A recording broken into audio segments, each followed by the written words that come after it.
seconds left. You have 5 seconds left.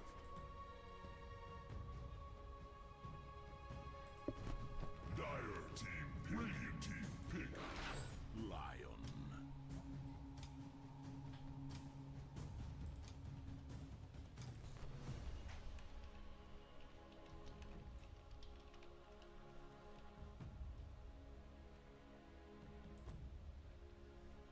You have 10 seconds left. You have 5 seconds left.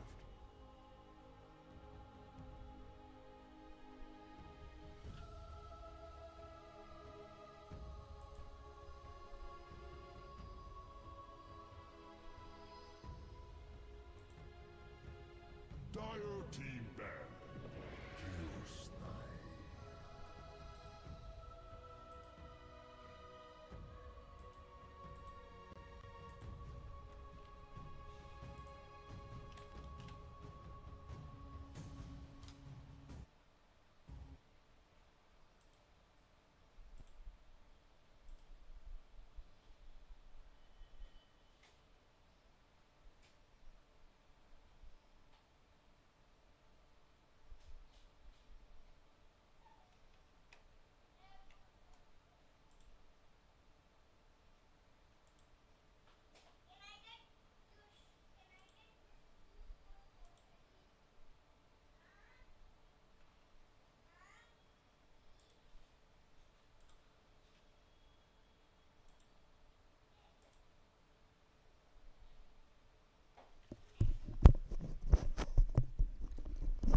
Hello guys, welcome to Elite League Season 2 Western Europe Closed Qualifiers presented by ESB. So this is best of 3 series, and of course my name is Nick. I'll be your caster for today. New channel, so new hopes. Let's get on with it, I guess. Right, so since we have the draft underway already, so the first match is going to be between Twisted Minds and Navi Junior. This is best of 3 series, of course, upper bracket. The winner would advance to the upper bracket final, and the loser of this match goes to lower bracket in round 2. So that would be interesting to watch. Let's look into the draft, what they have on the side of Twisted Minds. Let's start with the bans. We have banned Templar Assassin, Broodmother Tiny, and then we have Brewmaster, and then we have, what is this guy's name? Darkseer, yeah. Brain fart, excuse me.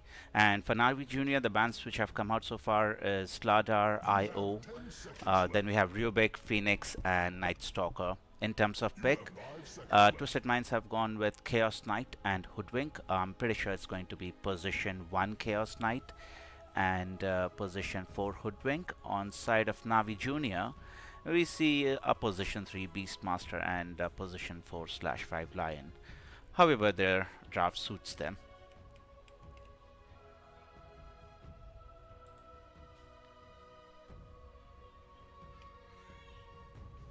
Right on.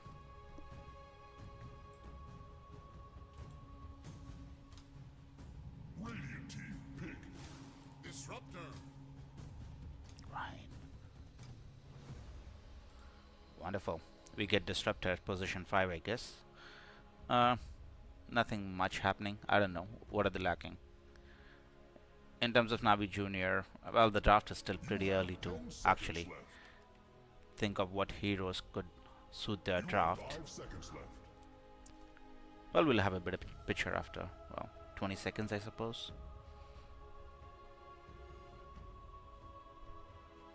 But both sides are, kind of drafting towards very disable heavy draft at the moment. Lion with the disables, Beastmaster with Roar Disruptor, of course with the Glimpse and a static field. So, well, Chaos Knight has a stun, Hoodwink, Bushwhack, a lot of things which could be used for disables. Radiant team pick. Enchantress. Enchantress, okay. A little more damage, a little more sustain, I guess.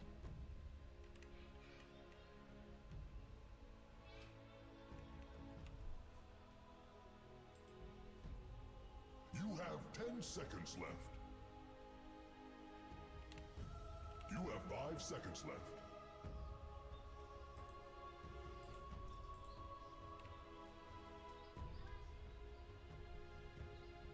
What are they lacking? Most probably they're looking for an off-laner pick at the moment. We do have a lot of off-laners still, but one of the prominent ones, which is the Brewmaster, which is already gone. Slardar is gone off the pool. Would be interesting to see what kind of off-laner they want to go with.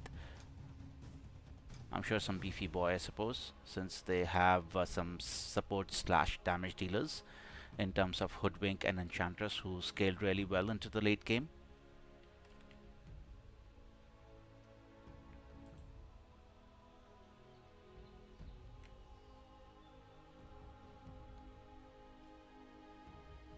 Centaur is left in the pool, who could be, I'm not exactly sure how handy it is against Lion and Disruptor, or how he feels like laning against these two support heroes.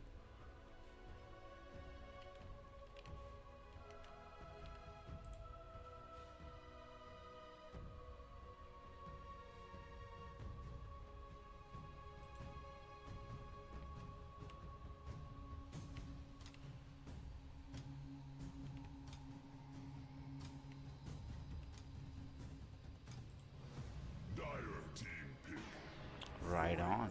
Void Spirit. So they have decided to choose their mid laner first on Twisted Minds. Void Spirit is, well, he's very nice against Lion and Disruptor. Go in, blow them, come out. So nice bit of damage and control coming out. I really like the pick of Void Spirit against the draft, what Navi Jr. have. And we get a Timbersaw against him. I'm pretty sure this Timbersaw is going mid, which is position 2. So both teams have, well, Twisted Minds already have their carry, so they are kind of leaving their off-laner to be their last pick. Of course, we are into drafts at the moment. Centaur has been banned by Navi Jr. One hero which came to mind. Right, let's see what Twisted Minds wants to. Medusa. Well, of course, Navi Jr. are looking for a safe lane, so another safe lane hero would be going down. Which one is left who is very good in the pool, or who would be very good against them?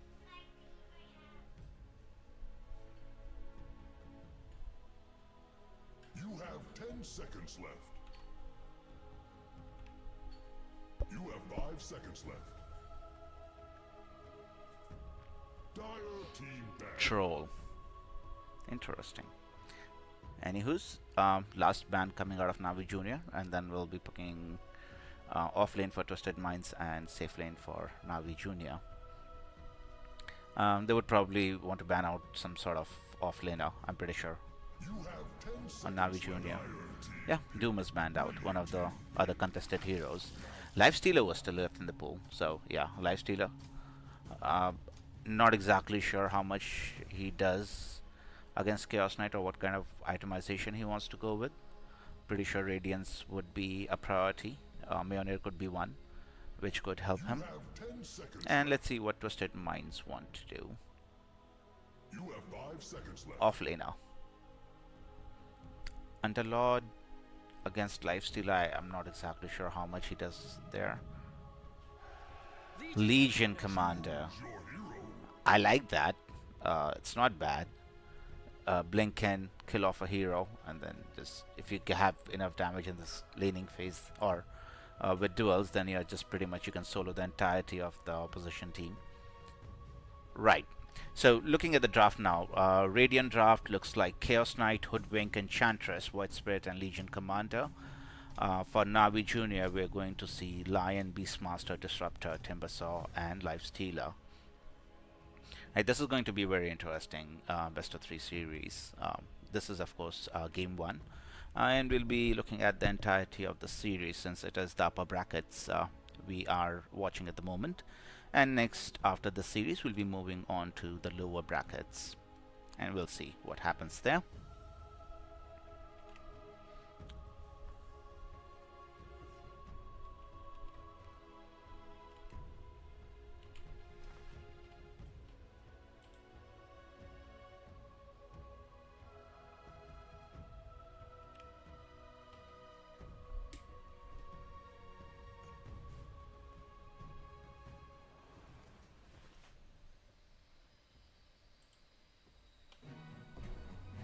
Alright.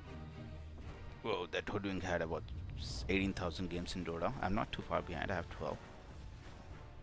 Maybe.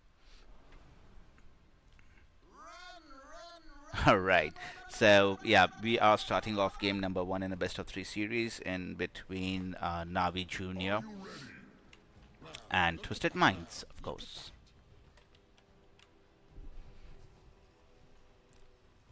I think the laning phase is definitely something, I don't know, both teams have very, it's a good lineup. I don't think any specific team has won in the drafting phase. I think both the teams have like 50% chance of the winning. It totally comes down to the execution part of it, is what I'm assuming. Right, we actually might see some action happening early stages of the game. Lion is the first, the one to be caught out, has taken a lot of damage, but Twisted Minds do not want to pursue any further, looking for the first blood. At least they were able to take down a ward. So, yeah. 30 seconds to battle. And let's see, what about the runes though? Are they able to get the 2 runes would be the question. Yes, of course, they are able to. So it's going to be an even split. Both the 10 players meeting in the Radiant jungle, but of course nothing happening. And within 10 seconds, I think the runes should be split evenly into the 2 teams. Let's see if Stonebanks actually wants to commit. The battle begins. No. He does not want to commit, so it is going to be 2 bounty runes each. Looking at the laning phase of it, we are going to see Lifestealer going with the Disruptor on the top lane for the Dire team, and for Twisted Minds it's going to be the Legion Commander and Hoodwink in the top lane.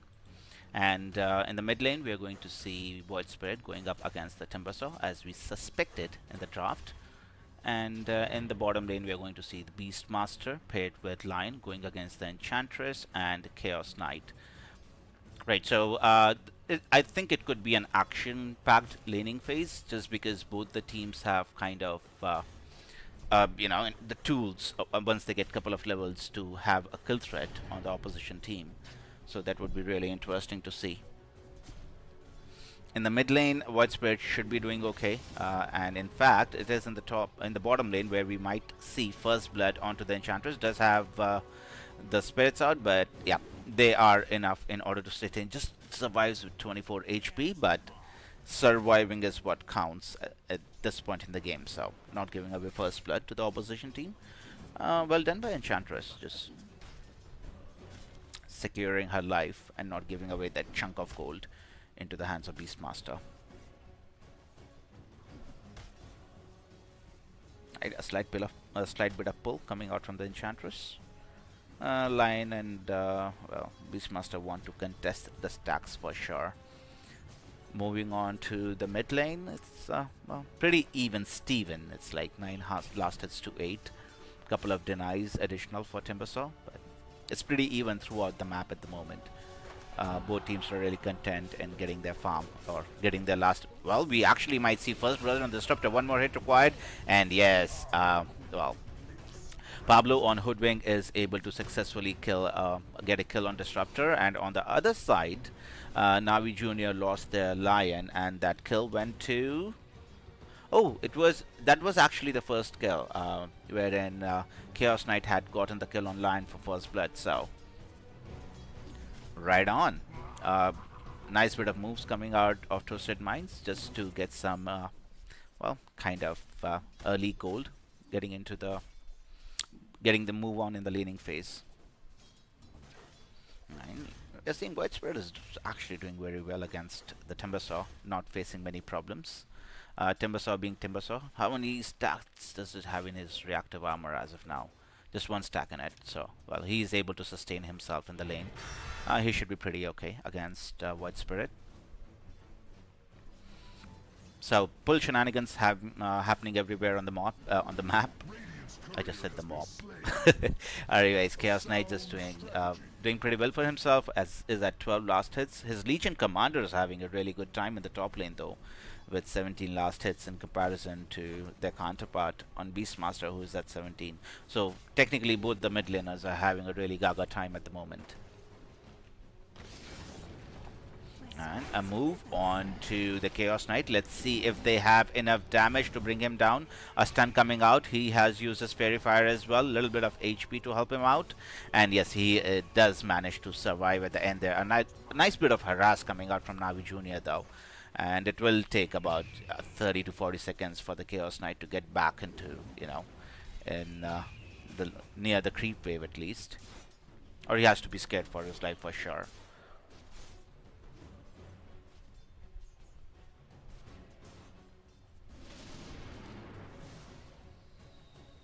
Right, let's look at a couple of items what we have right now. Just braces on most of the heroes, as we can look at. Braces is a hot happening item in the meantime. An attempt onto the life stealer, who ends up giving his life away. Yeah, that's the danger which Hoodwink brings into the lane. Always has a kill threat, does a lot of damage in the early portions of the game for sure. And let's see. Yeah, see, it was actually the Legion Commander who did 645 damage. Well, at least they were able to get a kill. So, nice start of the game for Twisted Minds. They are able to get some momentum rolling their way. Right, now we move on to the Lion. Pretty sure the Lion is going to be dead in case if, yeah, Chaos Knight is able to get a big crit on him and he just has him in the Oblivion. In fact, the Chaos Knight wants to turn back and put up a fight against the Beastmaster. That's not happening. Beastmaster, being very tanky and annoying at the moment, has already got a kill on Chaos Knight and would be able to get a double kill. So a nice bit of gold coming into the Beastmaster. With just one braces, he's able to kill off two heroes. So very well done by the Beastmaster. Brings his team on the board, getting nice bit of gold in his pocket as well to get him moving.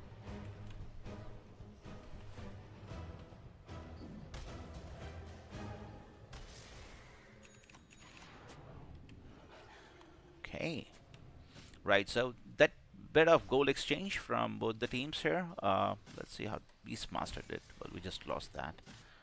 Anywho's, mid lane is just doing still mid lane stuff. They both the heroes. How far is, okay, both are level 6 now. So we actually might expect some movement because we are at closing it at the 6-minute rune mark. Let's see which hero is able to snag the rune for themselves. Hoodwink has made her way into the middle. In fact, we will see an Enchantress making her way as well, and it is going to be the Void Spirit who is awarded with a haste rune for the efforts given out by the supports. Well, the offlaners, well, for the Radiant side, the offlane and safe lane are pretty self-sustainable. Chaos Knight just died, but let's say there is a move out by Navi Jr. that they want to punish Chaos not being alone. But unfortunately for them, it is the Enchantress who has come out and kind of spoiled their plans, spoiled the party for them. So you have to give it up for the Enchantress for saving life of CK. Right. Well, Lifestealer has his phase boots. Is eyeing his Radiance as his next choice of item. Beastmaster is already level 6, so there could be a kill threat onto the Enchantress. In fact, it is the Lion and Timbersaw moving in. Enchantress far away from level 6, so should end up giving her life. It goes to Lion, so Lion would be pretty happy about it. Wisdom Runes, one has been taken by... Okay, one was by Disruptor and one was by Hoodwink. So both teams getting one Wisdom Rune each. Nice bit of experience. And I think we have a little bit of lag here. Yep, there it is lagging a little bit. Maybe some update from Dota.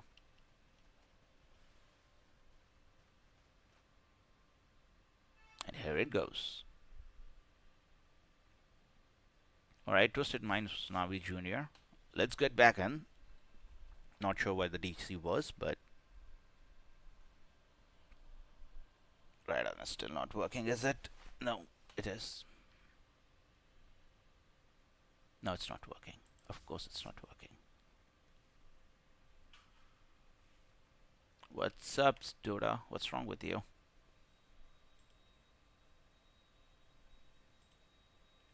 Right. We're getting in. We're getting in. Almost there. Right on. So, hopefully we didn't miss much. In fact, it is just not much. Disruptor could be dying to the Hoodwink there. Has used Scurry in order to get the kill. One more shot required. Would she be? Yes, she is able to get the last shot. Levin is not... Well, Lion is not level 6 yet, so would not be able to blow up the Hoodwink, but as Timber has made his way right to the engagement, is able to successfully get a kill onto Hoodwink. Well, we see all the heroes closely approaching their level 6 now. Let's see how Legion Commander wants to use it, or just wants to wait for the Blade Mail, which would be completed in 75 gold, to wait for that first duel. It's not a bad time. You start getting duels at 10 minutes, you keep the ball rolling. At one point in time, you become invincible, or just a damage dealing machine. And again, 1 versus 5. I've seen that in my pubs a lot. The White Spirit does not have that haste rune yet now. Well, would have used it at some point in time while we were DC'd. A great bushwhack coming onto the Lifestealer, but it's just poking and prodding. He has his rage available. Has gone with the facet of... Oh, he has gone with the facet of Corpse Eater. I think that's because of the CK illusions, probably. Yeah. So now he gains HP whenever a creep dies in the vicinity, or any hero dies in the vicinity. He gains HP on that. So a lot of regen would be coming out for the Lifestealer. In fact, there is an attempt made onto the Timber Saw and a successful win for Legion Commander. So yeah, I think Team Twisted would be very happy with the current happenings, or what the current activities happening on the map. Legion Commander did most damage to the Timber Saw, but at least they're able to get a kill and some nice little dual damage. I'm not exactly sure if White Spirit is going to be in any trouble. He does have 2 Astral Steps, and it did have Dissimulate available in his inventory to walk away from any danger if it's coming their way. And there was no lockdown as such to be followed any which way. So now Timber Saw has moved on to protect the top lane of the map, Tier 1 tower. But there is Legion Commander in the vicinity who would have duel available in 9 seconds. So, yep, Timber does not want to have any further, any further engagement with this Legion, at least with Enchantress in the vicinity. I'm pretty certain they would be able to get the kill and the damage. All right, so what is Void Spirit building into? Right, he's going for Mage Slayer next. That's not a bad item to have. Enchanter just support stuff. Legion Commander does have the Blade Mill completed, which we saw in the earlier engagement. Lifestealer is just waiting on his Radiance. What is Timber Saw building into?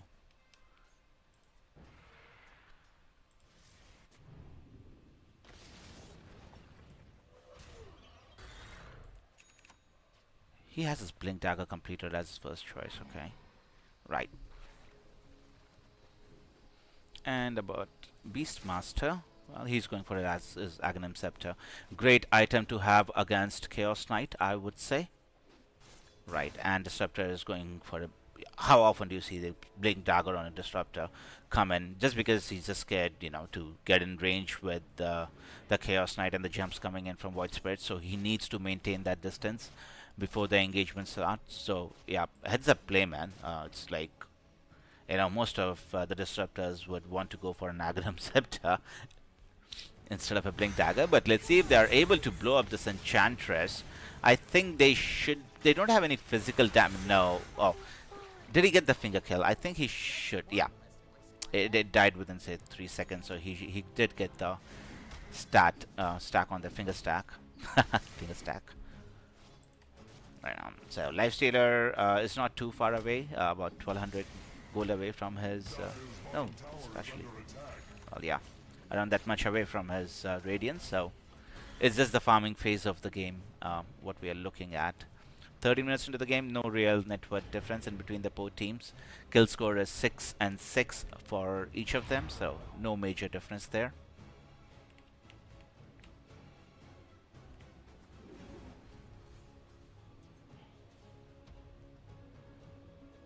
Right, a smoke coming out from Navi Junior. Let's see if they're able to find anyone. There is Chaos Knight in the vicinity, so in case if they're able to catch the Chaos Knight, I'm pretty sure they would be able to blow him up. He would not survive these 3 heroes. In fact, a counter smoke coming out from Twisted Minds. And Chaos Knight is actually the first one to get caught. They do have glimpse, but they actually go ahead and glimpse him outside. And now he has popped out his Phantasm, trying to do as much damage as possible. But again, it is 4 heroes on top of him, and the Radiant side just hightailed away towards the mid tower. Looking at their Chaos Knight was already initiated on, so in return they're able to get a tier 1 tower. I don't think they would mind so much because, well, they would mind it. Let's be honest. Yeah, it is the Chaos Knight who died. Right, again, it could be a kill now. Of course, it is the life. Timbersaw actually survives. They did not have enough damage in order to finish off the Timbersaw, and a great roar coming out from the Beastmaster and just enabling him to get the kill. In fact, it is the Hoodwink who goes down at the dire side of the jungle, and Beastmaster chases after the Enchantress. Let's see what Void Spirit has gets done in the situation, or just does he come in for the rune and feed it? Yep. So he basically feeds his life. Since he saw all his comrades falling, eventually he wanted to take a tumble as well. So Navi Junior hitting back with a great fight, and they get a good exchange of gold and experience for it.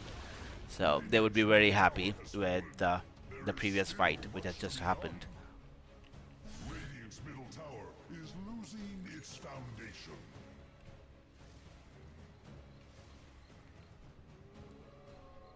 Right. So Hoodwink with just arcane boots in the inventory is going for Rod of Athos. I don't think that's a bad item to have, but they still have a lot of stacks to clear on the Radiant side. And now let's see if Chaos Knight actually wants to get that done. Pretty sure he is. Yep, he is working on stats now. Does not have Phantasm for another 41 seconds, so we'll have to work without them. In the meantime, we see a roar coming on to the Void Spirit, and Navi Junior just on a roll at the moment. And in case if these stacks are not cleared, I think Beastmaster would be obliged in order to take that stack. Oh, this is not good news. Well, I think the stacks is going down pretty fast, man. There is no stopping it. And yeah, this actually would make Twisted Minds really sad. Yep, and there is no attempt being made by Twisted Minds in order to clear this stack. They're just too scared to fight right now.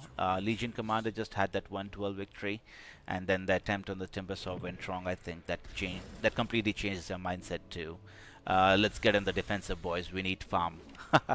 It is what I am feeling is going on through their mind. They will need farm in order to contest this Beastmaster, because he's just a beast now. Right, he's a Beastmaster, and my chasm already finished. Next item of choice is going to be a Blink Dagger. With that kind of farm, and with the Chaos Knight illusions not being as strong as they should be, it could be curtains. Yes, the Orchid would help against the Beastmaster if all the Chaos Knight illusions are able to get on top of him.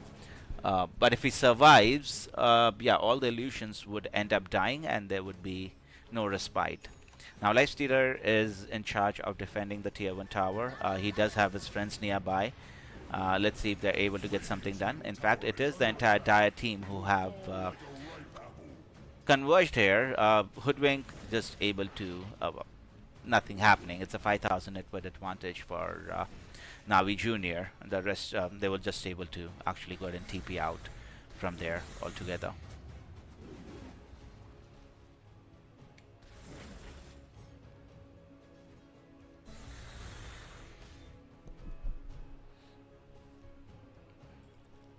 Right, so Orchid is completed for Chaos Knight, Maid Slayer done for Void Spirit. What else? There's absolutely nothing which is happening more than that. I think Legion Commander is going to go for a BKB next. Lifestealer is a hero which we have not seen the majority of the game. A row did come out, but it is not, well, it's not going to get them anything in this context. They are behind the Chaos Knight, who is going to be glimpsed back and end up eventually falling. Now this is where Twisted Minds have to be careful, because if Chaos Knight is not strong, he is a non-factor.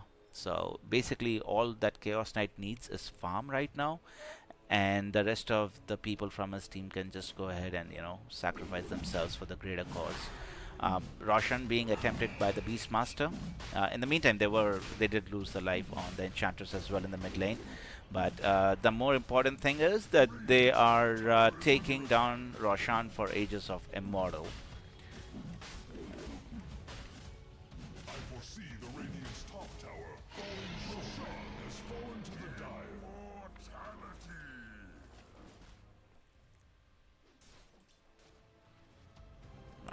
So Aegis on Immortal on the Beastmaster now, definitely the strongest hero on the map, closely followed by the Timbersaw and Lifestealer. But let's see how much they want to push forward with this immortality on the Beastmaster. Yep. All of the heroes have pretty much whatever they want, whatever they require at the moment for this push. Twisted Minds being at back foot at the moment would not want to go ahead and defend it. Let's see if they want to push the tier 3 tower or just move on to the next tier 2. But this tower is definitely going down. This is not going to survive. No. Hoodwink did not cut the creep wave as I was expecting, but would have definitely died for that attempt, because there would have been a lot of TPs coming in and then just finishing off the Hoodwink. In the meantime, I think the MVP of this game has to be definitely Beastmaster in case if Navi Junior take this game away. They're just waiting for the 20-minute Tormentor now. Just natural progression. Get the Aegis, get the Tormentor, tier 2 tower, and yeah, this tier 2 tower, or this Tormentor is not going to live for long. Who is going to get... No, it's the Lion. What does the Lion Shard do anyway? Lion Shard, basically mana drain, okay, and then gives them debuff immune. Yeah, it's free BKB for the Lion when he's mana draining, and he can drain it on 2 targets instead of 1. So, an annoying hero made more annoying by the Shard. Right, Lifestealer could be in a little bit of trouble here. Timbersaw just chasing this Lifestealer. Not exactly sure if he would be able to get the kill, because Disruptor is kind of far away and would not be able to get the glimpse. However, there was an attempt being made onto the Lifestealer, but that guy is tanky, dude. You're not getting away with that. In fact, it seems that it is the Chaos Knight who would be taking a tumble. Chaos Knight just died 3 times in a row, dude, without getting anything done. Enchantress trying to lure away Navi Junior from their towers as much as he can, but yeah, that's not happening, man. Yep. Still not dead, by the way. No, it's... Oh, god damn it. It's the lag again, man. This sucks. What are you doing, stream? Oh, or Dota. Yep. Lag ended. Okay, we are safe. We are safe. We didn't DC. Right on. So, we did see the Enchantress going down. Just trying to lure away Navi Junior from her base. Lifestealer is infested in Lion, and it's a tricky kill. By no means this is an easy kill. Let's see if they are able to... Oh! Lion actually TP'd in front of the Remnant and able to get a stun on. In fact, they... Oh, wow. The chain stun has to be, like, extremely nice, bro. So they actually executed perfectly and were able to get. In fact, now Legion Commander able to steal a Wisdom Rune, definitely knowing there is nothing else this hero can do. And yeah, complimentary 20 damage to the disruptor for his efforts. Yeah, those tips. Yeah, I greatly feel that those tips were supposed to come out. Well done, Legion Commander. Yeah, you do see the humor side of it, don't you? We are losing, we know, but we don't care. We are just going to steal the wisdom runes as much as we can, and yeah, it's clearly working out for them. Sure. Right, at a 15,000 net worth advantage now on Navi Junior. If we look at Beastmaster's scorecard, it's like what 6-0-4. Yeah, he's rocking it, man. I won't say Timbersaw is having a bad game either. He's like 8-1-6. Uh, yeah, that's good. Great effort by the position 2 and position 3. Really, position 1 has not done anything this game other than hitting creeps. So, a very happy position 1, where your team is in great space, getting kills all around the map. You're chasing people, and people are scared of you. And whenever you show up to the party, the fight is practically over because now you're 5 versus 5 for a change. So, yeah, that's a funny way of looking at Dota. Most of the teams prefer playing 4 versus 5 till the carry comes out and wins the game for them. And that unfortunately did not happen for Chaos Knight this game. I think he has died far too many times to be very impactful. In fact, the lag story continues with our stream and Dota. Right, so once again. Okay, let's see how much time it takes for us to reconnect. I'm pretty sure when we reconnect, the match is already over and won by Twisted Minds. I knew it. Right. Twisted Minds have already lost this match, and it is game 1 in favor of Navi Junior. Let me actually go ahead and confirm that. If that's updated. Just a second, guys.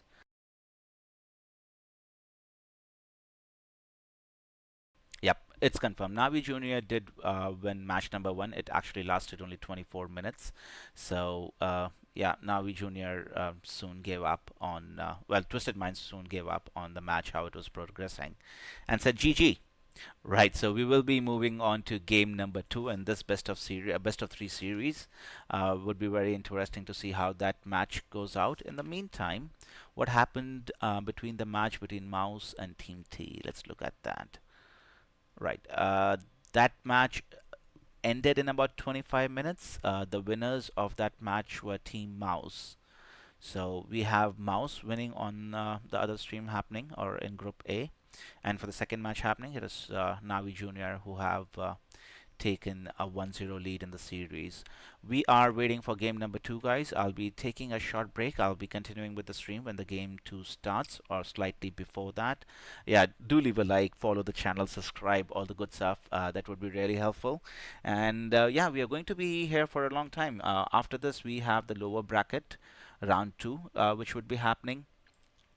Dandelions are awaiting the match between Mouse and Team T, and Night Pearls are awaiting the results of Twisted Minds and Navi Junior, who joins them in the lower bracket, and then we'll be watching the lower bracket match happening as well. So, yeah, we have one more good series coming right after this. So, see you guys soon. I'll be taking a short break, and I'll be meeting you soon for game number 2. Stay tuned, people.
Yeah.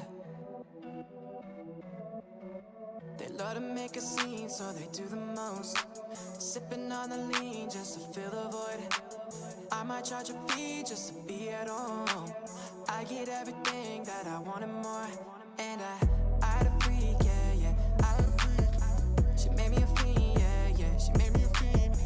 And now they coming for me, trying to find a way out. Pressing me cause they know I got the layout. Under pressure, so they pouring up the alcohol. Pass out in the mansion, so they couldn't find them all.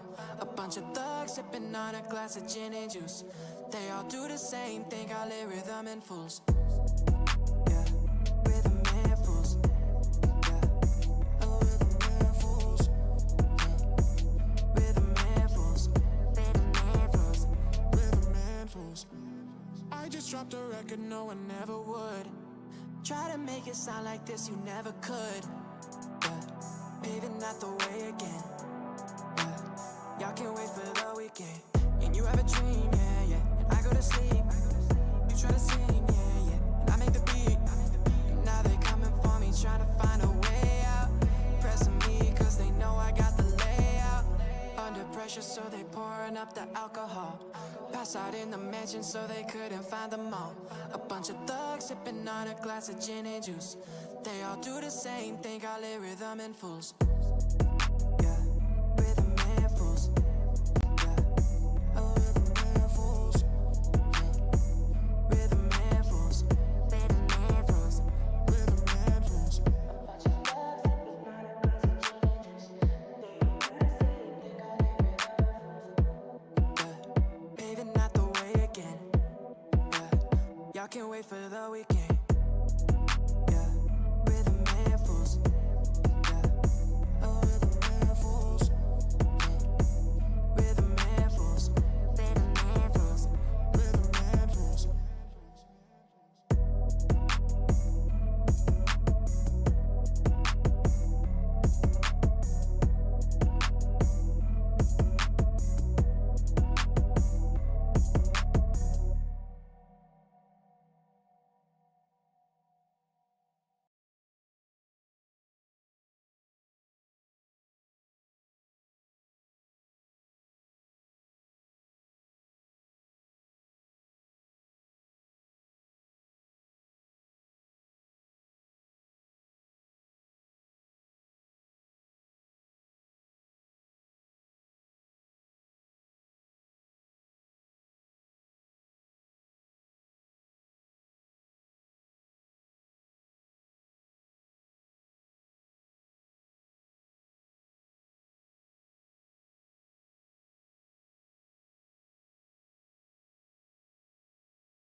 gentle, look at me in the eyes. Don't you lie to me, 'cause I'm your lady. I'll be the river running free to all the oceans of your love. If you can handle me, I'll guide you through my fantasy. I'm fragile like a storm, yeah. I'm strong if you keep me warm. That's how I love, that's how I am.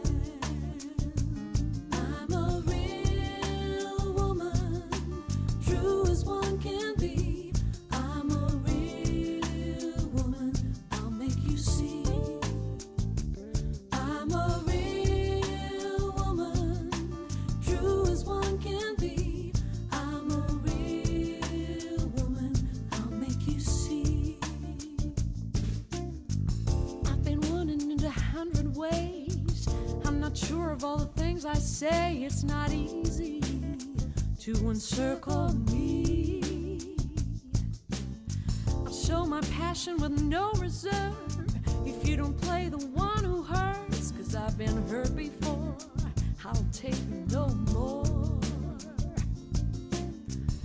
I don't even know what's gonna happen next. Your body and your soul may never take a rest. But if you play it real, I will love you still.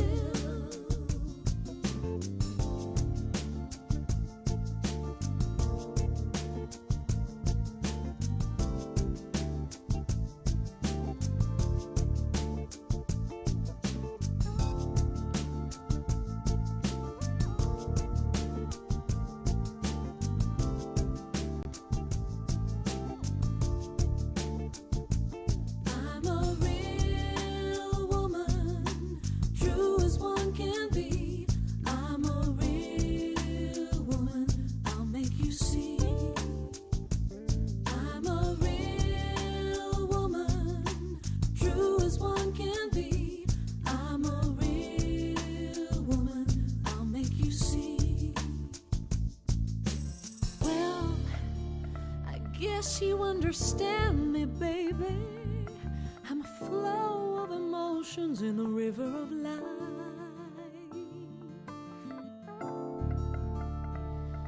But if you stand by me, you'll see through me. I'm a real woman, true as one can be. I'm a real woman, I'll make you see.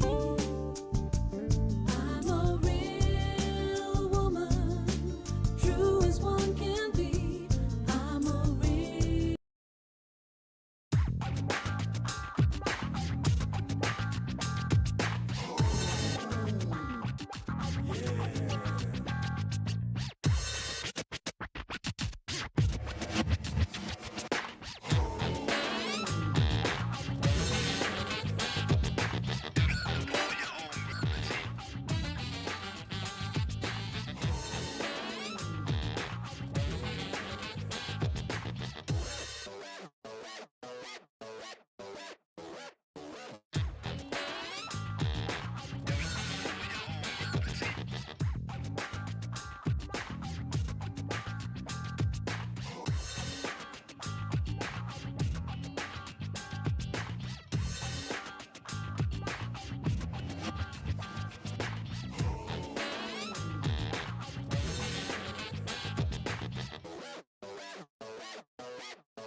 You have 10 seconds left. Radiant team banned. Team banned.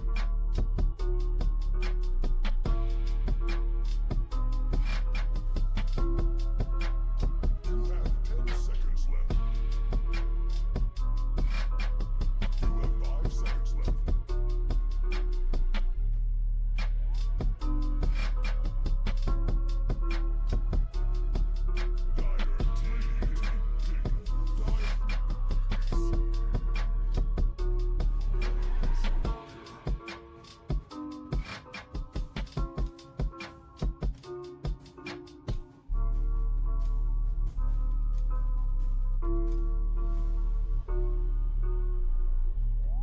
You have 10 seconds left. You have 5 seconds left.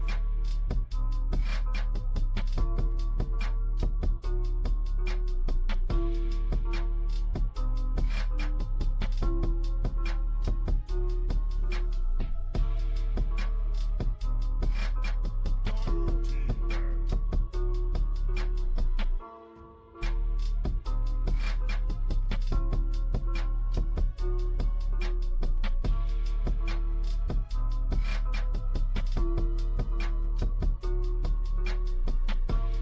You have 10 seconds left. You have 5 seconds left. Radiant team banned.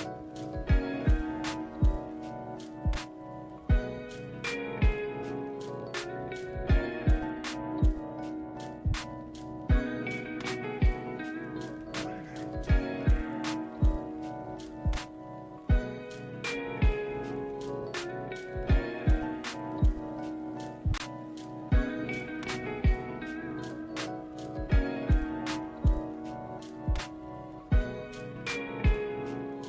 10 seconds left.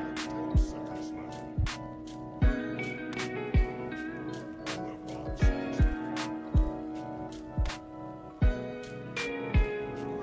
pick. Dire team pick. Hello and welcome back to game number 2 in a best of 3 series between Navi Junior and Twisted Minds. It's me, Nick, and I will be checking out what exactly has happened so far in the draft now. Right on. So for Navi Junior, yeah, this is again a game 2 in a best of 3 series. Navi Junior were able to get the first blood on Twisted Minds in the context of the series and are 1-0 up. Let's see if Twisted Minds are able to go to game number 3, or it's going to be Twisted Minds in the lower bracket. Right.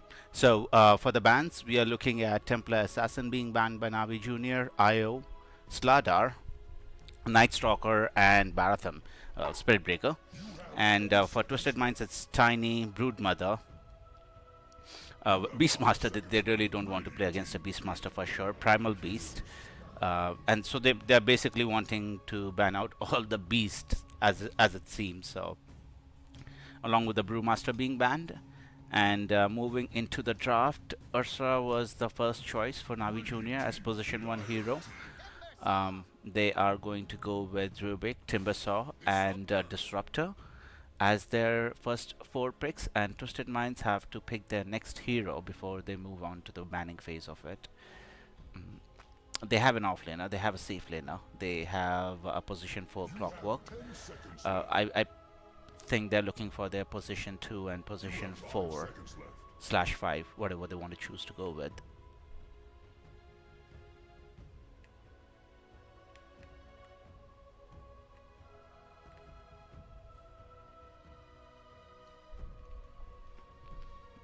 Right, let's see what we're looking at. Right, we have a lot of spare time left, reserve time I mean. There's a lot to be had for both the teams as of now. 2 minutes still left for Navi Junior. Twisted Minds have about a minute and 10 seconds left after this is done. Minute and 16. Shadow Fiend. I don't think that's a bad pick. You're getting in. I'm pretty sure he's going to go for the magical build in this game, wherein he relies on his ultimate and the raises in order to do as much damage as he can. Get BKB, Blink, Refresher, Sanjan Kaya, that route. And well, it is onto the banning phase now, so we are going to see what 4 bans we're going to get, what happening heroes are left in the pool. Doom is still left in the pool, because Navi Junior, as it has been seen that they prefer leaving their offlaner out for the last pick. Thank you for following, Mr. Zargon 81. Appreciated.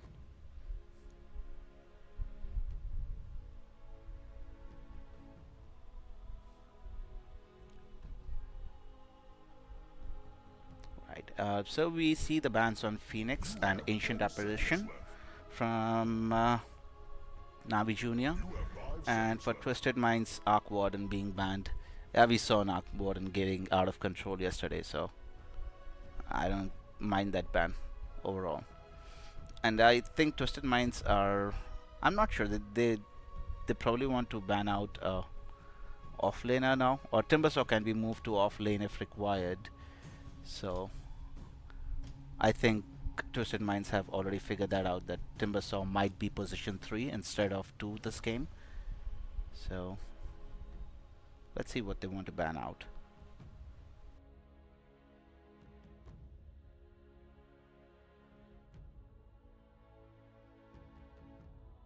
Dire team pick.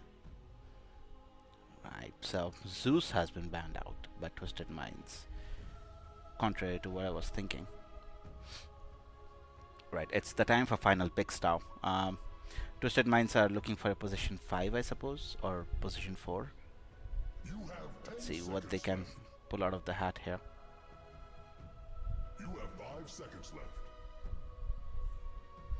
What other hero could be cool against Ursa, Rubik, Timbersaw, and Disruptor? Bat Rider. That's really cool though. I really like that pick. You know, you get a hero, you can drag the Ursa inside your base. Rubik, just basically any repositioning tool is a good tool to have against these against any lineup, I would say. And the final pick from Navi Junior, Pangolier. Excellent against Chaos Knight. Excellent against any illusion in case if Darkseer has to present. A really nice pick for. So Pangolier is going to be position. Still waiting to see that, I guess.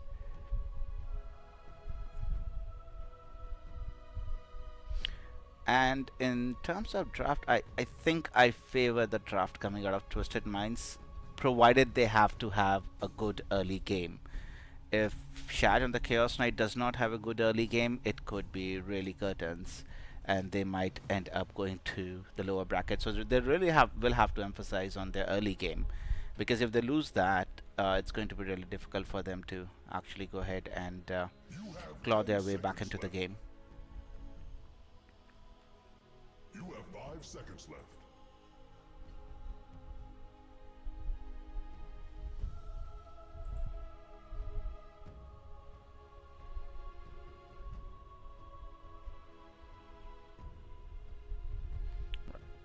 Draft looks pretty good though. I really like the draft coming out from both the teams. It's an equal draft, so it will totally depend upon the execution.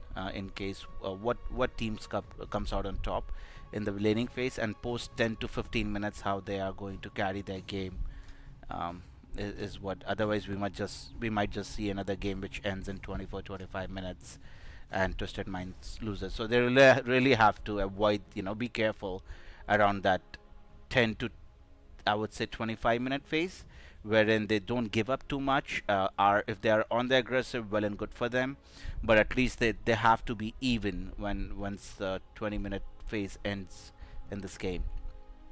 Otherwise, I definitely think it's curtain for them, dude. With the lineup Navi Junior has.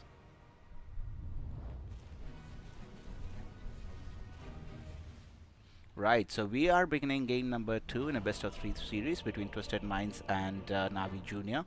Navi Junior is 1-0 up in the series, and let's see if they can continue their run in the upper bracket, or we might see a game number 3 happening in between the two teams. So one team not using smoke, which is Navi Junior. One team using smoke, which is Twisted Minds. Let's see if we get any action post 0 minutes, and if we are able to get the first blood done.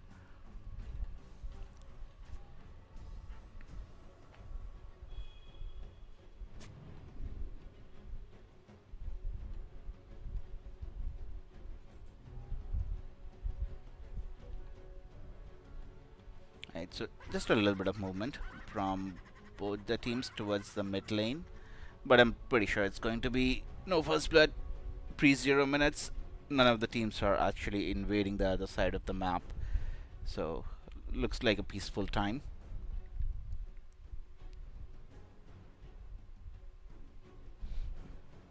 Why won't this affect the time pause?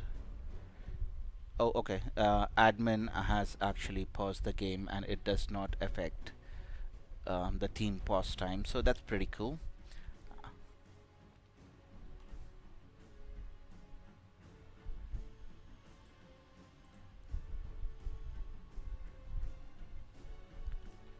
Right, about the laning phase, most probably it's going to be the Chaos Knight along with the Bat Rider in the top lane. In the bottom lane, it's going to be, well, going against who's going against the off laner from the Radiant side. They're kind of grouped up in their jungle right now.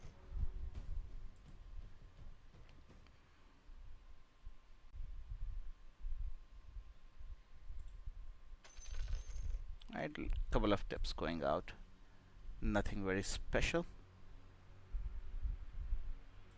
Let's look at the vision. Radiant have vision in their kind of a river area. Died have not. Chaos Knight being funny, Shad being funny. He says 4 minutes and 30 seconds remaining. That's giving them too much time, I would say. To the admin, of course. Clear, we're good to go. We might be unpausing soon. So it's the Pangolier who's going to be taking the mid lane, as it's looking at the moment. Timbersaw would be going towards the top lane, paired up with most probably Rubik, and we will see Disruptor and Ursa in the bottom lane for Navi Junior. And well, for Twisted Minds, it's going to be Darkseer in the off lane, paired up with Tinker. I seriously think Tinker could go top and Batrider could come bottom, but it totally depends how they want to take this lane, because Batrider as a hero can give a really hard time to Ursa, just making him slow and vulnerable.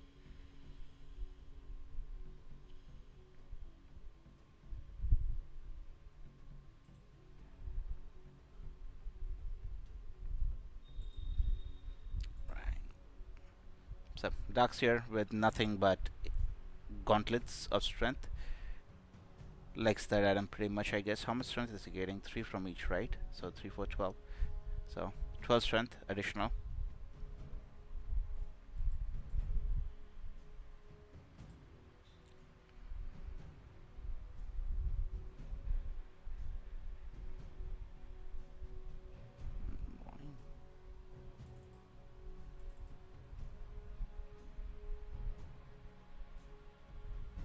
There's something funny here though. I'm not able to see any of the die heroes for some reason.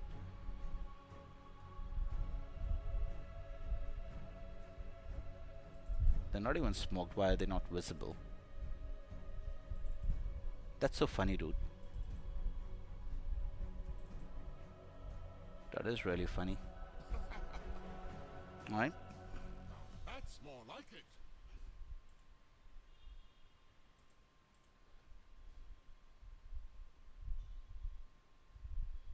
I think it's the vision, I guess. That's what it is. It's blacked out.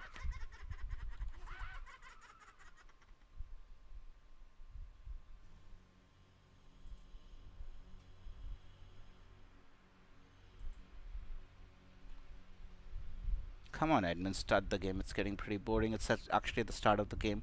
So we have practically nothing at the moment other than looking at some freaking tangos and gauntlets and fairy fire, of course. So Shadow Fiend, well, he has some mango.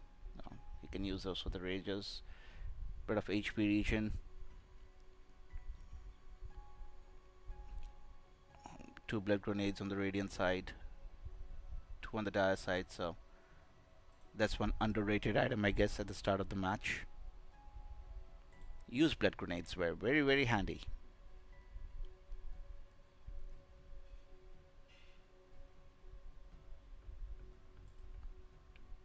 Right, so the strategy for Radiant is going to be get farm on Ursa. Well, the rest of the 4 heroes are enough to get a kill on any hero on the dire side if they are able to catch them. They have enough damage in the kitty. So Ursa can be really free, getting free farm. However, on Twisted Mind side, they have a similar kind of a lineup. So in case if they get the jump or the vision, they are sure to get a kill. And there's not much which is stopping them from finishing the kill, because other than the Timbersaw, all the heroes can be killed instantly if they get the jump.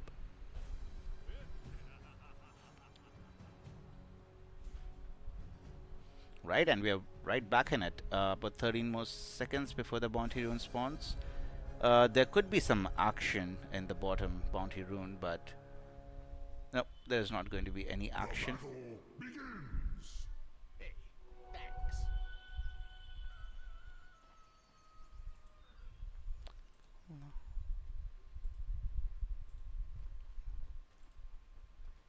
Perfect. Alright, so talking about the laning phase, it's going to be the Chaos Knight and Batrider at the top as suspected, going against Timbersaw and Rubik. In the mid lane we are going to see a Pangolier going against the Shadow Fiend, and in the bottom lane we are going to see a Darkseer paired along with the Tinker. 2 melees against Ursa and a Disruptor, and a lot of damage being done onto the Pangolier, so he just has to back away, regain some of his HP. Shadowfiend does not have any razors available, but has 2 mangoes he can utilize. So a little bit of damage coming out from the Shadowfiend, losing out on all of his mana, but it should be pretty okay here. No first blood as of now. Both the teams were kind of patient before getting into any aggressive moves. I think Ursha should be pretty okay in the bottom lane, given the circumstances. He's paired up against a Disruptor.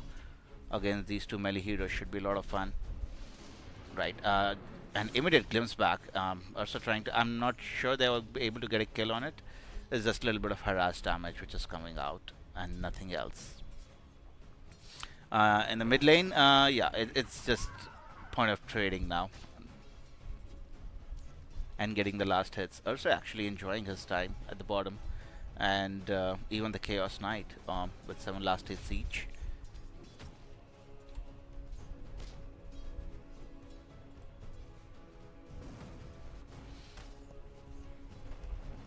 Just a little bit of harass damage on the Batrider. I think they actually might have enough to get the kill on him. Timbersaw needs 1 more chain. Rubik needs a couple of more hits in order to finish the kill off. Yes, they have enough damage, and in fact it is the Timbersaw who gets the first blood onto the Batrider. Kill on position 5, giving a little bit of space for the Chaos Knight to get his farm up. I don't mind that at all, so it's completely okay.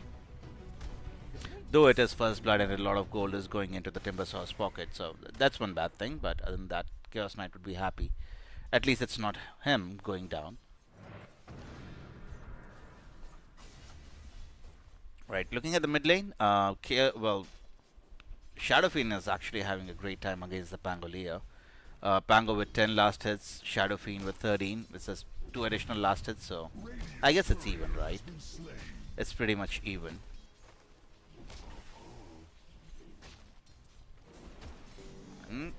Tinker throwing out his cogs left and right. Ursa doing a great job in order to avoid those. Has used his battery assault. He is near creep wave, so I think he wanted to go for well, the water lotus, but it is Disruptor who actually claims it for himself and has it in his inventory, so could be used on Ursa later on. In fact, I don't think they have enough with the Disruptor being around. They always have the option of glimpsing the hero out, so unless the well, just a second. Unless the glimpse is used aggressively, they should be pretty okay. Pangolier with the levels now, he has 2 points in Shield Crash and 2 points in Swashbuckle, so he should be pretty okay in his lane if the skills are not on cooldown. Chaos Knight doing as much as he can to dish out the damage on the Timbersaw. Does not have any points in retractive armor as yet, so not that much of HP regen, but instead has gone for the aggressive build of 2 points in Whirling Death and 1 point in Timber Chain. 4-minute water runes. Rubik does not allow the Shadow Fiend to take it away, so I think this is a big win for Navi Jr., wherein Shadow Fiend will have to be really careful how he plays this lane. In fact, his life could be in trouble. One more hit. No, he does not have enough. Dire's middle tower is So, under attack. alright, in the meantime, we are seeing an attempt onto the Timbersaw, who has 4 points of sticky napalm on him, but the Chaos Knight loses range and is not able to finish off the kill. So Timbersaw should be okay in the lane there as well. 1 kill so far in the favor of Navi Jr.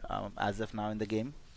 We are 5 minutes into the game, by the way, so it's a pretty passive game from both the teams, wherein they just want farm on their heroes and don't want to be too aggressive, giving away kills. So just playing a little bit extra carefully, and I think they're getting the rewards for it as well, to be honest. Right, a stun on to the Rubik.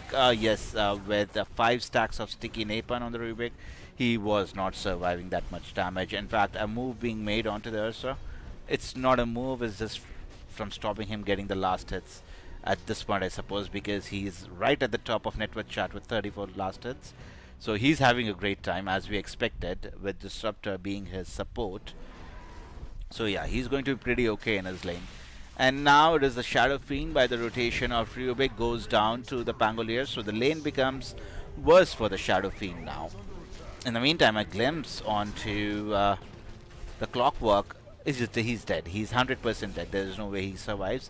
In fact, the money goes out into the pocket of Ursa, who is well and truly on his way in order to get his Battle Fury. Would be the first choice of item for him. So yeah, he's going to just complete his boots and straightly into the wand and Battle Fury. So not even upgrading his boots for the moment. Just going out with let's get the farming item, get into the jungle, and after 10 minutes he comes with what, 3 additional items. So that's how fast Ursa farms with the Battle Fury, people.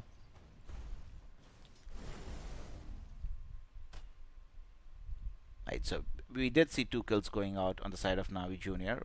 The prominent kill was, of course, being on the Shadow Fiend, which they would have regretted. He's not doing too well in the terms of net worth at the moment. He's like at 2,500 compared to his counterpart on there's another attempt made on the Shadow Fiend, and I don't think he's going to survive this onslaught. It is Rubik who would end up giving his life away in the process. In fact, if they are able to get a kill on the Rubik, because Clockwork has made his well, they do end up getting a kill on the Rubik, but let's see what more they are able to do. Batrider doing a lot of damage onto the Radiant heroes, but Pango should be pretty okay with a shield crash. has enough HP in the pool in order to get away. In fact, Disruptor goes out and TPs to the base. So no further losses. They did get a kill on Shadow Fiend and escaped with just a kill on the Rubik.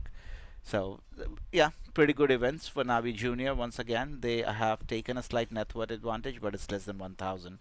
7.5 minutes into the game. I don't think they're going to be too worried about it, I guess. No gale can snuff the flames.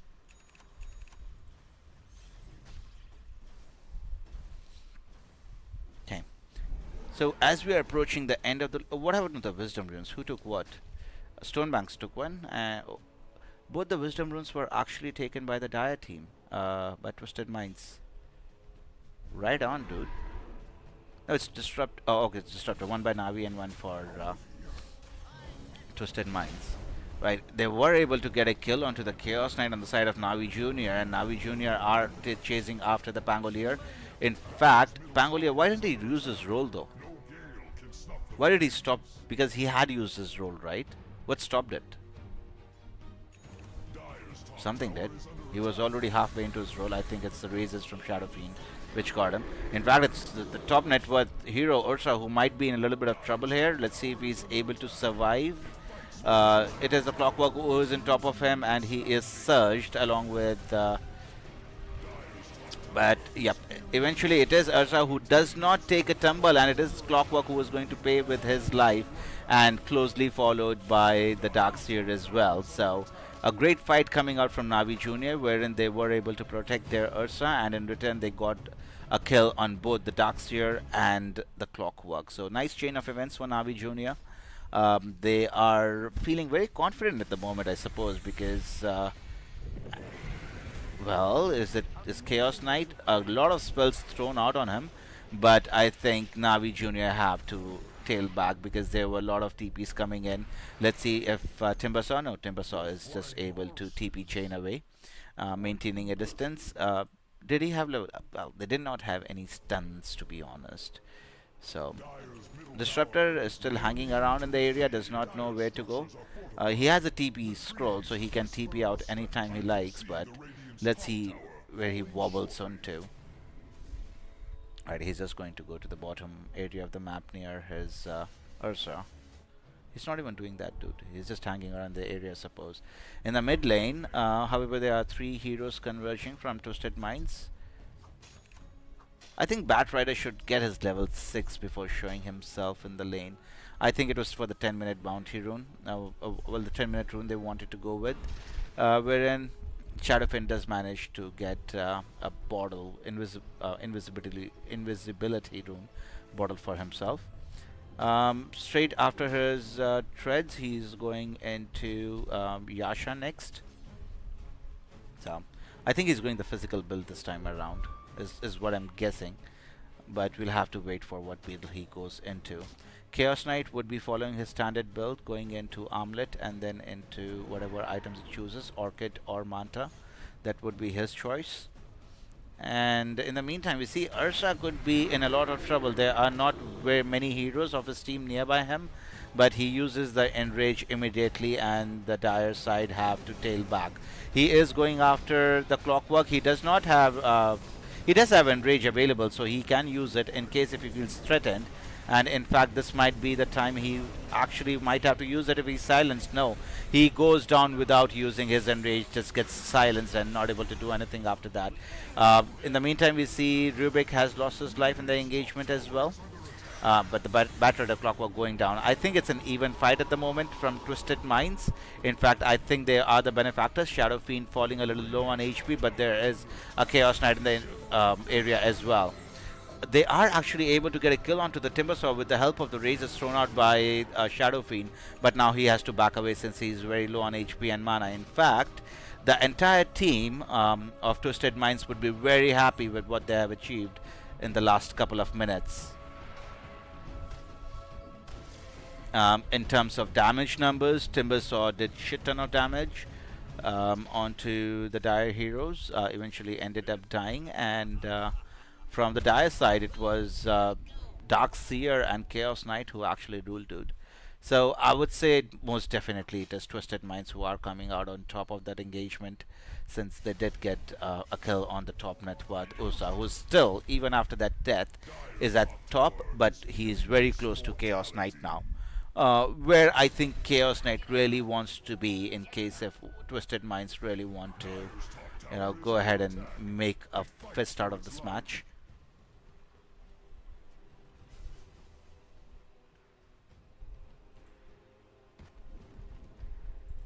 A gift from the tempest of battle.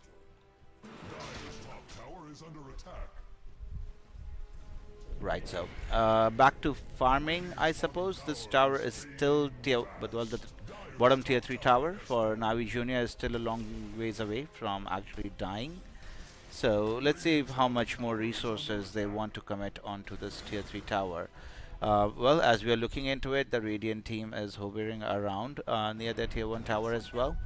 So other than the top tier 3 tier 1 tower for Twisted Minds is gone down, other than that all the towers are still intact on this map. So this shows how slow this match has been. No real signs of aggression from either of the teams.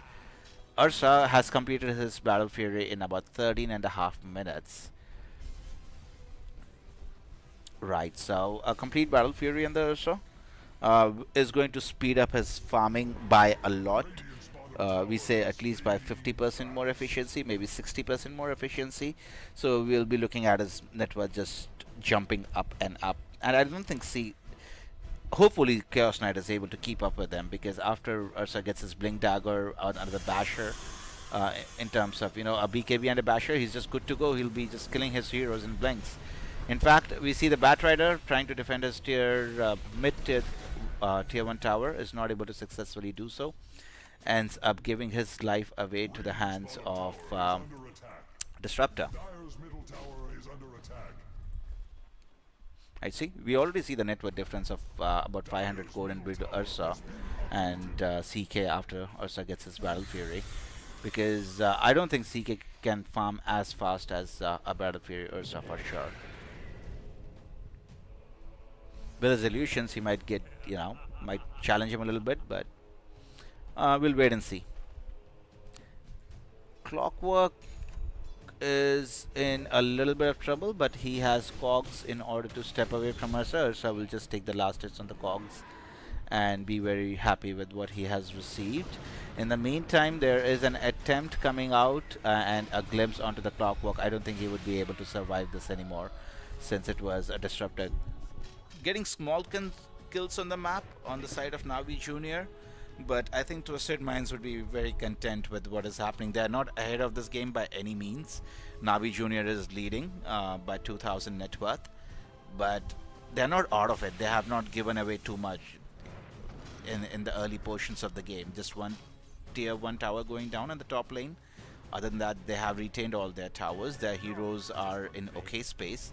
They're actually competing very nicely with the rest of the Radiant heroes on the side of Navi Junior. So they have good things happening for them in this game. It's not like a total brain, as in, a washout wherein they just have to run and throw bodies in order to give time for their carry to farm. So they have not lost out on the laning phase at least. So kudos to them in that regard. Let's see if they are able to convert this into something substantial.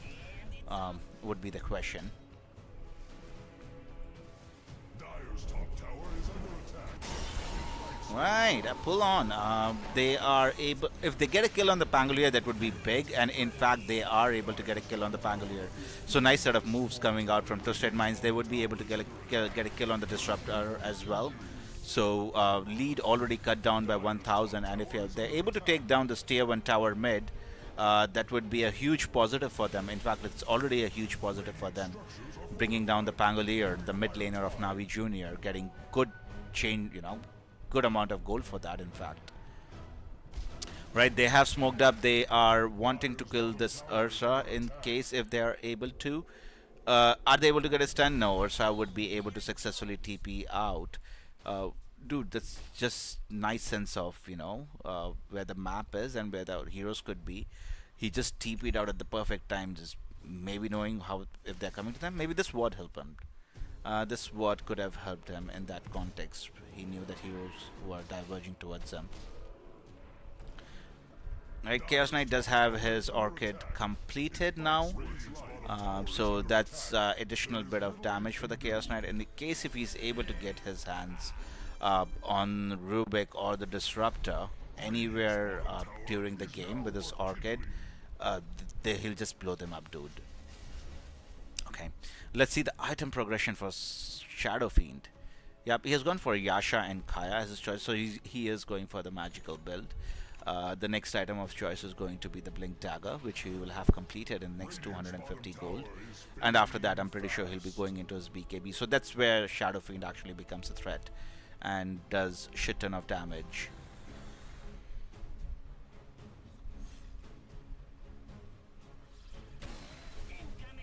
Right, it seems Roshan is going to be the priority for both the teams at the moment. Ursa has chunked down about 10% of it. But Navi Junior are just not content with Roshan. They want to fight. They think they are stronger in the map, but it is the entirety of Dire team who is converging towards them as well. Chaos Knight is the first one to show himself from the Dire side. A glimpse onto him. Bat Rider is in the vicinity. Now the Chaos Knight just does not survive the onslaught. I'm not exactly sure why he's the first one showing his face in the map. Just because they have no damage source now, and I think the heroes will just keep up, coming down in a sequence. Yeah, so there's a double kill, there's a triple kill on the Ursa, a glimpse back. Is it an ultra kill? No, dude, you're not supposed to do that. Just give him the ultra kill, if not the rampage. But Navi Junior, well, they are right on the path of winning this game and then pushing down, pushing down the other team to the lower bracket. Twisted Minds to lower bracket. So Aegis of Immortal going in the favor of Navi Junior. Would be going in favor of Navi Junior. Yeah, it does eventually go down in the favor of Navi Junior. In the mid lane, we are seeing Pangolier getting a little aggressive with his Echo Saber in the inventory. It is the Timbersaw chasing after him, but no, he's not going to go any further. Pangolier with the build of Echo Saber. Next item of choice is going to be the Aghanim Scepter for him. And let's see, there is a pull onto the Rubik, and in fact, do they have enough damage? Yes, they definitely do have enough damage in order to kill off the Rubik. It's going to be... No, it's not going to be the Disruptor as the next choice of target. They just want to walk away with a successful kill. And I think that's a wise choice, dude. We are approaching the 21-minute mark now. Navi Junior have Aegis in hand. Let's see what they want to do. They're probably waiting for their Rubik to respawn. And they would want to ideally take down some tier 2 towers. In fact, the smoke is already out. From Navi Junior, they are heading towards the Dire Triangle to see if they are able to find anything. In fact, they want their eyes. They have set their eyes on the Chaos Knight, who has already used his Phantasm, and that's really bad timing to die to. Well, Radiant are clearing out the illusions first, and then the Chaos Knight, and this just keeps getting worse, man, for Twisted Minds. I don't think Chaos Knight should be in the vicinity at this point in time, but he was trying to defend his tier 1 tower, push out the lanes, but that happens when you're trying to push out. But he should have known, dude. The Radiant side was missing off the map. It is 21 minutes now. They would be able to get the Tormentor and the 21-minute Wisdom Rune as well, but the other Wisdom Rune is being snagged by the Bat Rider, so 1-for-1 Wisdom Rune for both the teams. And it is the tier 2 tower which is going to take a tumble. In fact, Twisted Minds themselves are kind of pushing out on the tier 2 tower on the top lane for themselves, but let's see who wins the race for the tier 2 tower, or if Navi Junior really want to finish his tower, TV back, and defend their tier 2 tower, because they definitely can. And I really don't even think Navi Junior, Twisted Minds are going to commit onto the tier 2 tower. They have used the scan just to check out if there is any hero in the area. I think they're barely missing the scan on the Clockwork. So, right. So the eventual movement for Navi Junior is going to target the mid tier 2 tower, And let's see if they are able to. I'm pretty sure with Timbersaw completing his Guardian Greaves and Pipe of Insight would be able to tank the tier 2 tower, and eventually with the help of the catapult they will be able to bring it down. Alright, Ursa, he wants to get the Tormentor, and he definitely will get the Tormentor. So both the Tormentors going in the favor of Navi Jr. Okay, one shard is taken by the Pangolier, which provides him the roll-up, which is against kind of a BKB. Kind of a BKB, not a BKB, but kind of a BKB, I suppose.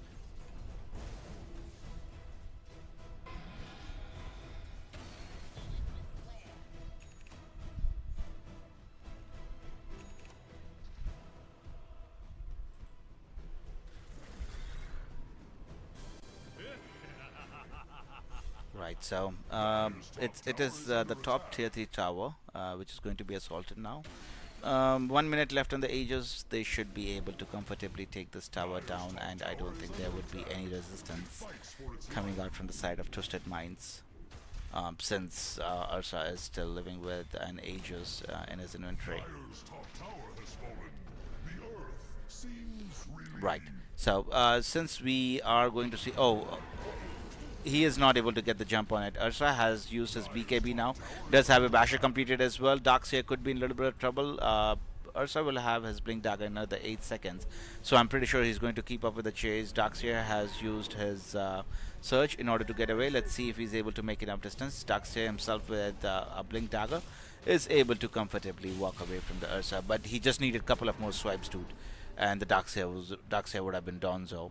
So as we see at the moment, Twisted Minds have no outer tower left. That Aegis of Immortal actually cleared out all the towers they had in well, outside of their base. Shadow Fiend, how far? I think his BKB is completed, which is coming out on the courier for Shadow Fiend. Yes, it is the BKB which is coming out for the Shadow Fiend. Let's see, Chaos Knight is awaiting his BKB as well. Batrider had to get a gem and a Blink Dagger.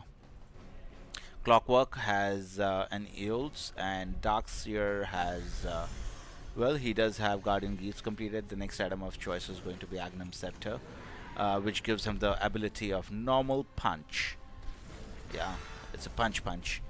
Right, oh, yeah, gem is gone. They lost their Batrider. Who picked up the gem? Ursa has the gem? No. Who has the gem?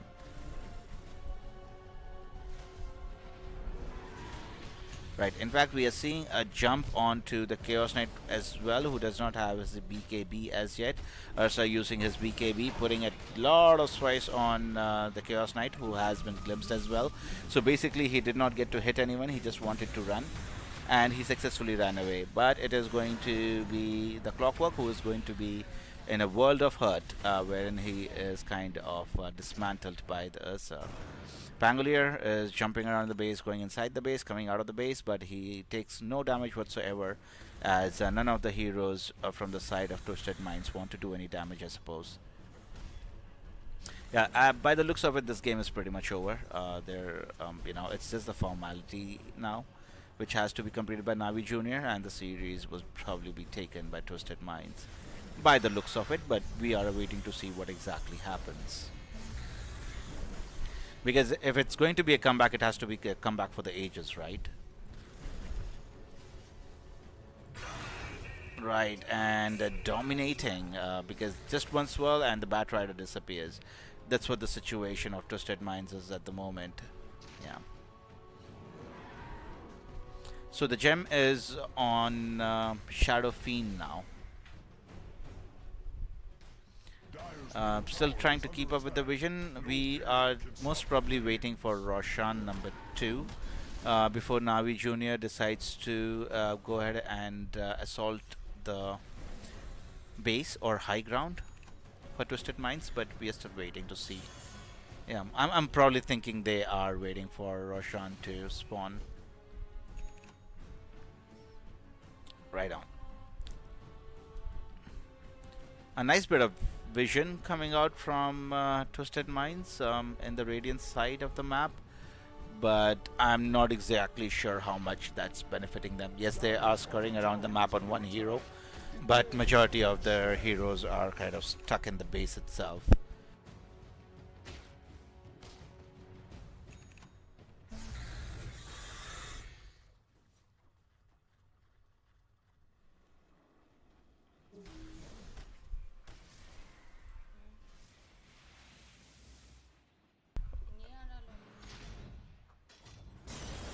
Alright, we have smoke coming out from Twisted Minds. They actually want to go out on the map and get some kills. If they get a kill on the Pangolier, that would be good for them. In fact, it is a Timbersaw who actually wants to fight and does not want to give up. He cleans up the Batrider in a jiffy. Shadow Fiend has to use his BKB and walk away. In fact, it is the Ursa who wants to come into the picture, and now it is Chaos Knight who is in a world of hurt. Has nowhere to run, nowhere to hide. Maybe he can get a kill onto the Disruptor, but eventually he is brought down by Timbersaw. Timbersaw not really giving them an inch of space. He actually went inside 4 heroes and killed one instantly, not being scared of the rest at all, because they had already used so much in order to get the kill on the Pangolier. Now we are 28 minutes into the game, and it might be another 3 minutes before the GG shouts are being called. But it would be very interesting to see if they are actually able to mount up a defense on the side of Twisted Minds.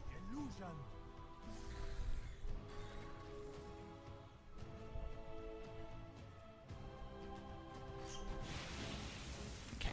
So basically the entirety of Navi Junior team has moved on to the dire side, Twisted Minds of the map, and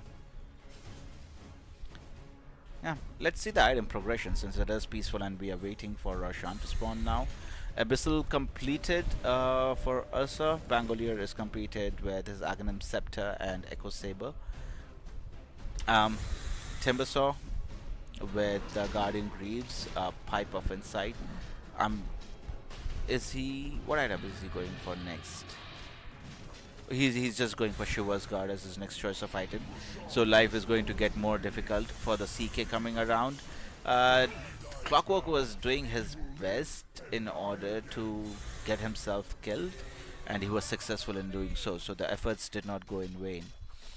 Other than that, Aegis of Immortal in the hands of Ursa. So we will see the tier 3 towers or high ground being attempted from Navi. Now this is a phase where things can go wrong for Navi Junior if they're not careful, because high ground is always tricky, in my understanding. But with a 17,000 net worth advantage, 30 minutes into the game, it's not little. It's a lot of gold which is in Navi Junior's pocket, which is substantially more than Twisted Minds.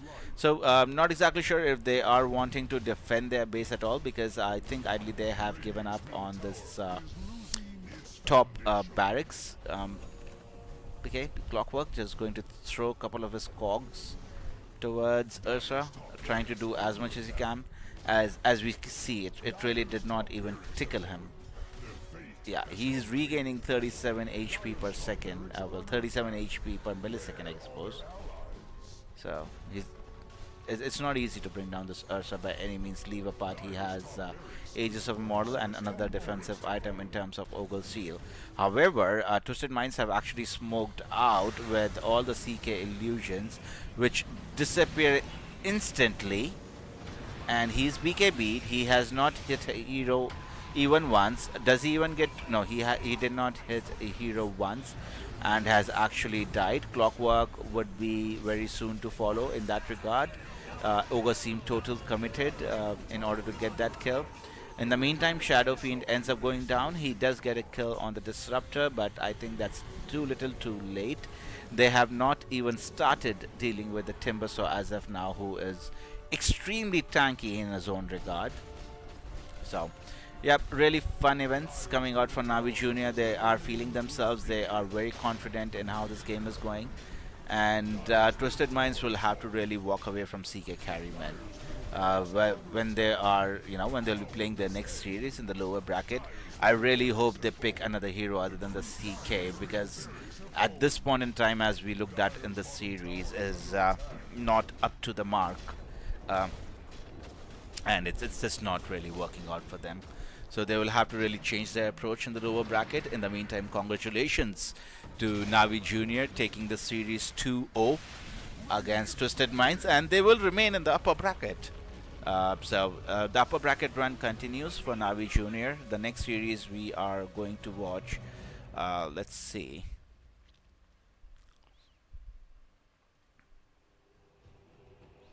Yeah, it's going to be. Let's go ahead and watch Dandelions, who is going to play against. Oh, it's in fact Mouse Team versus Team T, who are going to be playing game number 3 because the series has tied.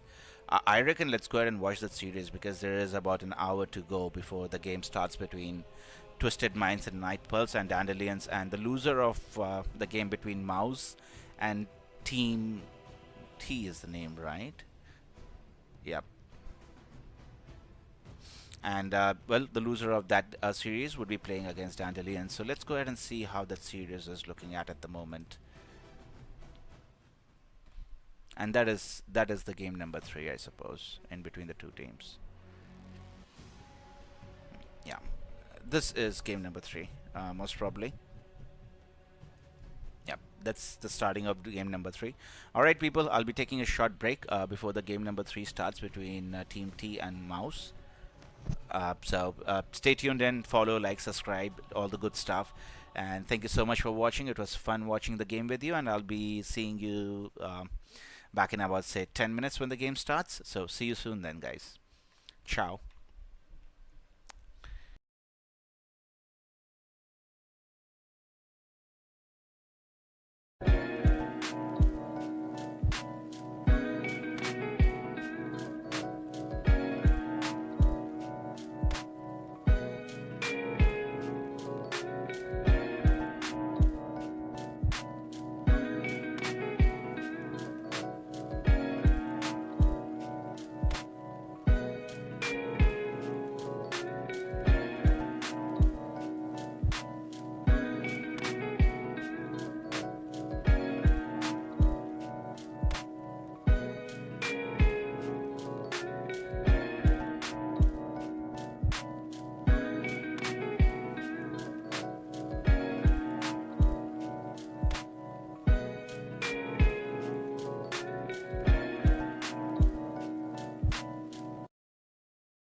Someone's fire.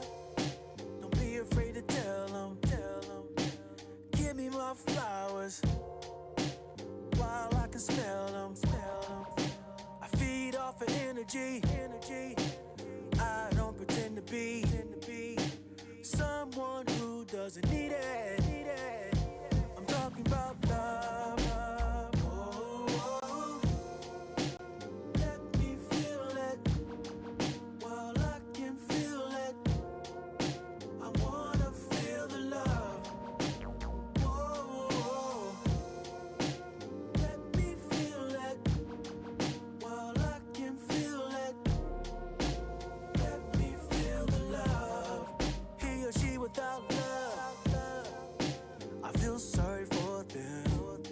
Especially when you cuddle up from night till the morning. If you say you don't need love, lies you tell. You can front all you want, but you know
You should listen when mama told ya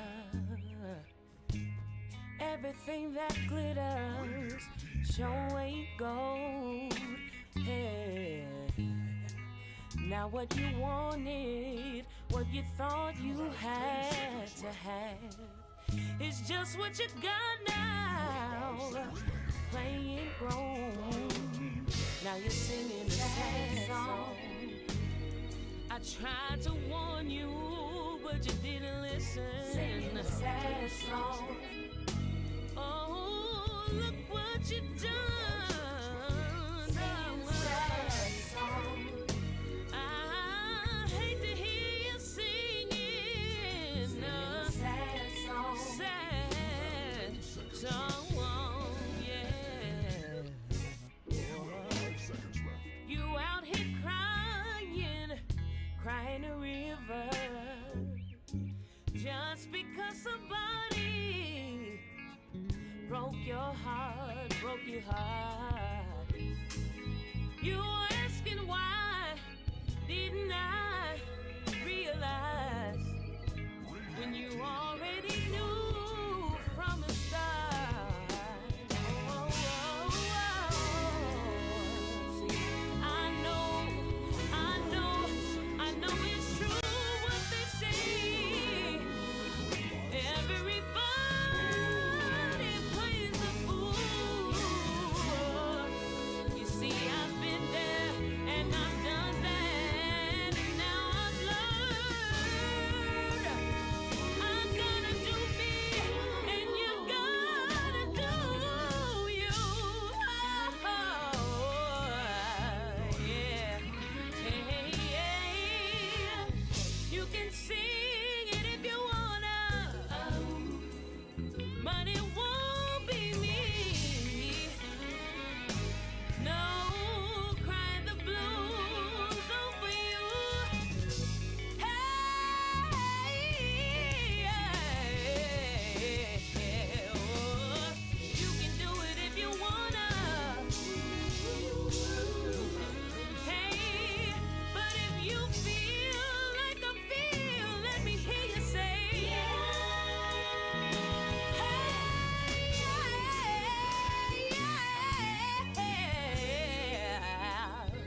True story, true story. Mike G, J. Vanille, I had to do it, man. It's only right, you know what I mean?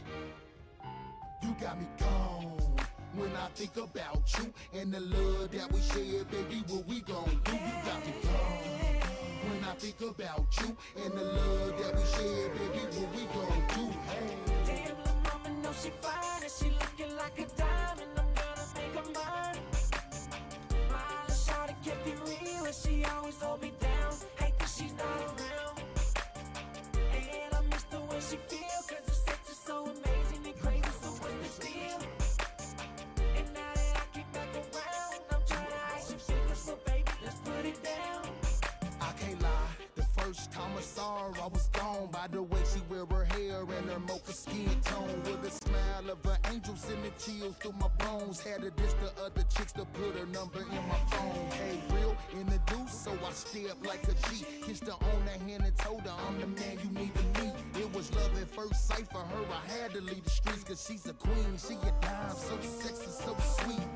Damn, lil' mama know she fine and she looking like a diamond. I'm gonna make her mine. My little shawty kept it real and she always hold me down. Hate that she's not around. And I miss the way she feel, cause the sex is so amazing and crazy. So what's the deal? And now that I get back around, I'm trying to ice your fingers, so baby, let's put it down. Other chicks in my city start to hating cause they heard she was a DJ in a Delta and a full-blood Asian. My city, they never seen it. This girl was off the Richter. Everywhere that we went, they would snap and taking pictures. I'm a star, she's a star. Every day was caviar. We taught each other, loved each other. I miss you, girl, I need you, ma. See your face in my dreams and feel your touch when I'm weak. Cause she's a queen, she a dime, so sexy, so sweet. Damn, lil' mama know she fine and she looking like a diamond. I'm gonna make her mine. My little shawty kept it real and she always hold me down. Hate that she's not around. And I miss the way she feel, cause the sex is so amazing and crazy. So what's the deal? And now that I get back around, I'm trying to ice your fingers, so baby, let's put it down. Is it true that you blue? Yeah, I had to pick my face up. Never thought it'd be a day that me and baby girl break up. I slid, got caught cheating. 2 weeks with no speaking. She decided she should leave. Hit your boy with the piece. I lost my best friend, my first love, my other half of me. I see you shining on the TV, girl, like you ought to be. This is sugar cane and my love run deep. Cause she's a queen, she a dime, so sexy, so sweet. Damn, lil' mama know she fine and she looking like a diamond. I'm gonna make her mine.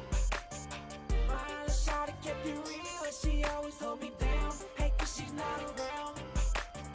And I miss the way she feel, cause the sex is so amazing and crazy. So what's the deal? And now that I get back around, I'm trying to ice your fingers, so baby, let's put it down. You got me gone when I think about you and the love that we share, baby. What we gon' do? You got me gone when I think about you and the love that we share, baby. What we gon' do? Hey.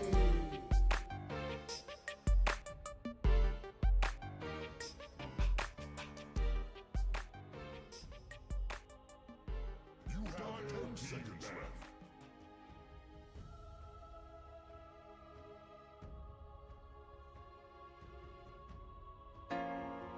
Dire team pick. Radiant team pick.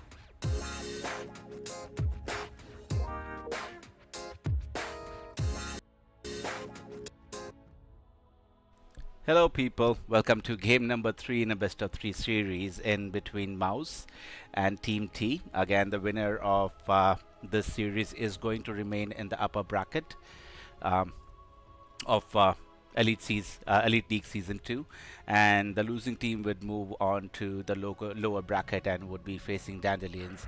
That again would be an elimination round. This one, of course, is upper bracket semifinals. So we are waiting for our Game 3 winner, and the winner, again, as I said, would be moving forward, facing Navi Junior in the upper bracket final. And well, the losing team is going to the lower bracket. Anywho, so this is game number 3. Let's move into the draft really quickly since it has already ended. For Team T, we are looking at Phoenix, Clockwork, Centaur, Wind Ranger, and Troll. And for Mouse, we are looking at Brewmaster, Witch Doctor, Rubik, Templar Assassin, and Broodmother. Broodmother somehow made it through the draft. That's really interesting to see, because most of the teams recently are not letting Broodmother go through. Because it can be one annoying hero, most probably being played in the mid lane by the looks of it. On the Templar Assassin, Broodmother would be safe lane. We will see Brewmaster as the off laner for Mouse, and then Witch Doctor and Rubik as the 2 supports. For the side of Team T, we will say position 1 Troll Warlord, position 2 Wind Ranger, position 3 Centaur Warrunner, position 4/5 Phoenix, and then we have Clockwork. Right. Phoenix, most definitely the MVP of this game, I suppose. Right on. So we are moving into game number 3, which is going to start now. I think all eyes are going to be how Team T are able to manage this Broodmother in the top lane. So if they are able to control her at the starting of it, not let her get away with a good farm in the initial stages of the game, I think they have a chance. Otherwise, Mouse, I think, definitely do have a game, and the heroes to kind of take this away. Right, a little bit of aggression coming out from Team T. Let's see how they want to move forward here. Right, they have moved on to the Radiant jungle. That's the area they want to occupy for the starting part of it. And then we see the Dire team moving towards the bottom side of the jungle. No sense of aggression from any team as yet in terms of vision. Radiant have vision in the river. Dire has not set up any vision. No, Dire have set up vision over here on the cliff. So both teams have an idea, have a little bit of vision to work with, so that they are not just feeding their life away.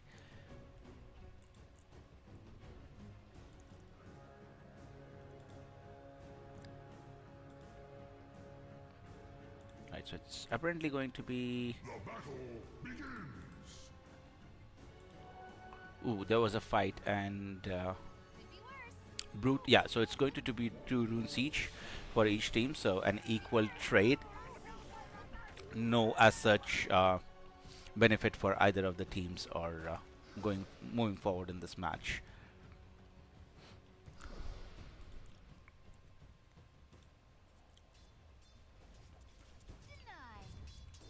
So it's going to be a Wind Ranger versus the Templar Assassin. I think Templar Assassin should be doing pretty okay with the Psyblade effect on the Templar Assassin. That's the that's the skill Templar Assassin would be queuing up eventually. Has the first skill point into her refraction. Right on. Wind Ranger has power shot just for the harass damage onto the Templar Assassin in the mid lane. So both these heroes would be pretty much in a farming mode for the initial 6-7 minutes till they get the early items. I think both of these heroes are kind of dependent upon the items they have at the initial stage of it. And Templar Assassin really doing a good job in kind of irritating the Templar Assassin. A power shot, securing the kill on the range creep, and then moving forward. Right, in the meantime, Brewmaster could be... No, he's not in any trouble whatsoever. Is able to kind of step back from the danger area. It's going to be a Troll plus Clockwork against a Brewmaster and Rubik. It totally depends on who gets the initiation and who uses the skills how to see if they are getting any kills. Clockwork could be real danger here with the kind of cogs he has. In fact, we actually might see Brewmaster going down as the first. Oh no, the miss on the last hit was not able to complete the kill. In fact, it is the Rubik who's going to be in a little bit of trouble. Slow were coming out from the Troll Warlord, and no, he was not able to get one last hit. So Troll Warlord survives with what, about 10 HP in his kitty, and if Brewmaster is able to get one hit, he's still very low, so he's not able to go and commit onto the kill onto the Troll Warlord. So good chain of events for Team T. They were able to secure first blood for themselves onto the Rubik, and not giving their life away in the process as well. It's the Clockwork who got the kill on it. A nice pullback by the creeps onto the Phoenix, but I don't think anything much is happening here. What item is Centaur? Centaur is just going for flat out braces. There is a lot of magic damage which might be coming out from the Witch Doctor, but again he's able to, well, kind of walk away from that engagement unscathed. Clockwork might be in a little bit of trouble. It is a 3-minute Lotus which would be spawning now. Let's see who is able to grab their hand on it. On the top side of the map, it's going to be the Phoenix, definitely, who gets his hands on the Lotus. But in the bot side, it's something which we need to wait for, since there's a lot of contestants for that. Easy breezy.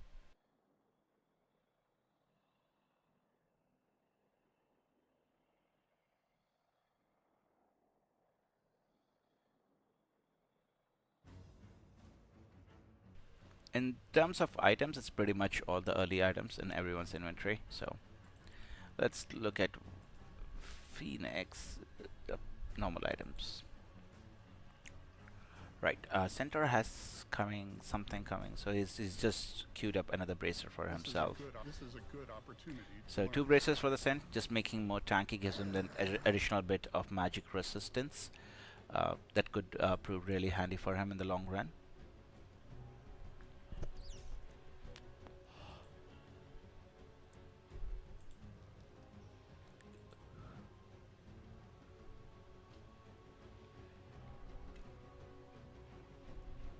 Alright, it seems the network has disappeared for some reason. Oh, wait, no, I couldn't. In terms of last hits, it's the Templar Assassin and the Broodmother, closely followed by Wind Ranger and the Troll Warlord. So match pretty much in even state right now. No clear out winners in the first 3 minutes of the game. Just 1 kill on the Rubik. That's what we have had so far. So pretty peaceful game in that context.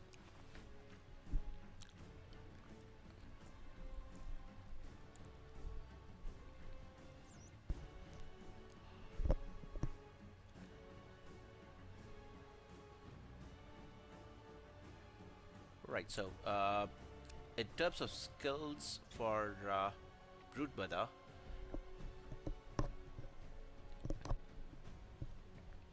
alright, so whenever Broodmother or any of the Spiderlings get a kill, they get a percentage as heal. So 2% of the maximum hero health, I suppose. And healing from creeps is reduced for 40%. So basically, it's a very similar ability to Life Stealers, wherein if any hero dies, he gets a boost in his HP. But yeah, very similar to Life Stealer in that context. What facet has Bloodseeker gone with? Innate ability as well, yeah. Forever grants armor per stack while in melee form. Yeah, that's what I go for usually. Wind Ranger. Which skill has it gone for?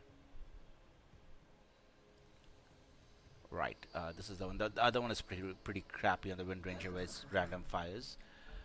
So that one really sucks. And Phoenix goes with Dying Light, wherein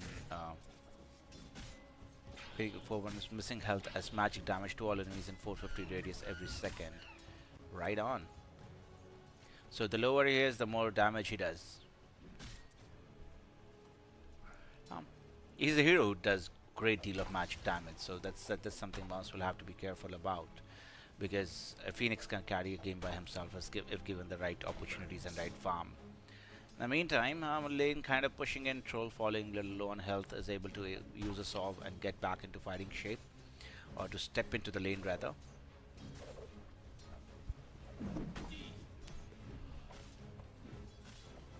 Every coin helps. Alright, let's see if Setter actually finishes his 3 braces or wants to go with a different item this time around. Well, the Witch Doctor is fighting out with Phoenix just to avoid the pulls and the cramps. Right, mid lane, we see the Templar Assassin as kind of you know, moved ahead. In the meantime, bottom lane there could be an attempt on the Brewmaster.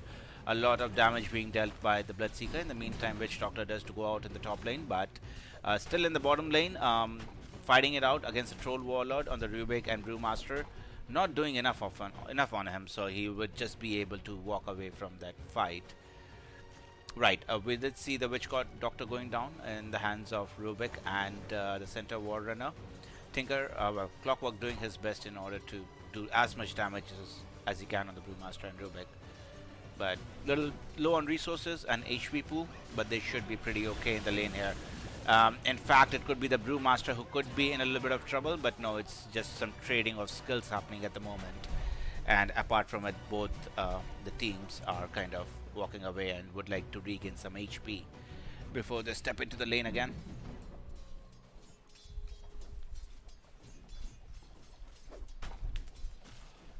Right, 2 kills in favor of Team T at the moment.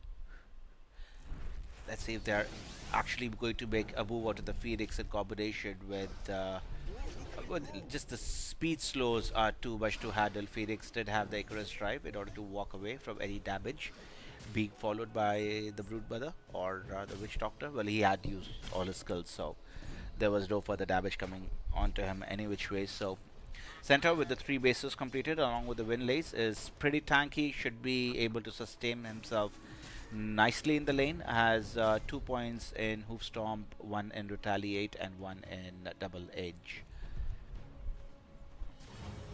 Right, in the meantime, Phoenix ends up going down in the top lane, so Team Mouse getting themselves on the leaderboard as well. It is going to be the Broodmother who gets that kill onto the Phoenix, so nice bit of gold for the Brood to help her out in the laning phase. In terms of itemization, it's going to be the Soul Ring as the first item of choice after a Bracer and the complete Magic Wand and boots. So right, so Troll little low on HP, has to bring in a little bit of resources in order to top himself. He's using a lot of regen in this lane. He has to because the Rubik himself and the Brewmaster are dishing out a lot of damage on him. In fact, he is going to be eyeing the Battle Fury in this game as his item of choice. If Clockwork is able to get his hands on the Brewmaster inside the cogs, it would be very nice, but eventually it's the Rubik play who is not able to let the Clockwork get anywhere near the Brewmaster with a stun, and they're able to walk away from it any harm whatsoever. Alright, Witch Doctor wants to steal it. He is not able to steal it. In fact, I'm pretty sure he's going to end up giving his life away in the hands of Phoenix. There is a TP coming in from the Wind Ranger as well, is able to connect successfully through the power shot and come in, get a kill, then walk away. So, nice little move from Wind Ranger, who has already reached level 7, has a regen rune in inventory, along with the Wraith Band, so is in very good fighting shape.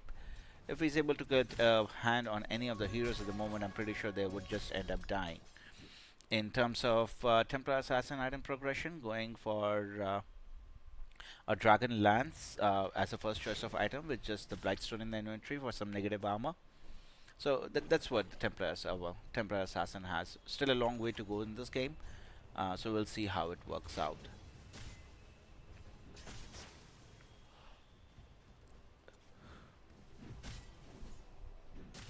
Setter Warrior has actually resigned himself to some creep cutting, I suppose. So he's just cutting creeps and taking that Fapper himself, since Broodmother is already level 6. Can spawn the Spiderlings now. Should be pretty okay in that context. Wind Ranger trying to kill as many as they can. Well, Spiderlings as they can, but in the mid lane it is Rubik and Phoenix who are trying to leech out some experience, okay, so that they can at least have their level 6 going. Right. In fact, Phoenix has already moved on to the bottom lane and is able to make a kill, a successful kill onto the Brewmaster. So the score is 4-1. Team T making good moves on the map and kind of getting ahead of the game. So that's really nice to see from Team T. But let's see if they're able to get into this center warrior now, who's just able to pop the Stampede and says goodbye to Team Mouse. Nice little attempt there, but did not end up in any kills in their favor. We're going to see Templar Assassin the juggle for a very long time now. Hopefully not the longest of times, but at least for the say 5 to 6 minutes till the time the dragon lands and the desolate deso is completed. So that's one thing Templar Assassin would be looking forward. Let's see if he goes for Desolator or the Blink Dagger first. That's something we'll have to watch out for. Brewmaster not doing too great in this match though. He is at the bottom of all the cores. In fact, it's Troll who's kind of ahead of him, but the real benefactors would be Team Mouse because they have been leaking kills here and there. But the point is their cores are surviving. Their cores are doing really well on the map. The Templar Assassin has been left pretty alone, along with the Broodmother. But a big move coming onto the bottom lane. Throne Warlord could be in a little bit of danger. Does not have. He does skill up his battle trance. Let's see if he's planning to use it. It does end up using the battle trance, but again, I don't think it's enough. He is still going to die. Witch Doctor falling a little on HP, but should be okay to survive. And it is Team T who have eventually run out of juice. A 5-man rotation coming out from Team Mouse, and they are able to get 3 successful kills in the bottom lane, equaling the kill score. In terms of damage numbers, it is going to be Brewmaster who did most of the brunt of the damage. Well, it is a Witch Doctor who actually did brunt of the damage in that fight, so kudos to Witch Doctor. Just an annoying as hero. Pushes the the Troll Warlord a little backwards towards his Battle Fury. Does not even have one component of his finish. It's already 10 now. Well, 10 minutes and 50 seconds, so it's going to be at least 5 minutes before he gets his Battle Fury. At least, I would say, in case if he gets some stacks, that would be a different story, but any which ways, it's at least going to be 5 minutes, not before that, before the Battle Fury comes online for Troll Warlord.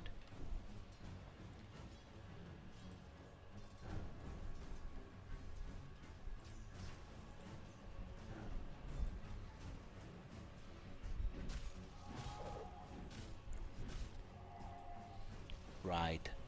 So, Troll Warlord is going to be farming the Battle Fury, does not even have the Quelling Blade as of now. That's the saddest part of it. Broodmother, there are a lot of Radiant heroes converging onto her, so just is going to TP away and look for a kill. Well, in the meantime, Witch Doctor goes down by a 5-man rotation in the top lane, and all the Dire heroes have moved on to the bottom lane, and I'm pretty sure they would be taking down the bottom tier 1 tower. As similar to Team T, who are going to be taking the tier 1 tower from the hands of Team Mouse. So, so 1-for-1 towers for both the teams as we are looking at it. Radiant's bottom tower has fallen. The pace of battle quickens.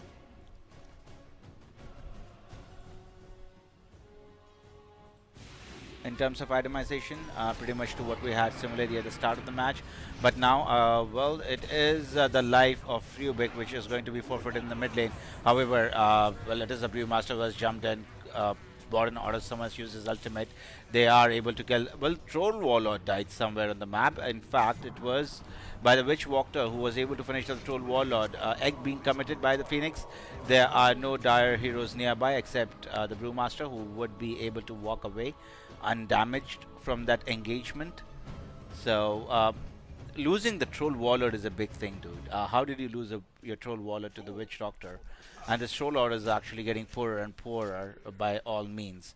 So he's currently at the bottom of net worth of all the cores, fighting it out with the Brewmaster, who had a very similar laning phase, to be honest, and is going to queue up his Radiance. Another 3 to 4 minutes on the Radiance on the Brewmaster. But the Troll's Battle Fury is just getting delayed every second he's off the map, dude. Does have the first component of his finished. We are already 14 minutes, so it's definitely going to be longer before the Battle Fury is done and he can get up his farm. Another attempt by the Clockwork in the same area. same result, and this time they didn't have any heroes or ultimates. I'm not exactly sure what Team T are wanting to do at the moment because oh, one more hit, bro. He just survived. He literally just survived. But the tier 1 tower does not have the ability to teleport away. So I'm pretty sure the tier 1 tower would be going on pretty soon into the hands of well, the Broodmother. Radiant's middle tower has collapsed. Dire's top tower is under attack.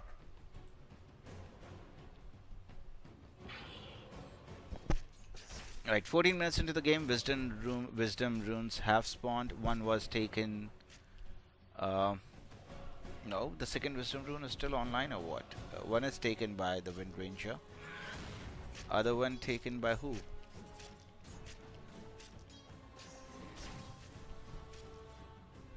It's not here. Who took it? Does not say here for some reason. Anyways, moving on. Broodmother going for an Orchid, has already completed it. The next item of choice is going to be Bloodthorn. Bloodthorn for the Broodmother, catches any heroes, kills them instantly. Really handy against all the tanky heroes as such. Now we see a movement coming out from Team T. Let's see if they are able to kill the Broodmother who is in the vicinity. They do have all the skills available for them to utilize, and I'm pretty sure this is going to be a kill onto the Broodmother. Yep, it is a kill onto the Broodmother. Alright, so a really nice move coming out from Team T. They were able to get a kill on position 1 of Mouse, which kind of eases the pressure which is on them currently. Just a minor 2000 net worth advantage for Mouse 15 minutes into the game. So yeah, looks pretty much even. It's only the difference between the two cores of Mouse are really owning this match. It's the Templar Assassin and Broodmother who have not. Templar Assassin has literally been, just sitting in the mid lane, getting Kenny kills coming close to her. But now the Templar Assassin wants to be active on the map, has the Blink Dagger and Dragonlance completed. So this is not definitely the farming build. This is being the aggressors build. Let's see how much the Templar Assassin is able to get out of this Blink Dagger. It can be used pretty well for farming as well. It actually kind of increases the farming rate for Templar Assassin, so can be used in either ways. Let's look at Troll. What is he up to, dude? How far are you from your Battle Fury? Bottom tower is under attack. He's not that far now. Again, it is 16 minutes. We were kind of predicting around 10. He will take another 5. He has taken another 6 minutes, and he's just done with his Battle Fury. So I would say that's a very nice recovery from Troll Warlord. He was actually able to farm up his Battle Fury in a substantially less time. Okay, so he has a Battle Fury now, should be able to farm at a much faster rate, but it is his map which is kind of being taken over by the Dire side. And you look at this Dire jungle, there are traps everywhere set up by the Templar Assassin, and in fact I think each and every one of our trap is set in this bottom jungle, and Radiant side just cannot enter it, cutting the creep wave as well. So they are kind of pressuring 2 tower at a very similar time. From Team Mouse, they are being the aggressors at the moment. Chaos Knight is kind of farming away in the Radiant jungle. Similar is the Broodmother, who's I think waiting for the BKB to make any aggressive moves onto the map. So the first item of choice after the Orchid is going to be BKB on the Brood. How far? In the meantime, we see there was a nice chunk of rotation coming out from Team Mouse, and they were able to get a kill on Centaur, who was kind of farming deep in their jungle area. It was pretty obvious that he's going to die there. However, there is an aggressive move coming out from the Witch Doctor.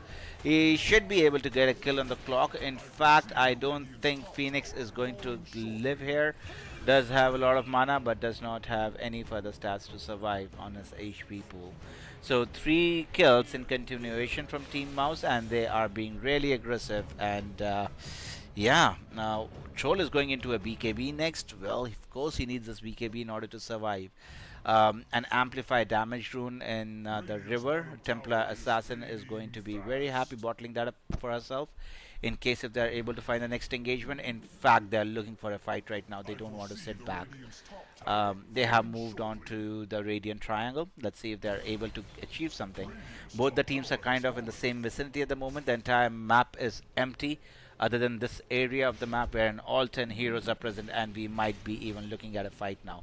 Trollord was able to clear out the illusions thrown out by the Broodmother, but it is an initiation onto well, the Brewmaster, whom they blow up instantly. So no kills coming out from the side of Team T at the moment. They were able to successfully go ahead and defend this area of the map.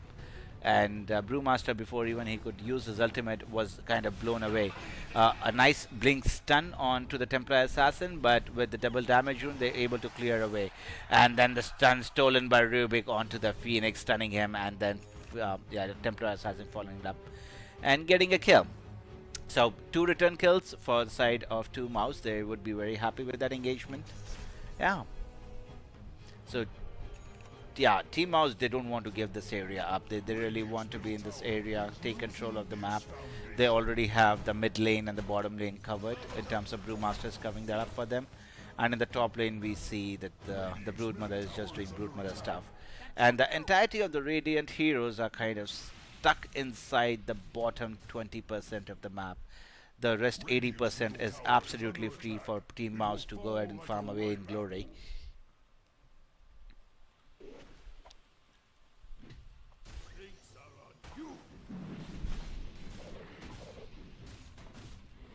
Right. So, Manta style next next item of choice for Brewmaster. Let's see what Troll is heading into. He's still quite far away from his BKB. So we'll be waiting for that to come out. Broodmother has completed the BKB already. And a move being made onto the Troll Waller. Let's see if they are able to. He's level 14. He's not by any means the weakest of the heroes on the map now. He is on top of, well, he is the most farmed hero on his team now. Looking at the position where he was in, he has done a great job at farming. In fact, I see the Wind Ranger has kind of fallen off from where she was at the starting of the game. Not involved in many kills, does have the Gleipnir completed. So will be very interesting to see what she's able to achieve with that item. And that is an upgrade for sure, nonetheless. Right on. So I'm pretty sure, yeah, Mouse is just going to go for Roshan, and then I'm pretty sure they will be taking down the rest of tier 2 towers which are left on the map for Team T.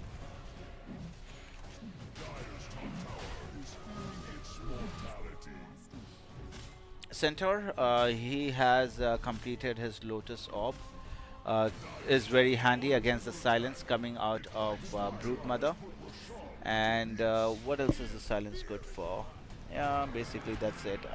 Unfortunately, Phoenix does end up giving his life away in that context, and where, okay, here is the fight happening. Centaur was able to TP away successfully thanks to his HP, but it's the Troll Warlord who is going to be in a lot of trouble. I don't think he's going to. He is going to use his Battle Trance in order to survive, but I don't think there is any scope of survival when it comes to this matchup, wherein you have a level 15 Broodmother with a BKB Orchid who did not even feel the need of using her BKB or even her magic wand, so basically not threatened at all by the Troll Warlord. In fact, oh wow, it is the Wind Ranger was actually able to get a couple of things done, able to bring down the Aegis, bring down Rubik.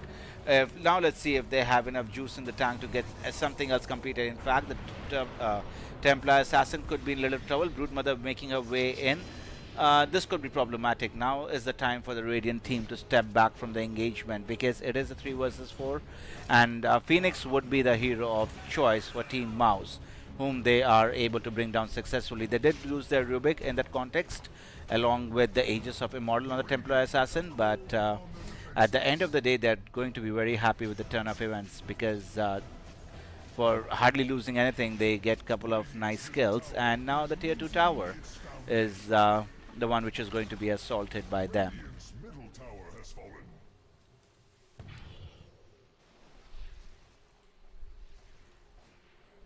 Right. Some Radiant Jungle has been taken over by Team Mouse. Let's see if they are wanting to finish this tier 2 tower as well. Just to remind you, they don't have the Aegis advantage with themselves anymore. It's going to be a 5 versus 5 fight in case, and which is not going to be the case because Team T is just not interested in defending this part of their map.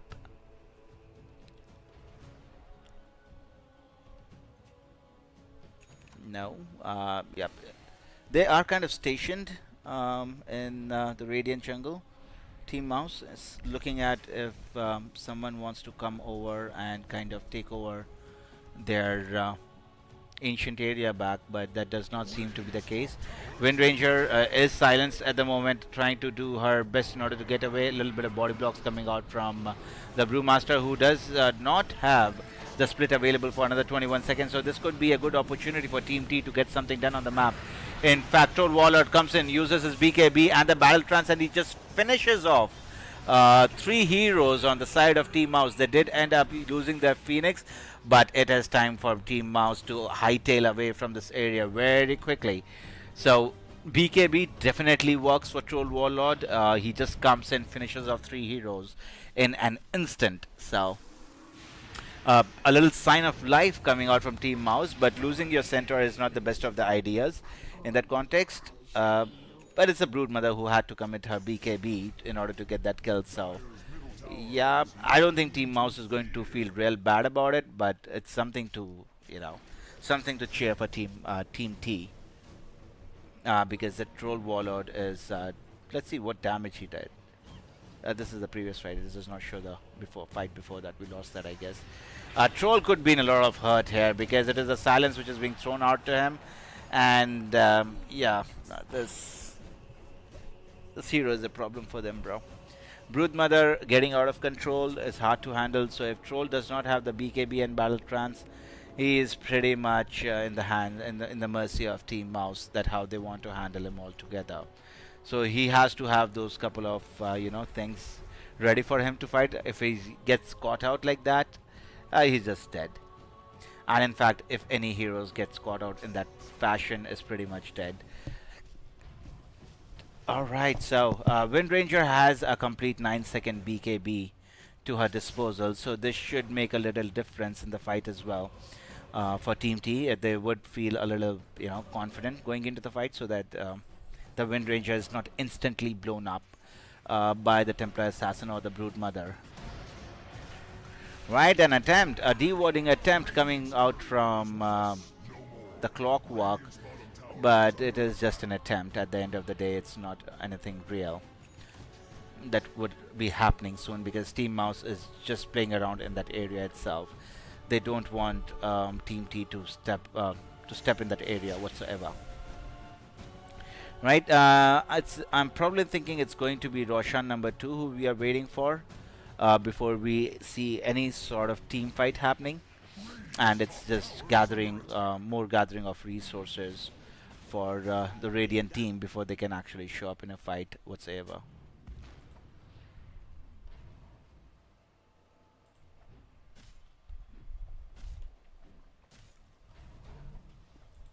Alright, so well, getting a couple of traps dismantled on Team T.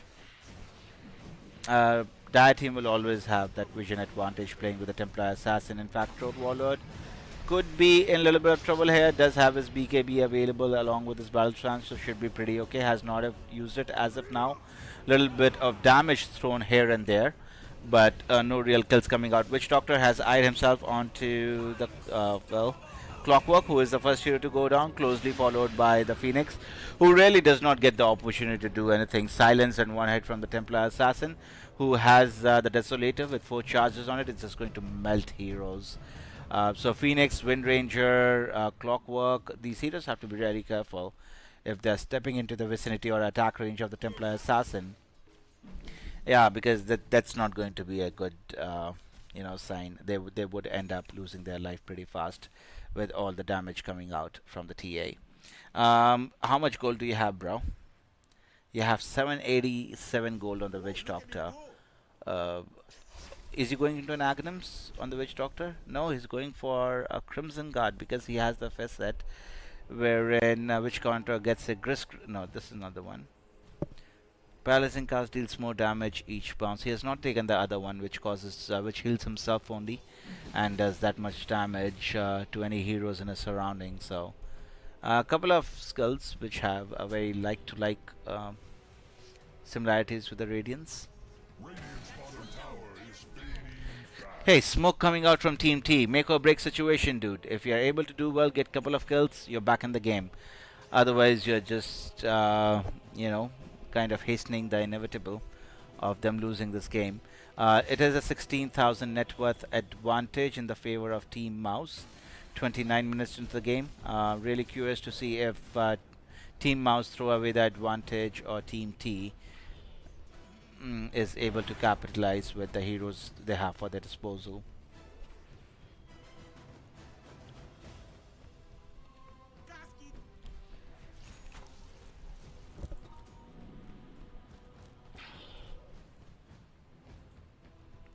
Right, so Broodmother has completed her Manta style, very good against Troll Warlord.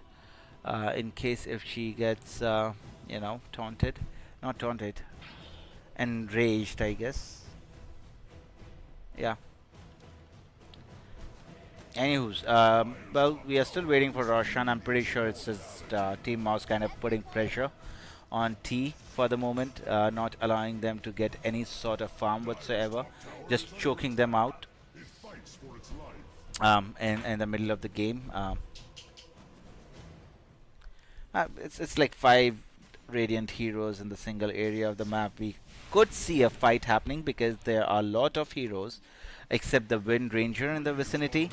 Let's see if any team wants to initiate by any means onto any of the heroes. Wind Ranger has actually TP'd back, and they have smoked over. Let's see if they are wanting to go for a kill.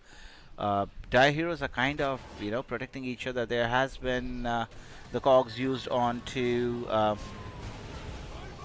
on the Brewmaster, who is ultimately able to use his primal split. And now Mouse are going to just walk away, wait for the egg to explode. And now, it is bye-bye for the Radiant team, right? Please get back to your base as soon as you can. But I don't think they would be given the opportunity to do so.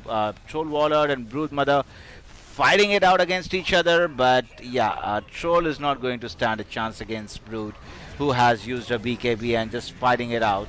Man-to-man fight, but GG. A lot of kills being fed by Team T. At the moment, no heroes have died on the side of Team Mouse. In fact, it is the Templar Assassin and the Witch Doctor who ends up going down. So Wind Ranger coming in, making a big difference into the fight. Now let's see if they are able to get a kill onto the Broodmother, who is kind of speedy and able to walk away without any further harm coming that way. But a nice comeback from Team T. They are able to get a couple of nice kills. Shackle Shot connected onto the Rubik, but I don't think they have enough. In fact, the Broodmother was able to use the eggs onto her. Now, it might be the situation that the Broodmother could be in, well, in fact, this is a nice turn of events for the side of Team T. They are able to hold their base, not lose any of the tier 3 towers, and they just shut down Team Mouse right then and there. A lot of damage being dealt by the Wind Ranger, so I think this is the Wind Ranger game wherein they are able to survive, because as we saw, Troll against a Broodmother, even with the battle trance on, is not much of a threat, dude. Is really not much of a threat. Alright, Wind Ranger has used her focus fire onto Roshan, so this Roshan should be going down pretty nicely, pretty soon for them. So I guess it's a 15,000 net worth lead as we're looking at it, but it does not feel so anymore, because it is items which are going to be pouring in for Team T now. Let's see what the item progressions or what items they were able to get after those engagements. Right, Clockwork with a Solar Crest. Troll has his Manta completed. we'll see Wind Ranger with her Klepinair and Blink Dagger along with the BKB. Phoenix has, well, he is going to into a Shivers. No, he's going to a Hex next, Scythe of Vice. And on the Centaur, he is going for, yeah, he's going for a Shivers Guard as his next choice of item. Do we see any movement coming around at the bottom? In fact, it is a Clockwork who ends up giving his life away while farming there, but it's a Clockwork. Really, Team T is not going to mind that. They have Aegis of Immortal in the hands of Troll Warlord, who's bashing away at the tier 2 tower. Glyph has been used, so really has to walk away now for some seconds. But in the meantime, it is an attempt onto the Centaur Warrunner, who is not really as squishy as he was in the starting of the game. Would be completing his Shivers Guard in next 175 gold. A great item against Broodmother, because you know, a lot of damage being done to the illusions. You can help with the fractions on the Templar Assassin. It's very handy against the Brewlings as well. So that AoE damage of the Centaur is really going to help him. Phoenix falling a little low on HP. Let's see what Phoenix is up to. Yeah, just farming away to glory, bro. Doing nothing else. Right. So another 500 gold for the Phoenix to complete the Scythe of Vice. An excellent item against the Broodmother Phoenix, or any hero in that regard from Team Mouse, or in regards any hero in Dota. Scythe of Vice is a great item, people.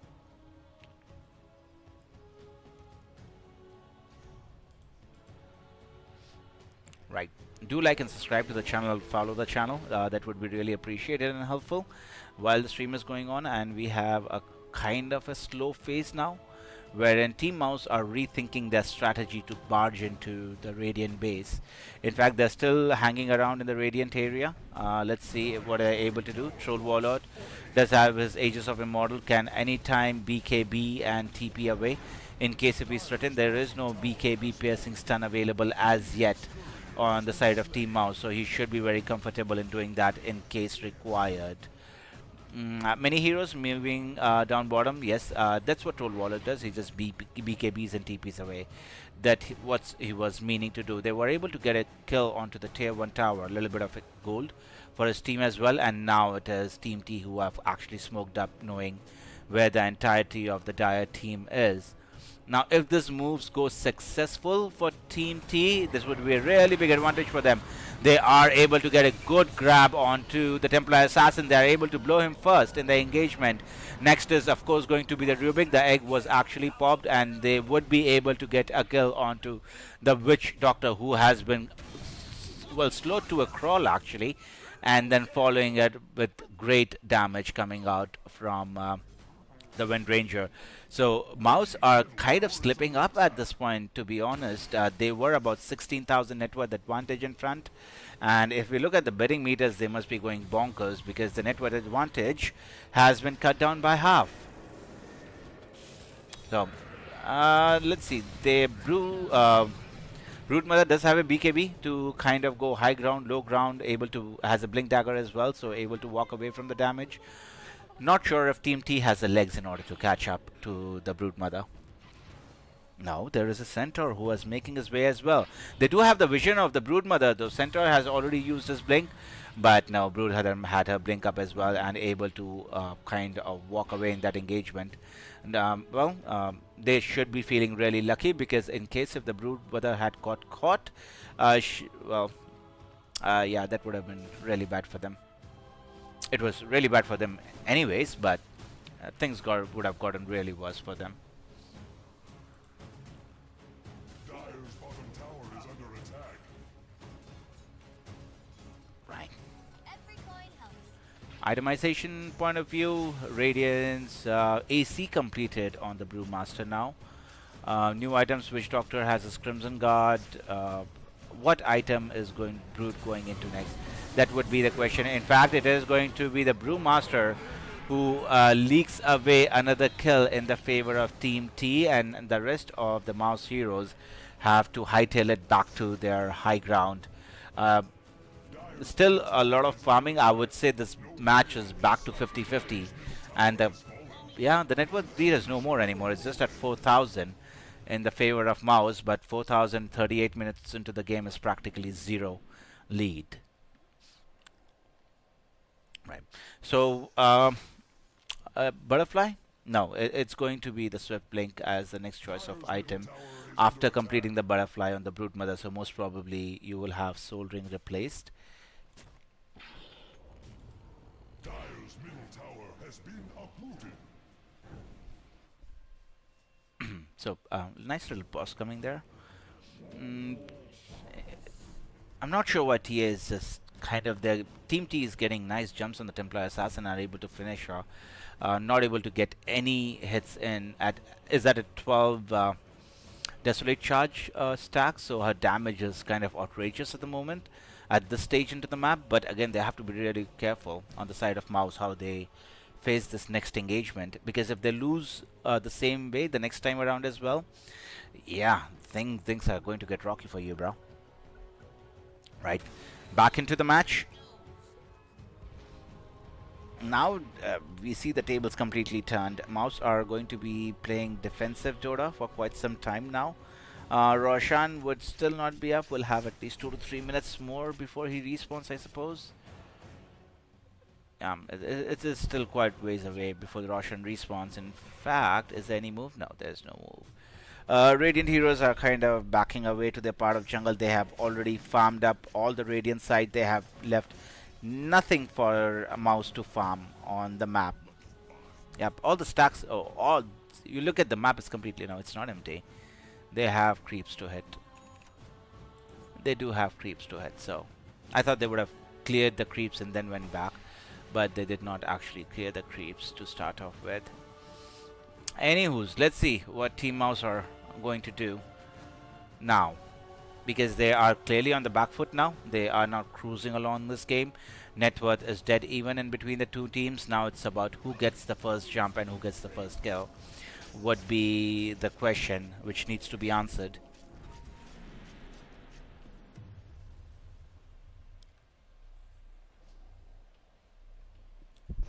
Right, so Broodmother has actually changed the item build to Basher.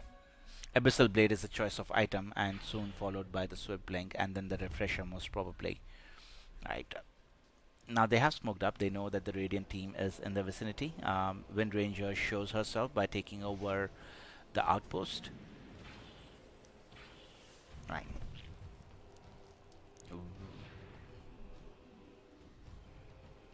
Dire's middle tower is learning to fear. Very intense times though, because both the teams are in the opposite area of their map. In fact, it is a troll who is going to kind of assault the tier 3 tower. Glyph had to be committed by Team Mouse because they knew their base would be taken away by troll, and they are quite some distance away from the base at the moment. Rubik has TP'd in, trying to defend his base single-handedly, but it is a flank which is coming out from the bottom side from Team Mouse. In fact, they want to withdraw. They don't want to have anything in this engagement, because in case if they lose a fight in this area of the map, they're probably facing mega creeps, is what I assume. In terms of buyback status, yeah, it's the prominent ones. Templar Assassin does not have a buyback. Troll goes ahead, finishes off the tower, has a BKB as a defensive mechanism, but other than the BKB, well, he has his battle trance available, but yeah, he should be a pretty hard hero to kill because of the Trickster proc evasion plus the whirling axis duration. Yeah. Alright, so Team Mouse are definitely wanting to do something here, because this troll wall is taking your base, bro. Where are you? This is a game of Dota. You need to defend your base. Defense of the Ancients. Alright, it is going to be the Wind Ranger who might be caught at the starting, who had to use a BKB and kind of hightailing it away. But a lot of commitment made by Team Mouse as well. Clockwork could be the first one to die in the engagement, has to use his flying skill, whatever, and get away from all the Dire team. And I don't think he'll be able to get away though, because the Templar Assassin with the Blink Dagger is able to come and fight. In fact, the center has come back into the fray. Clockwork buying back. And it is, well, it is the Primal Spit which has ended, and ooh, he should have run away from that engagement. Egg being committed by the Phoenix, not sure if it was truly required. Templar Assassin just kept getting a bash it onto the well, Troll Warlord and walking away. In fact, the Witch Doctor could be in a hurt of pain. In fact, he gets a very nice bouncing cask on two heroes. Dang, that hurt for Team T, and now it is going to be Centaur who falls into the engagement. So, oh, wow. Anybody going to tip the Witch Doctor? Bro, he just killed two heroes for you, which you were not able to touch. So, a really nice move coming out from the Witch Doctor. Now we'll see the buybacks coloring in from the Radiant side. They have already bought back on two heroes, which is the Phoenix and the Centaur. They do have a buyback available on their Troll. Clock does not have a buyback, technically a dieback for him, but Troll, he can if he wants to. Now would be the time. He uses it. Again, the first hero they are able to kill with the Shackle Shot. Wind Ranger again showing her colors. This high ground is hell for Team Mouse. Wind Ranger is just making it impossible for them to play. Now remember, it is a buyback which was committed by the Troll Warlord, and it is going to be Rubik who falls into his loving arms. Well, one team goes high ground, gives it away. Second team comes high ground, they give it away. So it's a picture of teams throwing after going to high ground. So that's what the teams are playing at the moment. And everything happening. Roshan has spawned, and let's see whom they give it to. I think giving it to Wind Ranger would be a great idea, but I think, yeah, they're going to give it to Troll, most probably. It is going to Troll, who's going to pick up the Aegis of Immortal. And along with that, they will be getting Roshan's banner as well, which could be used for high ground. And thank you so much for following, dude. Really appreciated. Alright. Oh, Acid Shot 197. Thank you so much for following in. Yep. Alright, so Wind Ranger coming back in. Now I think Team T would be looking at high ground. There is no net worth advantage in any of the team favor. It is, well, a set of barracks in the mid lane which are missing for Team Mouse, and that's it. In fact, if they don't act quickly, they are going to lose a lot of Rax area. Roshan's banner has already been committed by Team T. So any creeps near Roshan's banner becomes invincible. And well, it is the Troll Warlord who's kind of bashing away at the buildings right now. I think he has a shard as well. That's the reason all his shots are firing here and there. So it's a great shot to have in case if you're Troll Warlord. I really love that shard on him.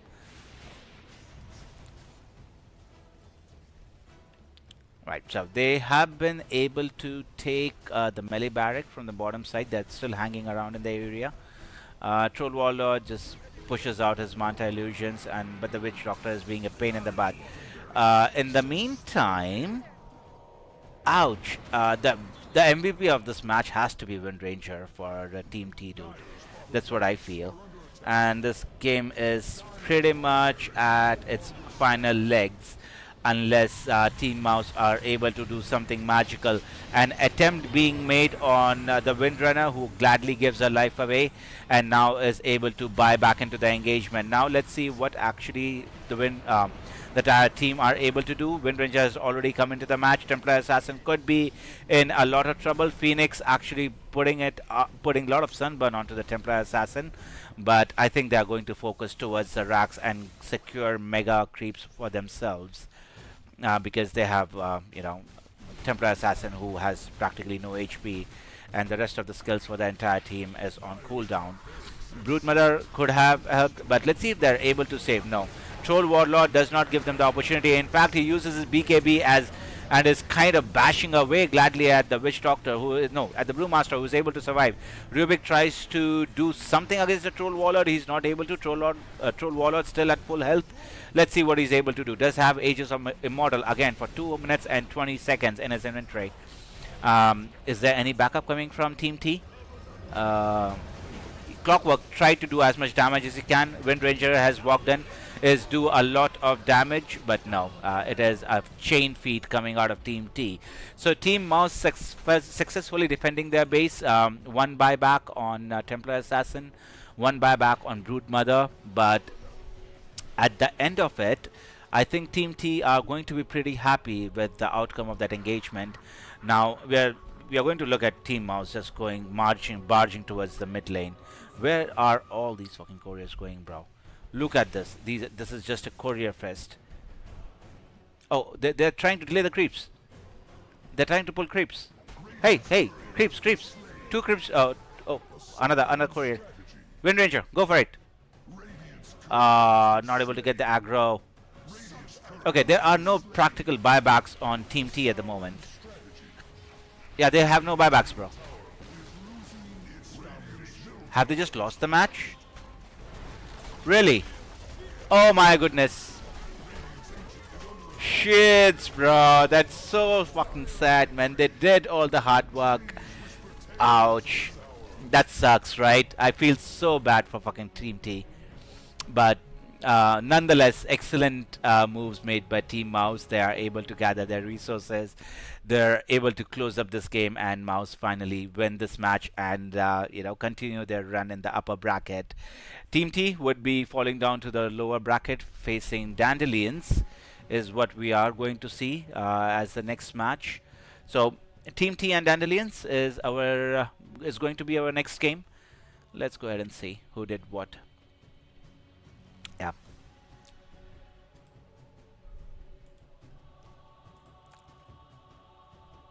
Right. Again, just mega creeps and not securing the win. They just gave too much away, I suppose. Anywho's great game to watch, guys. I'm going to take a small breather. I'll be back with game number 1 in between Team T and Dandelions. That is going to be a lower bracket. It's going to be lower bracket round 2. The loser of that series is going to be eliminated from the series from Elite League Season 2, while the winners would be moving on to the lower bracket semi-final. Right. In another 3 hours, we will see Team Mouse back in action with NAVI Junior. That's going to be the upper bracket final. And as of now, we are going to be watching Team T and Dandelions in the lower bracket round 2. So stay tuned, people. Lot of Dota to be followed after this. Please leave a like, subscribe to the channel, follow the channel, whatever you want to do in that context. That's really helpful and appreciated and really helps the channel grow. And I'll be back with you for game number 1. Stay tuned in, people, and enjoy the music. Cheers.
what's on your mind.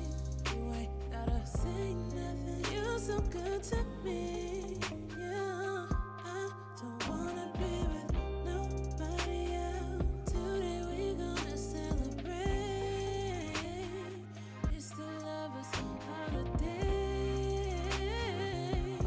Make it last forever. You know how to make me smile. Take this blindfold off me now.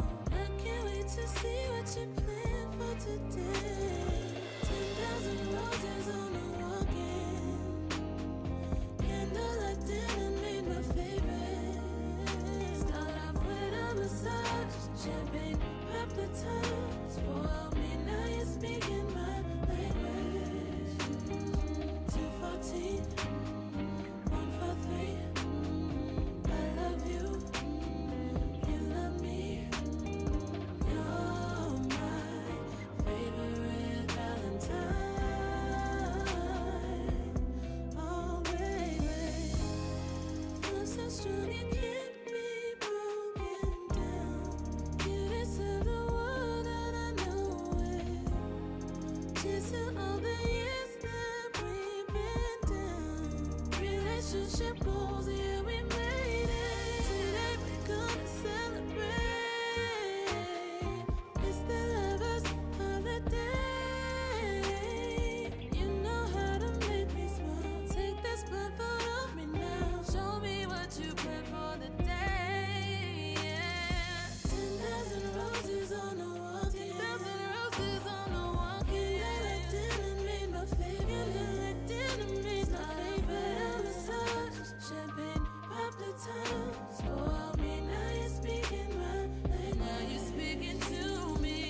214, 214, 143, 143. I love you, I love you. You love me, you love me. You're my favorite Valentine. Oh, baby.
Mike Flowers, yeah.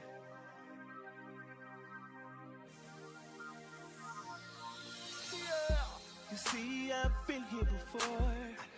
Another open, closed door. One more dream ignored. When will you settle the score? How long will I get knocked down? I try not to get weary, but now my strength is fading. Please come save me. In my mind, I'm trying to contemplate whether or not I got what it takes to get to the other side. My world is falling apart, and I don't feel I have the strength to carry on. That's when I look up. That's when I look up. There's no other strength I know. There's no other strength I know. That's where my help comes from. The battle's already won. Lord, I'm saying thank you for my rescue. When will I see the promise? Will I fulfill my bucket list? I don't care how hard it gets. God gave me the strength to never quit. I don't wanna be a preacher. I can't relate to you. Sometimes I feel under because of the pressure. In my mind, I'm trying to contemplate whether or not I got what it takes to get to the other side. My world is falling apart, and I don't feel I have the strength to carry on. That's when I look up. That's when I look up. No other strength I know. No other strength I know. That's where my help comes from. The battle's already won. Lord, I'm saying thank you for my rescue. When I feel my head underwater, when I can't see my way out, when everything is crashing down on me, when all hell is breaking loose on me, when I feel my head underwater, when I can't see my way out, when everything is crashing down on me, when all hell is breaking loose on me. Yeah. I look up. No other strength I know. No other strength I know. In my weakness, that's where my help comes from. The battle's already won. Greater is He that is in me than He that is in the world. I'm more than a conqueror. I'm more than a conqueror. When there's problems on every hand, I look to the hills. That's where my help comes from. Through my struggle, through my pain, through persecution, I look to the hills.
Dire team ban. Hello and welcome to game number 1 between Team T and Dandelions. Of course, this is a lower bracket round 2 finals in between these teams. Well, it's not lower bracket final, but it's lower bracket round 2. So the winner of this series goes into lower bracket semifinal, and the loser of this series is eliminated from Elite League Season 2. This is of Western Europe closed qualifiers. So that's done with it, and moving into the draft for Team T and Dandelions. This is again a best of 3 series, and of course this is game number 1. Moving into the draft. Well, before that, my name is Nick, and I'll be casting the series for you today. And once we are done with this series, the next series we would be watching is going to be in between Mouse and Navi Junior. So that's one more series we are looking forward to. That is, of course, going to be the upper bracket final. And by the looks of this game, we see the bans coming out of Team T. In terms of Tiny, we have Weaver banned, we have Brewmaster, Monkey King, and Vengeful Spirit being banned out by Team T. And by Dandelions, it's the bans are Bat Rider, Enigma, Beastmaster, Clockwork, and Doom. In terms of picks, Team T has only picked Phoenix so far, and for Dandelions we see that Enchantress and Centaur. So basically they have their position 3 and position 4 already sorted on Dandelions, and it's Team T who has just picked up a position 5/4 Phoenix. So nothing much has been revealed in the draft as yet, but looking forward to what we are going to get from these 2 teams in terms of drafts. Hoodwink, I really like that hero, dude. It's like a great playmaker in terms of provides you with great damage, control, a lot of harassment in the laning phase. So if unchecked, Hoodwink can potentially has a lot of scaling opportunities in the game, and can really scale up really well. In case if they're winning already, then the things becomes much more easier for Hoodwink. So really like that pick there coming out from Team T. Good against Centaur as well, right? Because the break mechanism can never be understated. Right, Primal Beast for Team T. Can get on top of Enchantress, does provide a lot of damage. So yeah, nice pick as an offlaner. Can be rotated to the mid lane as well in case if the requirement comes, but most probably he'll be playing in position 3 is what I'm guessing, but rest is something the teams will decide and let us know in the near future.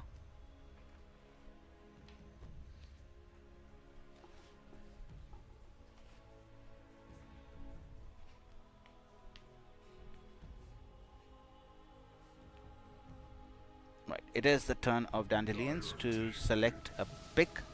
It's going to be position 1 Morphling. It works more often than not, so I have to believe that's a great pick coming out.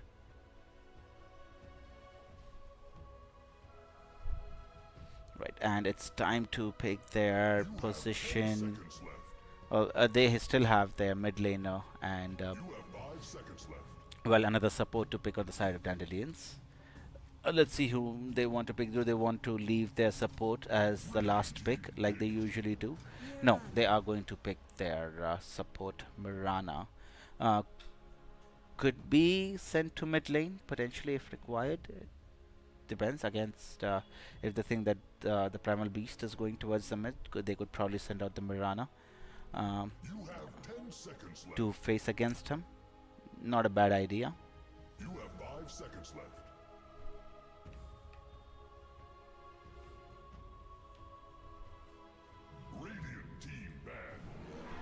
Ursa Warrior, great against Morphling. Why not?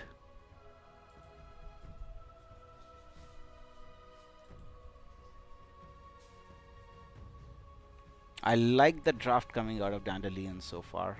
I don't mind the draft from Team T. I actually will correct myself and say that both drafts looks pretty equal as of now. we are into the banning phase, so we are going to be seeing 4 bans coming out from these two teams. Dazzle has been banned as the first hero by Team T. Next ban has to come out from Dandelions. What do they ban? Mid laners or off laners? What do you guys think? I think it's going to be off laners they should be banning. Most probably they are wanting to go with the off lane pick on the Dandelions, is what I'm guessing. You have 5 seconds left.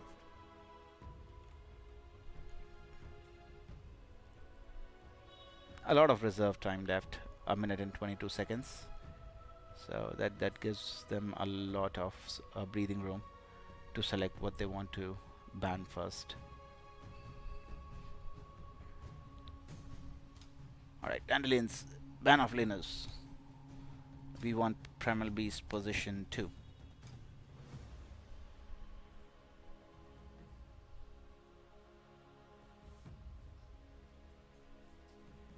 Which hero is very prominent and has been doing really well left in the pool?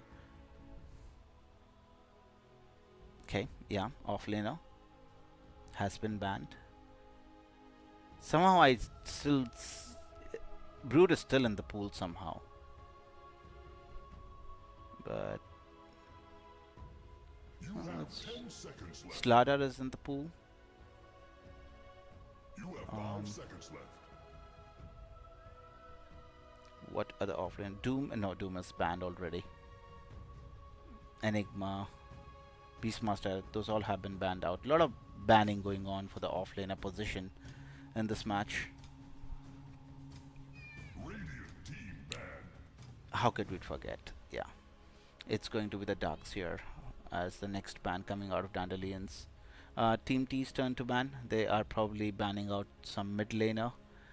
Void is... Void Spirit is still left in the pool. So they have Void Spirit to play with. No, they ban out the Ember Spirit. So I was thinking in terms of some Spirit brother. Right, time to pick. The first pick is going to be by Team T.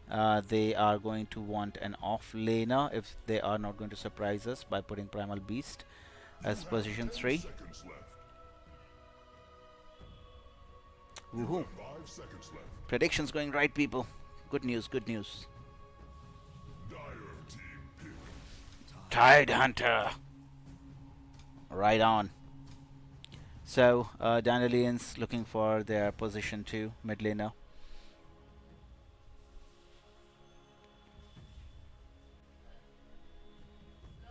There are a lot of Spirit Brothers still left in the pool. Void is left. You have 5 seconds left.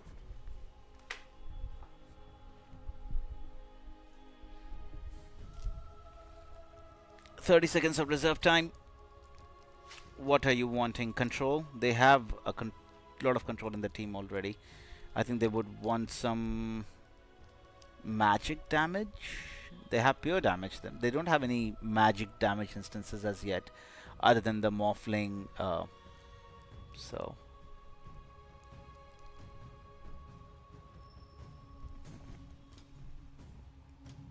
Lina does not sound good, right? Timbersaw. I had literally forgot about him altogether. So we are going to see mid lane Timbersaw going against Primal Beast. I think Timbersaw is going to be pretty comfortable with the lane he's getting in the mid lane. So by the looks of the draft, in case of Team T do not end their game in the first 27 or have a significant advantage by the time 28 minutes, I think Dandelions are going to take this game away, is what my prediction is. I am thinking, yeah, if Dandelions are able to come out on an equal footings in the laning phase, and then mid game they just kind of fight it out. Late game they definitely have the advantage. But on the hindsight, Team T don't have a very lousy late game either. So yeah, a lot would depend. My final verdict would be, I think Dandelions are going to take this game away, which is game number 1. But that's something we are waiting to find out. Right, so again, this is beginning of game number 1 in a best of 3 series. This is a lower bracket, round 2 of lower bracket, wherein one team will be eliminated, the one which loses the series. So yeah, exciting series to watch with their series life on the line on this one for both the teams. Both the teams would be under pressure. Let's see which team is able to cope up with the pressure better, because all the players in this pool are actually very talented, and it's just the pressure that they have to cope up with in order to bring victories out, and how the team clicks together would be the big question. Right.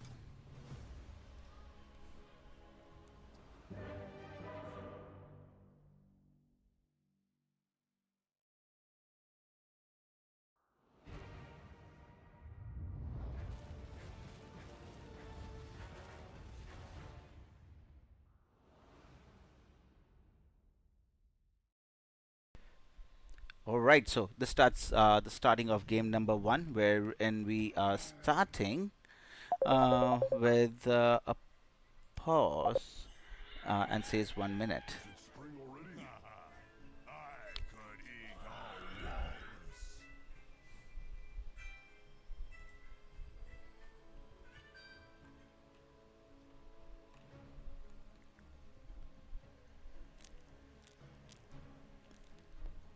I like the customization of this one though. Look at it.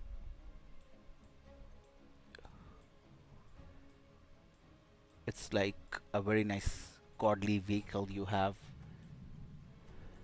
Ursa just looks like an evil bird. That looks so funny, man. Right, but the Phoenix one is too elegant, man. Yeah, it's very elegant customization or cosmetics.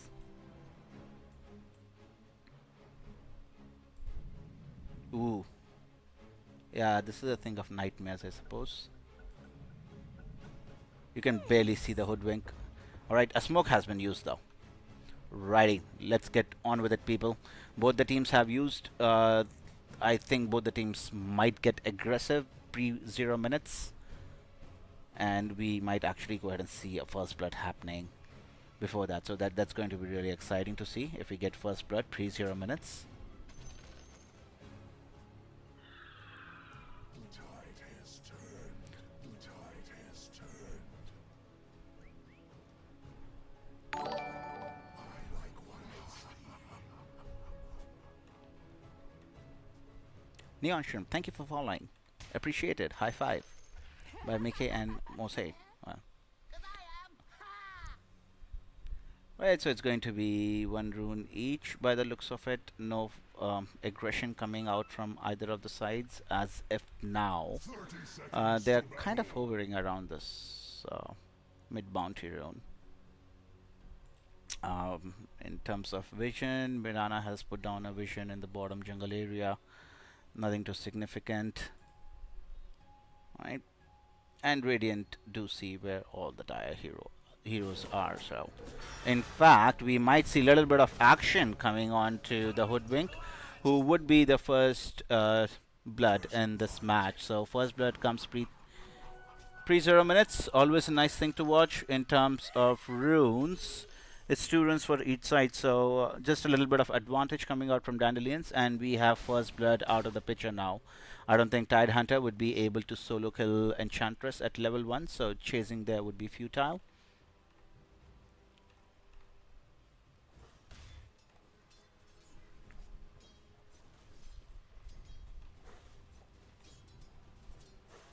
Right, mid lane is going to be Primal Beast against the Timbersaw. I think Timbersaw with his Whirling Chains should have Whirling Death rather. I'm sorry.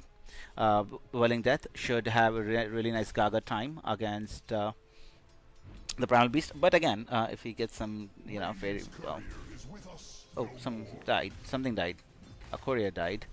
Anyways, I think Timbersaw is going to definitely be able to hold himself in the lane against the Primal Beast.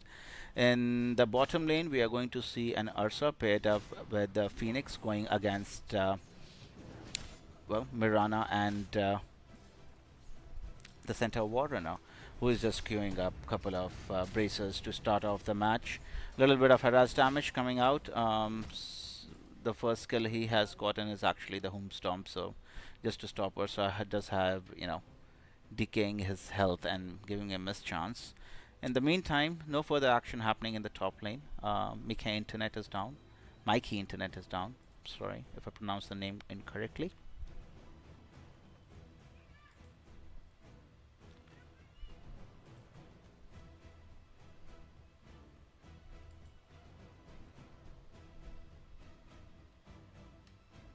In terms of starting items, well, the reconnection is already done, so we should have a reconnect right away.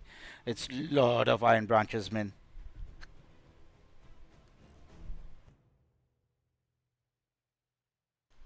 So we have plenty of iron branches to start this game off. Basically, those are the only things we see at the moment, wherein we'll see Timbersaw getting his bottle. Would be very interesting to see what kind of itemization this Morphling goes with, and even if he's able to do something to this Tidehunter. Tidehunter, naturally being very tanky, has skilled up Anchor Smash as his first skill, just to get near the Morphling and reduce his damage output, and it is significant by all means. Right, little bit of damage. No, it's just chip damage coming out from both the heroes. No real threat at the moment. In fact, Morphling wants to be really aggressive onto the Hoodwink. Really does not want her to have a match, but losing a lot of HP in the process. So that's something he'll have to be careful about. But him being a Morphling really would know the limits of the hero and how much regen he used to win. But again, kicking out the Morphling out of the lane or putting down the HP is really important, because if you let the Hoodwink hit you in free, it's trouble. It becomes very difficult to lane after that.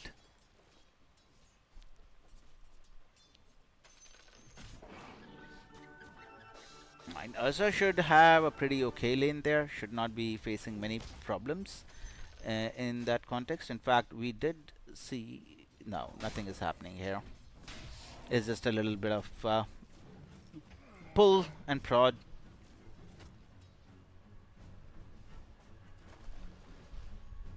Hoodwink little low on mana though. Does not have any sort of mana regeneration in the inventory. However, there is a little bit of mana regen coming out on the courier. Alright, so a little bit of aggression in the mid lane. Two beasts hitting each other. They both are not able to do enough damage to themselves or to the other hero in order to get a kill. Morphling is going for his standard boots, and then he would be going for a morbid mask just to sustain himself in the laning phase and in the jungle. Centaur is going to go with boots and couple of braces to start the game. Nice itemization. In terms of Mirana, we are just going to see nothing at the moment, and Timbersaw has a bottle and has queued up his boots as next choice of item. In terms of last hits, Ursa is having a great time. Primal and Timber are kind of in the same area. Timber with additional 4 last hits on top of the Primal Beast, so all the heroes are doing pretty much okay, other than the First Blood. There has been nothing much happening on the map, to be honest. It was just the Hoodwink going down as the First Blood in favor of Dandelions. Other than that, it's just peaceful farming for both the teams. So we have net issues on the Primal Beast right now, so we are waiting for those net issues to go away for the match to begin again.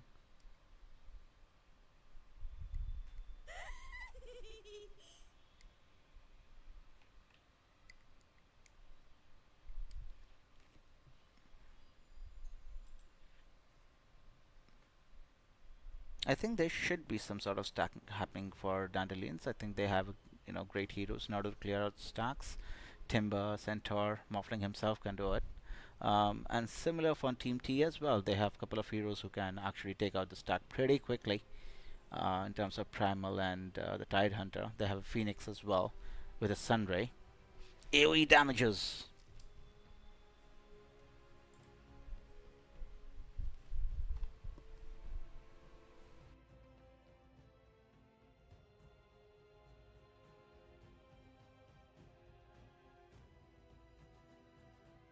the good news is that we are going to restart the match now since Primal Beast has reconnected.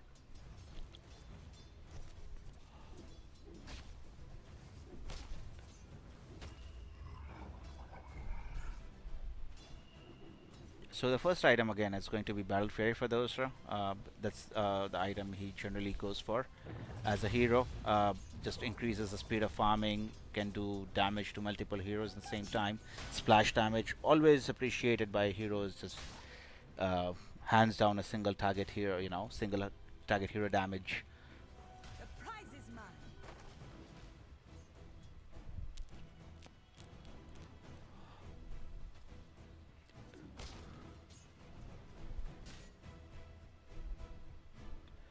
Right, so peaceful types at the moment. Not much action happening. Both the teams are kind of, yeah. Let's get some items before we start killing each other, because items and weapons are usually handy for killing other people. Right.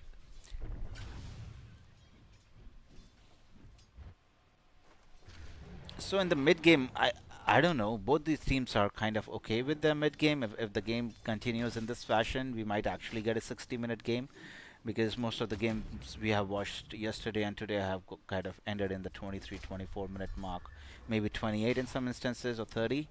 But yeah, none of the games are going towards the latter part of it. We might actually see some action in the bottom lane because the Enchantress is kind of moving in. But Mirana is already safe. Ursa does not want to pursue any further. Phoenix little low on HP, but should be pretty okay since the salve has already been used on her. But yeah, no further things happening. Hoodwink makes her way in. They would try and get a kill onto the Enchantress, though it seems very unlikely that they would be able to get the kill. But Ursa on her back, just 3 swipes and down goes the Enchantress. Whoa, nice moves coming out from Team T. I did not expect them to actually finish off the Enchantress, but the Enchantress could have actually taken the other route, gone from the top, but decided to stay here in this area and come down this route just to be time efficient, and that cost her her life. Alright, a little bit of movement from the Primal Beast, but I don't think that was the wisest of idea, because the Timbersaw just turns around and with the fucking pure damage just clears it out completely. In the meantime, Tide, where are you going, bro? Okay, so yeah, he has like 2 waves on his ass and he's going into his tower though, so that should be a lot of experience, solo experience and gold for him. Does not really want to lane against the Morphling, who is level 5 and I think kicking the shit out of the Tide Hunter who comes near him, so he would practically get 4 waves near him. In the meantime, we will see the Hoodwink also taking a tumble in the mid lane in the hands of Timbersaw. So I think this is panic time for Team T. Well, they were able to get a kill on Centaur. That's very nice for them, but they really have to be worried with what this Timbersaw is bringing to the table for Dandelions, because with the rate he is farming at the moment, and he's at the top of last hit charts, I'm pretty sure he would be top at the net worth. Yep, he and Morphling are both at the top of net worth charts, so this is something you have to be worried about. In that regard, their Ursa is doing really well. Primal Beast is there somewhere, along with the Tide Hunter, but yeah, I think the little advantage is towards the Dandelion side. We are going to see the 7-minute Wisdom Rune, which would be taken by Mirana and one by Hoodwink. So an equal trade of Wisdom Runes for both the teams. No major shocker there.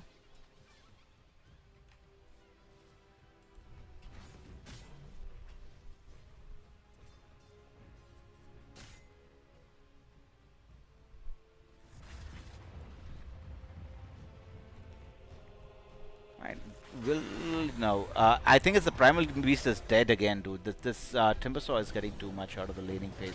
They really have to be careful in what they do. In the meantime, the Tide Hunter is no man's land. I think he was trying to get a pull again, but I think he's going to end up giving his life one more time.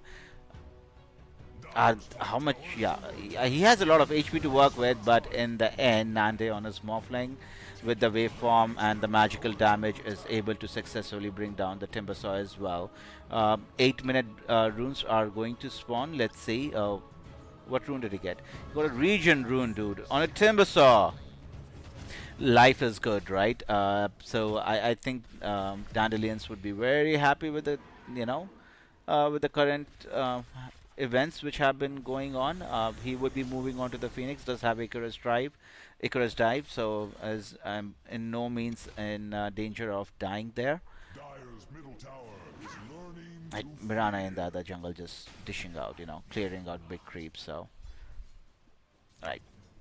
We have level 6 on the Tide Hunter though. Let's see if Team T actually wants to group up and use this Ravage as an advantage, because it is an advantage, but the supports are so low in level though.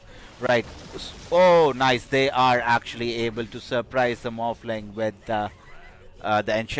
with the Hoodwink and get a kill on him. So nice movement coming out from Team T, using Ravage to its best potential at the starting of the game. So it's better to just use it and get it done with instead of saving it for the next 20 minutes and losing the game.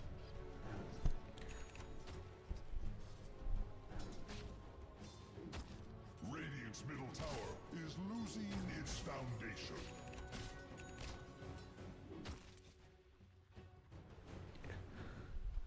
Let's see what Timbersaw actually chooses to do next. He is going towards the Phoenix, but he actually spots Ursa first, who was trying to enrage a TP away, but the downtown arrow from Mirada connects, and that should mark the end of Ursa in the bottom lane for Team T.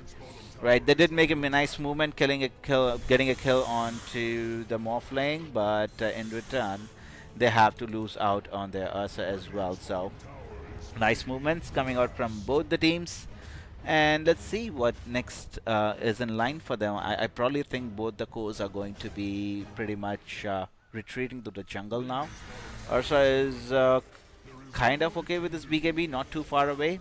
Some action in the mid lane, poking and prodding. I don't think they have enough damage to kill off the Timbersaw. In fact, Timbersaw has enough damage to kill off the Hoodwink. Now, let's see if the no, arrow is too far away from the Primal Beast to connect, and it's a retreat time for Dandelions. But getting a good kill onto the Hoodwink in the middle area, kind of nice for them. And yeah, this Timbersaw. Oh, I'm so sorry. This poor Kraken Shell is having a hell of a time. Tide Hunter. Yeah, let's see if he's actually, Morphling has enough damage in order to finish him off, so he's just having a horrendous time in the laning phase so far. Well, in the laning phase now, we are very close to the mid game, and yeah, a lot of damage being done by the Timbersaw onto him. Right, we see Phoenix in trouble. No, he's just trying to get his level 6. He should be able to. No major threat coming out from the Centaur to finish off the Phoenix. So should be pretty okay. Has the level 6, now has Supernova as well for his disposal. How long do they have before Ravage comes on? Oh, Ravage is already online. So I strictly believe it is time for Team T to go ahead and make a movement towards Dandelion, since they have their big ultimate available. There's no point saving it, right? In the meantime, you're looking at a Morphling who's just farming his way to glory. And once Morphling comes online, it's going to be really difficult for Team T to contain him. In the meantime, we see Hoodwink, who was trying to push out the middle tier 1 tower, ends up paying with his life. In the meantime, Tidehunter, who is trying to solo this tower, is being denied by the Morphling. But I'm not sure if the bottom tier 1 tower will have the same luxury of being denied. In fact, Mirana is on the case, would be able to get 1 leap away from Ursa, so no real threat of dying. Does have 1 more leap away to his disposal in case if he wants to go ahead and do so. A nice arrow connecting onto the Hoodwink, and a nice bushwhack as well, but still they don't have enough damage, just because, well, the Timbersaw, well, I'm sorry, the Centaur had committed a stampede, but in the end, Ursa finally able to get his hands on the Mirana and finish off the kill, despite the Ravage being committed onto saving the Mirana. But, well, not to any avail. I don't think that's too bad. They're just losing out on Mirana. You have Nade for, beating down creeps in the jungle on the Morphling, you're really not too worried about it, to be honest. You're getting the same amount of gold as Morphling did while your Morphling is jungling. Item progression, alright. Who is in danger? No one is in danger. Morphling could be in a lot of hurt. He is the top net worth on the map, and I'm pretty sure he is going to go down. Ravage has been committed as well. He's still regaining a lot of HP. In fact, it is the Timbersaw who comes in, and I don't think they have enough juice in order to kill off the Morphling, and that marks the end of engagement for Team T. Now, what I really think is Dandelions, they came and made the tea out of Team T's chase there for sure, because they just needed that much more damage in order to finish the kill off. Instead, they end up paying with the lives of Ursa and the Tidehunter. So not a great turn of events. In case of the damage numbers, it's going to be Tide who did a bit of damage. But again, this Timbersaw is out of control too. They have really no answers for this Timbersaw at the moment, who just surprised them with the Blink Dagger and blew up the Ursa and brought the Tidehunter to his knees. The next item for Timber is going to be... where is his courier? Okay, he has upgraded to Kaya now. Let's see. Oh, a nice attempt by the Primal Beast onto the Enchantress. Seems that's the only hero they can kill right now, so they will take it any day of the week. In the meantime, we see two Tidehunters battling it out with each other. I think the red Tidehunter definitely wins this fight, right? He definitely does. An attempt coming on by the Primal Beast onto the Mirana, slowed down by the Morphling, who sees a couple of more Team T heroes and just decides to waveform away from the engagement, so saving his life. Just the Tidehunter lost for Team T, but again, they are losing heroes at crucial times. That too, who are cores. So, not great sign, but they are not out of this match, most definitely. Ursa, she's still working on his... well, he just completed his Battle Fury, I guess. And we are 15 minutes. It's not that bad of a timing, but it is something. Now, this would be an excellent kill if they are. Hoodwink actually pays dividends for them. The break mechanic is something, and look at the gold the Primal Beast receives. It's 680. In the meantime, we do see that Ursa has gone down to the Primal Beast. I guess that to the Centaur that was somewhere in the bottom lane. Ursa was just farming, but Enchantress is at this point just food, bro. Food for the Primal Beast. So a hero who is actually making Team T's game going is this Primal Beast. So he will really have to continue his vein of form and not give too much away, because if this Primal Beast dies a couple of times, I think that would be it for Team T, because Ursa needs a lot of time in order to come online. He has just gotten his Battle Fury. He needs at least 10 minutes more in the jungle, and he would be happy. In fact, we see an attempt coming on from the Primal Beast on the Mirana. This is what I meant. This Primal Beast has to do a lot of work for Team T if they want to make a comeback in this match. They have not lost it by any means, but they were behind by a ton to start off with.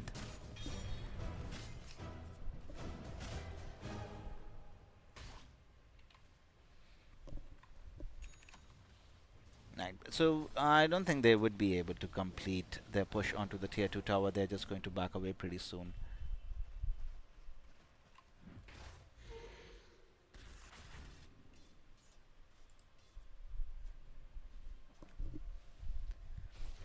Right, so back to farming.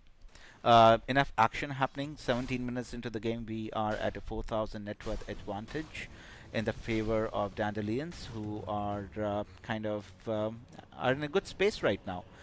They are hoping their Morphling comes through. Does have his Manta style completed within 70 minutes along with the Dragon Lance.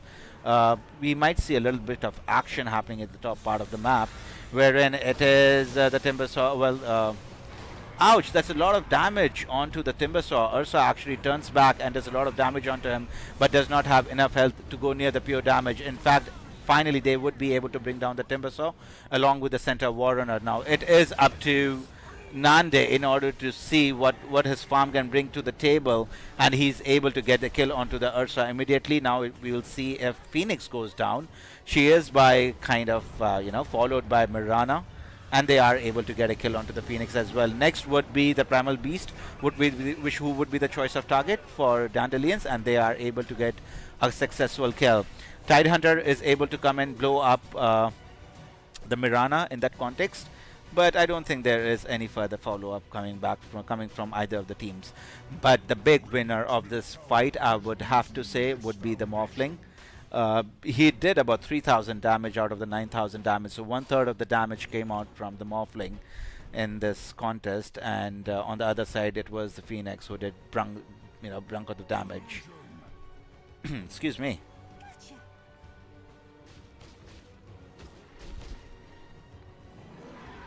Right.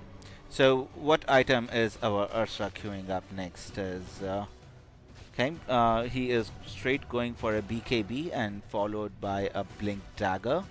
In the meantime, Tidehunter does not have Ravage for another 60 seconds, is going for an Aghaning Scepter as his first choice of item, which when Gush becomes area of target. But Hoodwink would be the hero who would be paying the price for collecting the lotuses.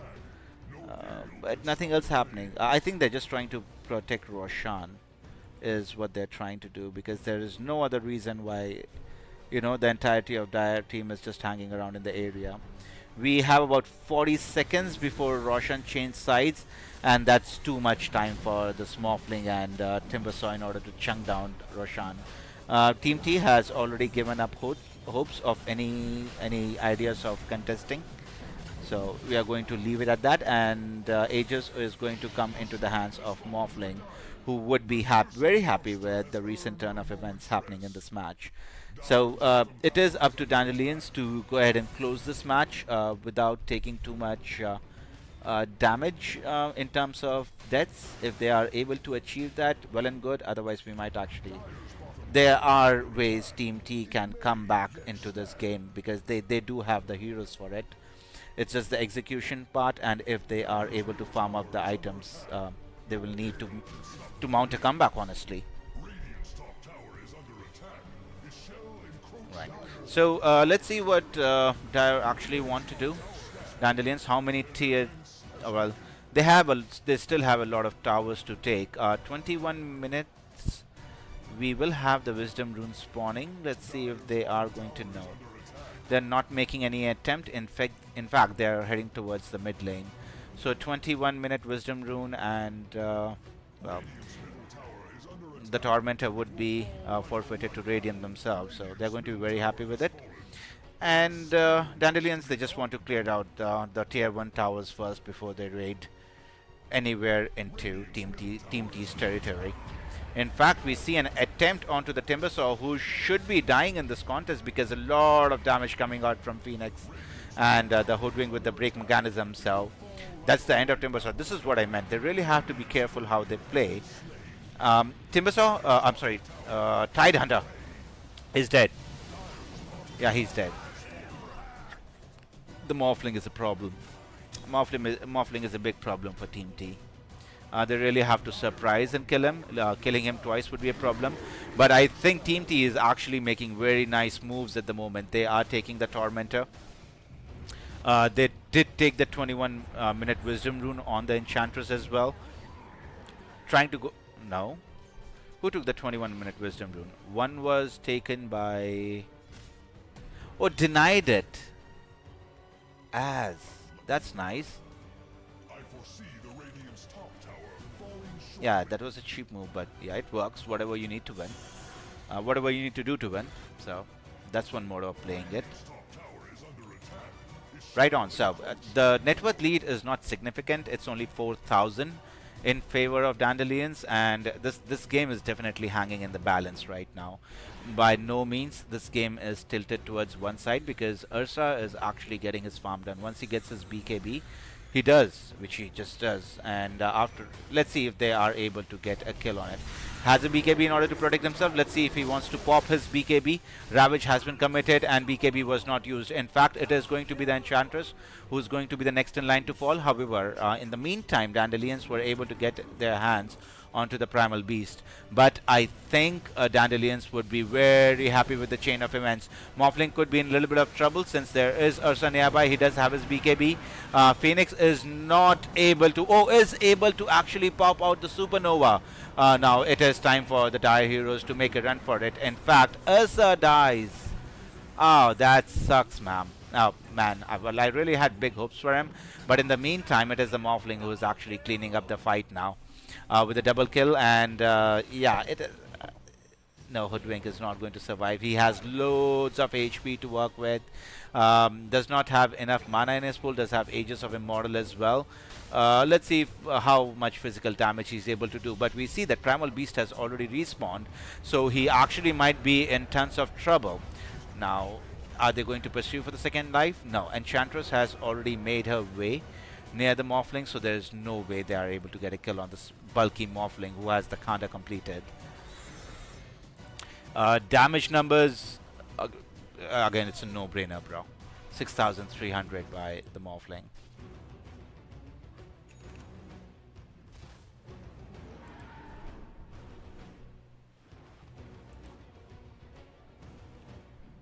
Alrighty, so, well, Tormentor is in next choice for the Radiant team. I think they're doing pretty well. Ursa dying there is not the worst of it, because if you look at it, they have kind of, you know, protected all their tier 2 towers.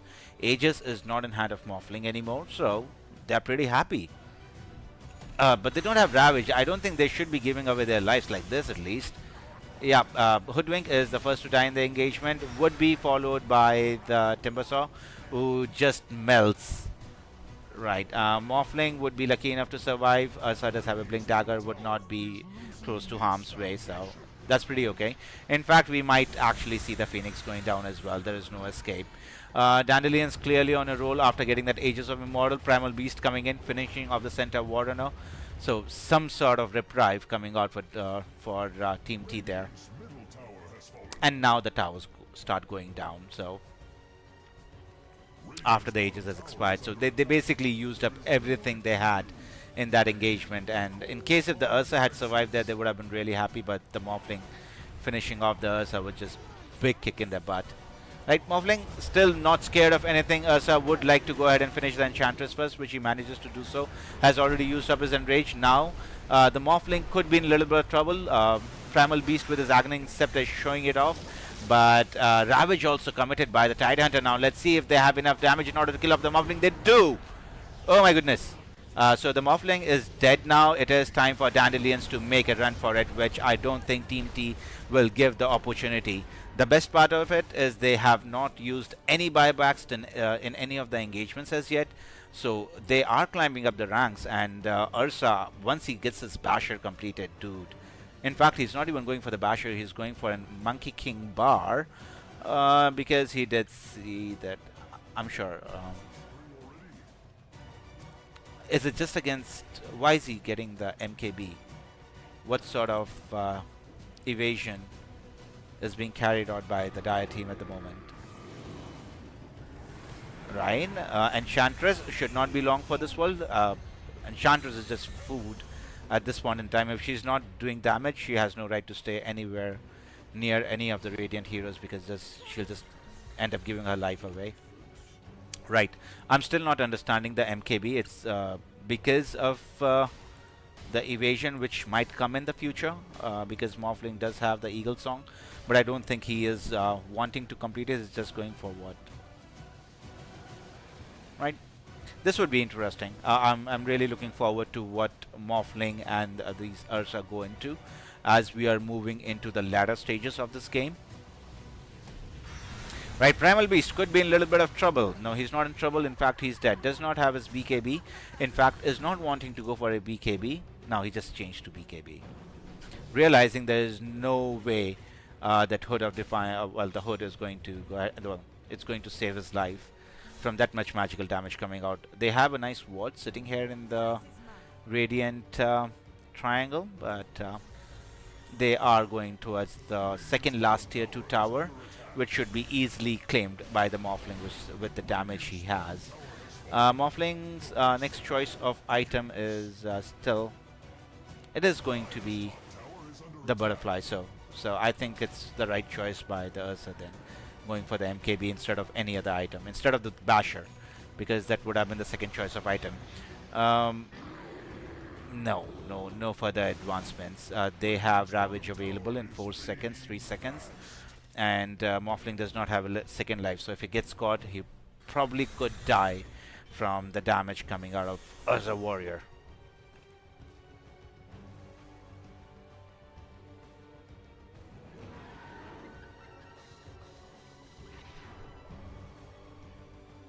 Okie dokie.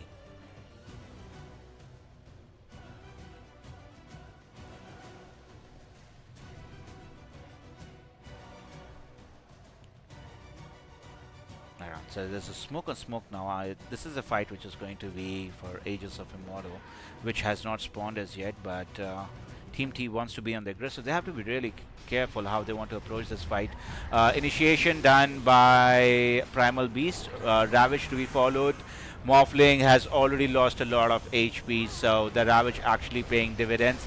And it is time for Dandelions to kind of hightail it away from this fight now. Morphling decides to buy back into the engagement. Now the tables have turned, and it is up to Team T how many heroes they really want to, get away from this engagement. I think it's a great move by Morphling because he knows he would be able to get Aegis of Immortal before Ursa actually respawns. Let's see what Phoenix actually decides to do sitting in this area. Does he have a TP to TP out?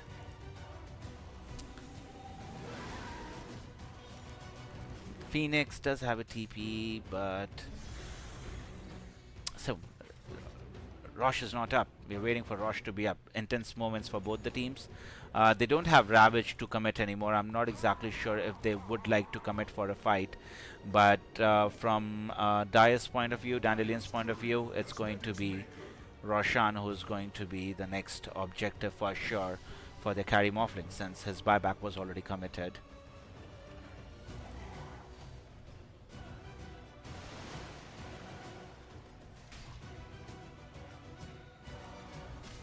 Right on. Nope. Still some time to go. Waiting on Roshan to spawn, and well, Team T is basically pushing out as much as they can in the middle and the top part of the map because they are in no shape good enough or have their skills available to contest and lose the fight in that regard. Alright, here we go. How many seconds? Maybe 10, 9, 8, 7, 6, 5, 4, 3, 2. It took about approximately 12 seconds, so not bad. Not bad at all. Aegis of Immortal in the hands of Morphling. That's scary news for Team T. Right. But yeah, the Primal Beast does have an amplified damage rune. They have Ravage back up in 8 seconds. So if they get the right jump, I don't think they are too scared of fighting. But let's see what goes on here. The fight has already started. Primal Beast is already dead in the engagement. Ravage being committed now. They would be trying to bring out the Timbersaw, bring down the Timbersaw as the first choice of heroes. They are able to, but the Supernova has already been committed. Timbersaw, well, Tidehunter trying to do his best in order to finish off the Mirana. In the meantime, they end up losing their Ursa as well. Now it is time for Team T to retreat. They were able to get 2 successful kills onto the Timbersaw and Mirana, but they will end up losing their Tidehunter as well. So, well, this is a Hail Mary play. You come in, you fight, because you don't want this fight happening near your base. So I think that's actually a very nice heads-up play coming from Team T, because they did manage to push out 2 lanes. They managed to kill off 2 heroes, one being the mid laner, and they kind of delayed the push, which was eventually going to come to their base. I don't mind this move, dude. I don't think mentally they lost this fight. It's in fact delayed the push, which was about to come from the side of Dandelions. They would have loved to get the Aegis of Immortal from the hands of Morphling, but I don't think that was the real target in the first place anyways for them.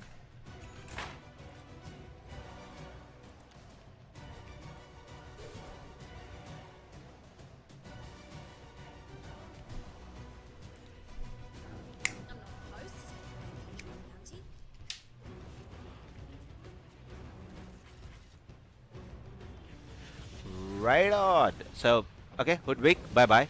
Yep, bye-bye, Hoodwink. Next, which hero is next in line? Phoenix might be... He does have a Icarus Drive. No.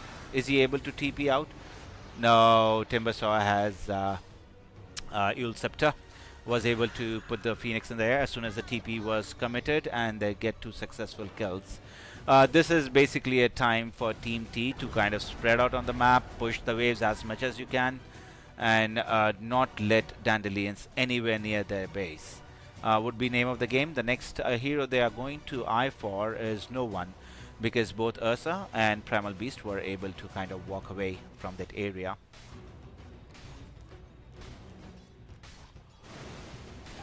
Right. Other progressions. Lot of Atos on Mirada. So we have a gem on Mirana as well now. Ursa has his MKB. What is the next choice of item for Ursa Warrior? Nullifier. Not a bad choice. What else? It's going to be Gleipnir for our Hoodwink. Dear old Hoodwink. Phoenix is going to go for Scythe of Vice. Against an excellent item, right? Primal Beast is going for... is there something happening? No, I don't think they have enough follow-up. They do have the Eul Scepter. And then we will see another Tidehunter death. Yes, of course. Tidehunter has to die. Does have enough for buyback. Let's look at buyback statuses. That would give us a better indication where this match is standing right now. Ursa Tide have won. It's just... Wow. They are trying so hard to keep Dandelions by to not come near their base right now. But they are just bleeding kills left and right. I don't know. Just smoke up and try and do something better rather than just giving away free kills. Is what I would have preferred doing. Rather than just splitting out and giving kills here and there. We'll look at a couple of couriers which might be in danger. In fact, it is Ursa who gets caught first. Does have his BKB, decides to use it. Let's see which hero they want to focus on first. It is the Enchantress which they were able to get a kill on, but again it is followed by an angry Morphling who just wants to clear out the fight. Primal Beast decides to use his BKB in order to step away from the engagement, but they have already lost their Ursa, who had used his Enrage and BKB, so was not going to be any threat whatsoever to this Morphling any which ways. Unless they would have gotten a very good Ravage. Ravage is off cooldown. They would have their Ursa available in another 50 seconds. But the question is how much of their base can they hold without the Ursa? Who does have a buyback in case if he wants to commit for it. Has not decided to commit for it so far. In fact, it is the Morphling who goes down first to all the Wombo combo coming out from Team T. Woo! Yeah, that was nice, bro. I did not expect them to mount this defense. Who killed the freaking Morphling? It's just the Sunray and the Primal Beast combination along with the Tidehunter. Okay. Yeah, that's cool. That's a very nice move. They have actually saved their base from dying, to be honest, and kind of salvaged the fight for their team. A little bit of lifeline coming out from Team T. It was a certain, you know, it could have been significant amount of damage which could have come to their base, but eventually it didn't because of the heroics of well, the Phoenix, Tidehunter, and the Primal Beast.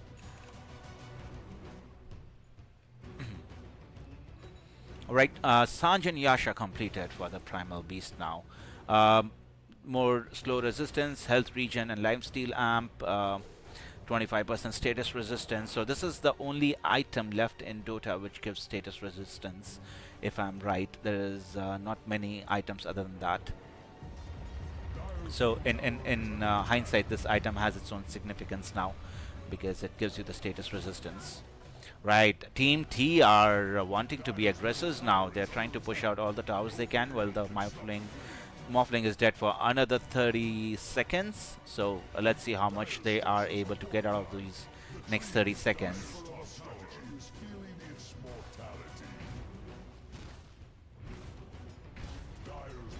Right, so they should be able to bring down this tier 2 tower for themselves. I don't think Dandelions would want to commit on to this Primal Beast without the help of their Morphling because it's just too tanky for them.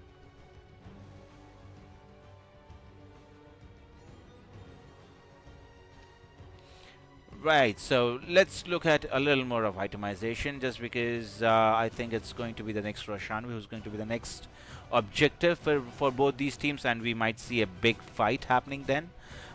But before that, it's very going to be slow, I suppose. However, item. Oh, I see an attempt on the Mirana, who was trying to deward, is in a lot of trouble and is down and out for the next 70 seconds. Does have a buyback available in case it wants to utilize it, but the rest of Dandelions are kind of scurrying away into the jungle. Right on. Davey, thank you so much for following. Appreciated. Ravage coming out from the Tidehunter, and they are able to get a kill onto the Centaur as well.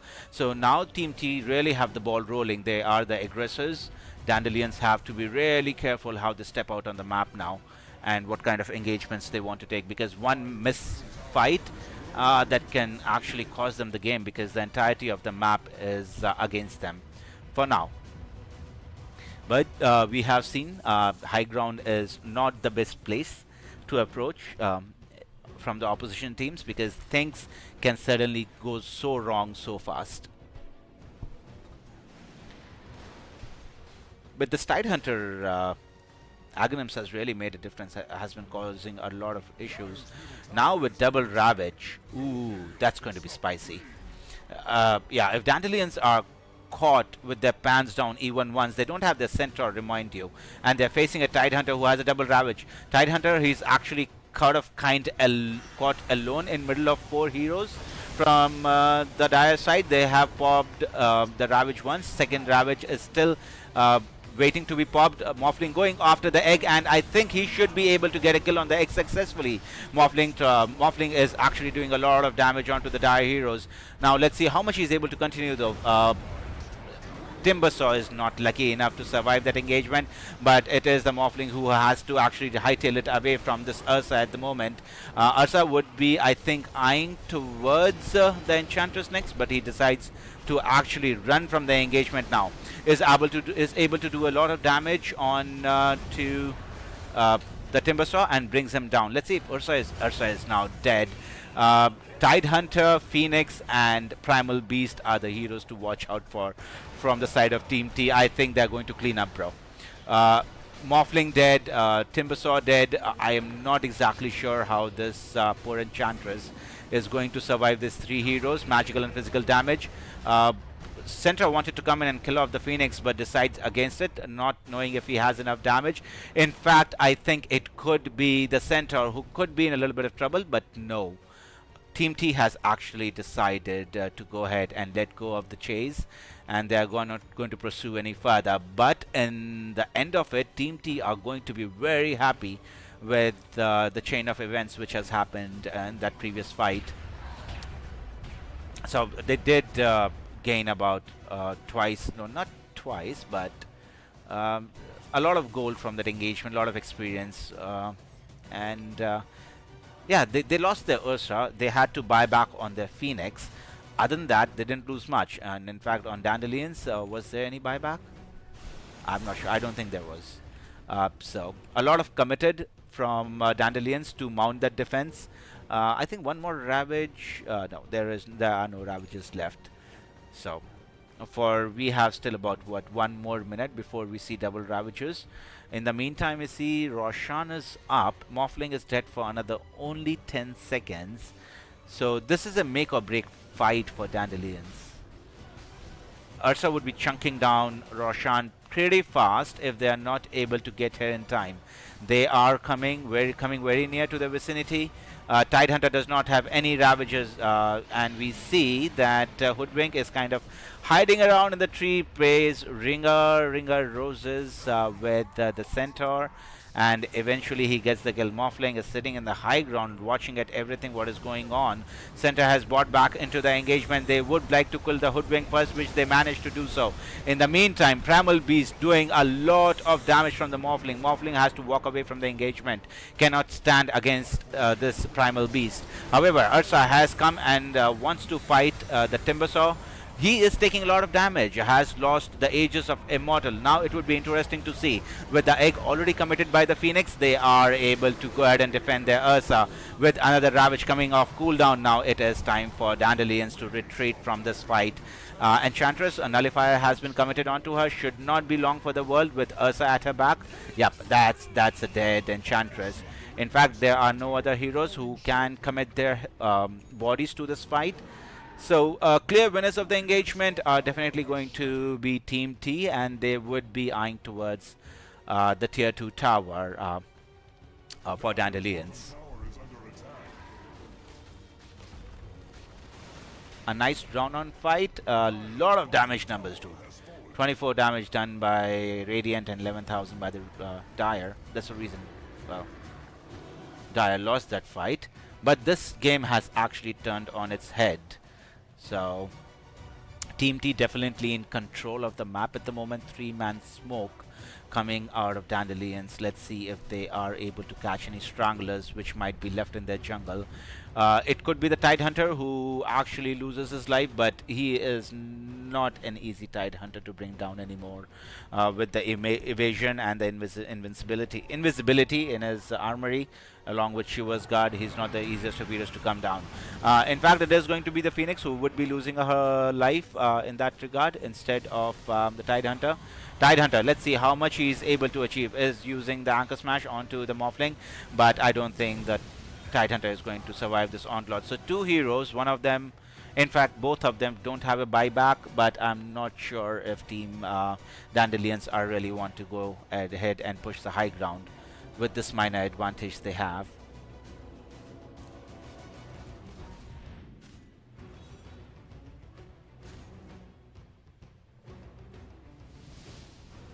Okie dokie. Right, so looking at the graphs, oh, yep, it's a 13,000 net worth advantage in favor of Team T. Looking at, they were behind by what, 16,000 at one point. It's a great comeback mounted by them, and in fact Dandelions want to invade the high ground. Morphling has to be really careful how he's approaching this fight, because Primal Beast is doing shit ton of damage onto him. Has to use his BKB waveform away from the engagement so that he does not lose his life. But now all the skills have been committed by Team T. They don't have any resources left in case if this Morphling wants to come back, but that would be very unlikely, because we will see the Tidehunter spawning in 30 seconds. So that's the entire window they have of 30 seconds. They can just kind of poke at the tower, but I'm not sure if they can commit any further. In fact, it is the Morphling who wants to kind of you know, poke at it, have a poke at it, but no. Right, the glyph was already committed. They have another glyph available if they want to. Morphling is hitting too hard, man. They cannot defend their base like this. In fact, the yep, they end up losing one set of racks for that.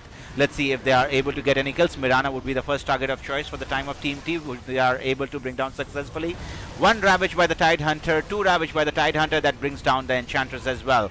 Now it is the Timbersaw who ends up taking a tumble.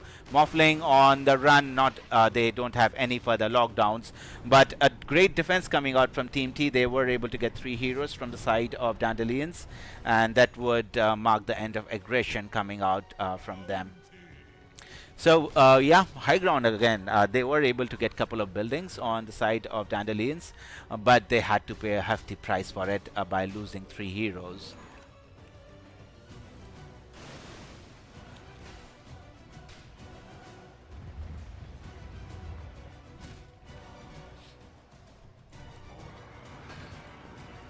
Alright, there was a commitment. Again, it was the Ursa going down to the Morphling. Now it could be the Hoodwink who could be in trouble, because Morphling has committed his BKB and wanting to see what he can get. It is they're trying to chase the Morphling, but he's too speedy in order to get in their hands, so they just have to back away now. Ursa being dead for 78 seconds would be an indication that Team T are just going to fall back to their base now, is what I'm assuming.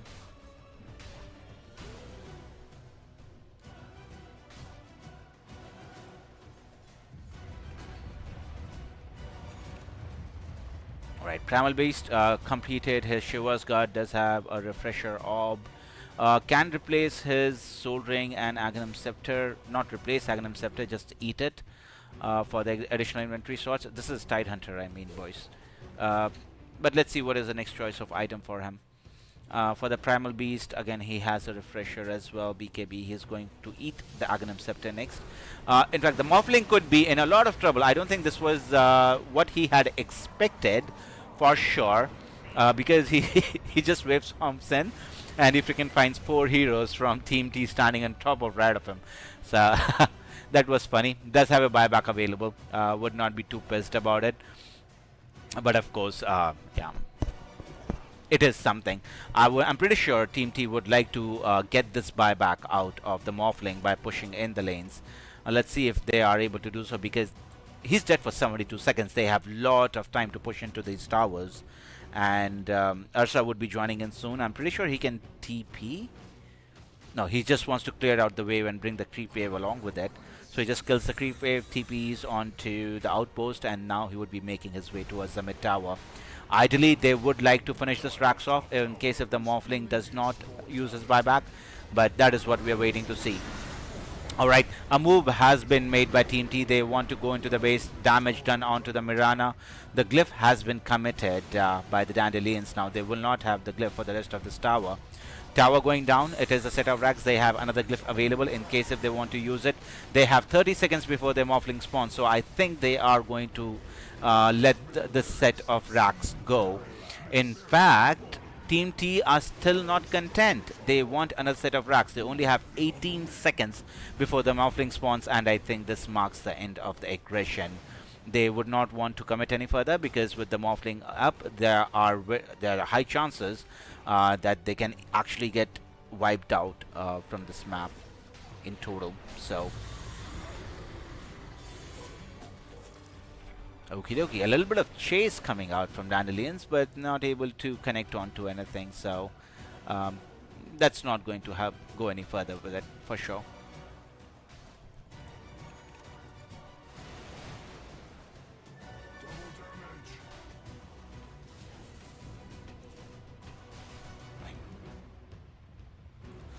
Right, both the teams have moved on to the opposite sides. So one set of racks for each of the teams now. 27 net worth advantage for Team T, as we are kind of slowly approaching the 54 well the 50-minute mark, 60-minute mark now. And I'm pretty sure this match is going to go beyond 60 minutes, because majority of the heroes have their buybacks available, right? What's stopping them from ending the fight? In fact, Mirana comes in very close to the Radiant heroes, but has the leap away in order to get away from them in haste, for sure.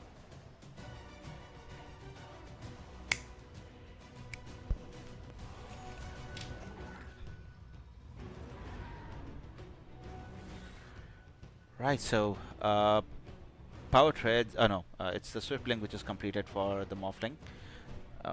Lotus Orb on the Centaur along with Scythe of Ice. How many sites do we have completed here?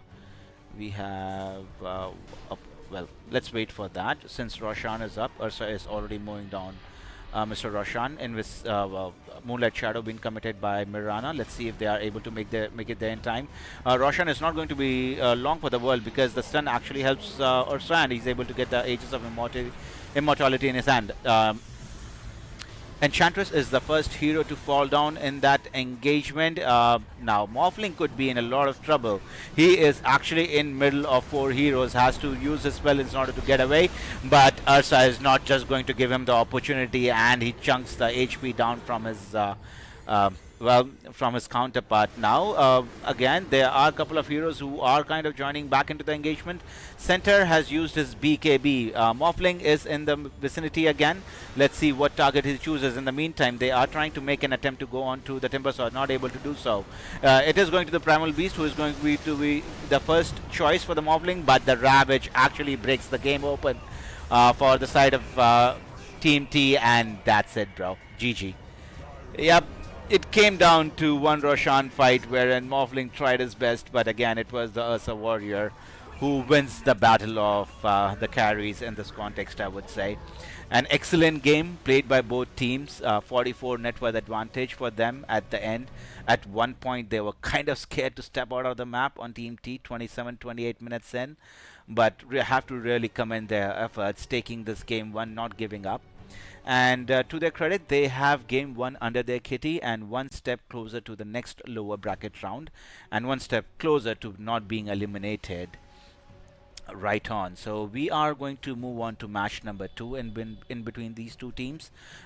Just to remind you, it is a best of three series, and let's see how this match progresses. I'll be taking a short breather. I'll be back with you guys as soon as the match starts. So yeah, and you know, leave a like, subscribe, follow the channel, people. That would be really helpful. And I'll be meeting you guys for game number two. Stay tuned, peeps. Cheers.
Dire team ban.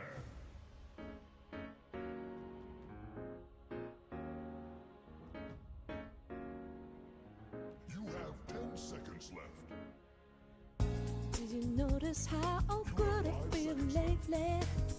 See the smile upon my face.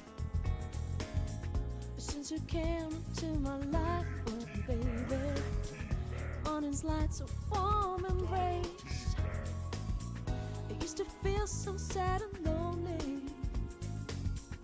They will never run away. You have 10 seconds left. Always had a heavy burden to carry.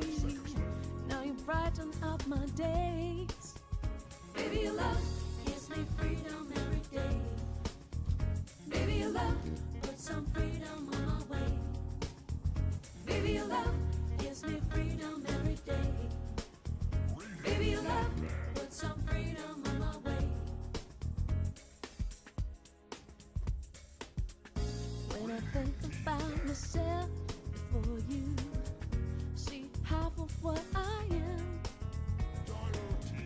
There are so much things that I just couldn't do. I was locked inside my mind. Know that love has got no guarantee. We will lose it in a day. But I was blind, and now I can see. Julie loves the only way. Baby, your love gives me freedom every day. Baby, your love puts some freedom on my way. Baby, your love gives me freedom every day. Baby, your love puts some freedom on my way. Baby, your love gives me freedom every day. Baby, your love puts some freedom on my way. Baby, your love gives me freedom every day. Baby, your love puts some freedom on my way. You give freedom, baby.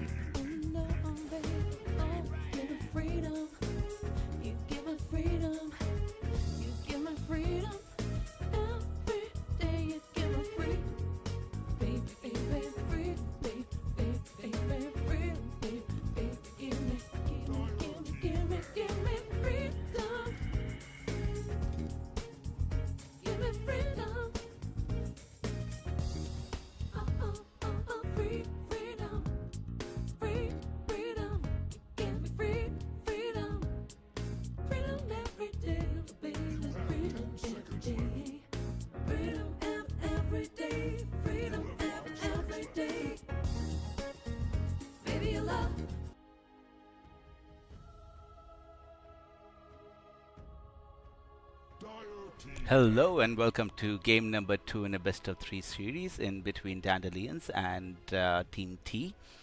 First match we see a nice comeback mounted by Team T to get a win over Dandelions and attain themselves a lead of 1-0 in this lower bracket, round 2 of lower bracket. So again, the loser of this series is eliminated from the competition and the next team would move on to lower bracket round 3. And again, this is an elimination series, so one of these teams will definitely go home after the series is done, or would be eliminated for the series rather. And moving on into the draft, by the way, my name is Nick and I will be your caster for the day. In case if you need to look at some specific stats, do let me know. I'll be more than happy to change it for you guys. Or if you want to know specific or if you want to question in something specific, I would be glad to answer that as well.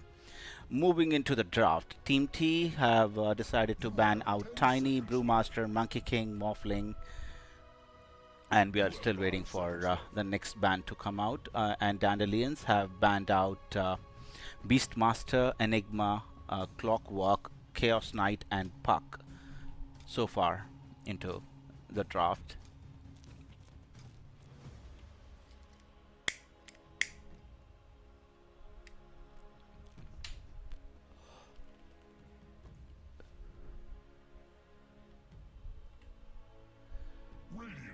The next bad which we see is Rubik. and the pick is Weaver. Position 4 Weaver, I suppose, can be played in position 1 in case if they want to, depending upon the draft. So a flex pick, I guess, can be used in both roles. You have 10 seconds left. You have 5 seconds left.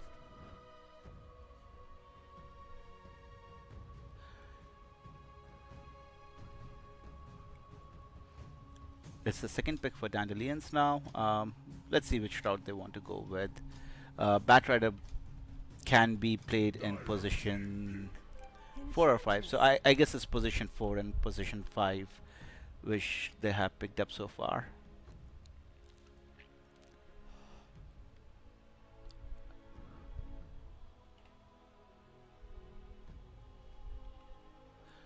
You have 10 seconds left.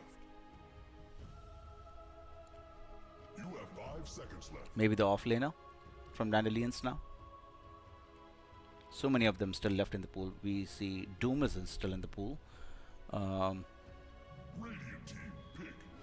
No, it's the Grimstroke. So it's going to be position 3 Batrider, or it can be rotated to position 2.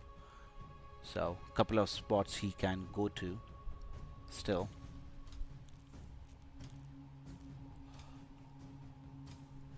You have 10 seconds left. You have 5 seconds left.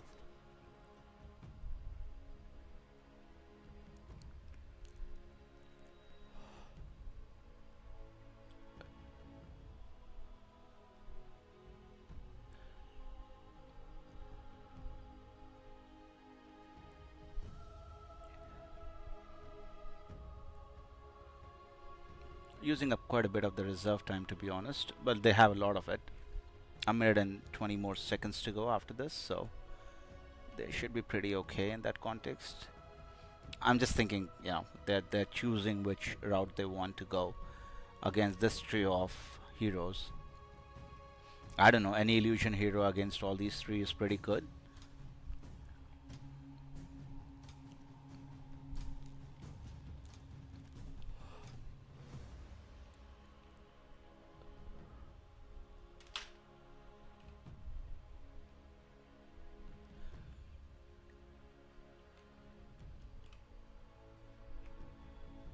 Radiant team pick. Cordal dice.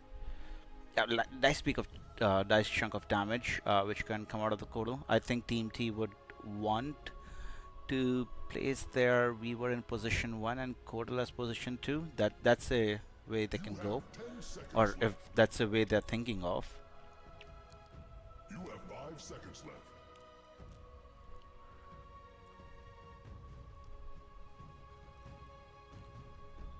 Dire team pick. Okay, Mars. Nice hero. Nice choice, I guess.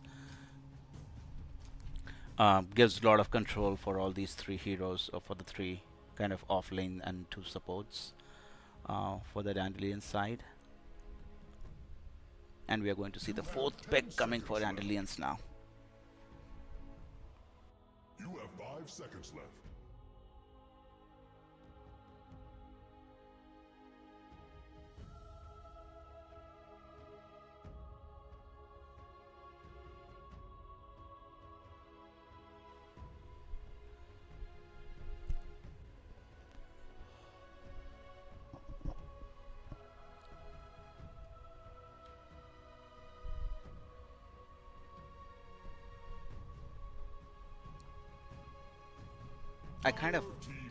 I like the draft coming out of Team T. Slardar from Dandelion, so they clearly have a see and assassinated, see a hero, assassinate a hero kind of a draft. Very single targeted heavy by the looks of it, wherein Team T is majorly going for team fight items, with bulk of the physical damage so far I see is from the Weaver, unless they're wanting to surprise us with their draft. That could be another scenario.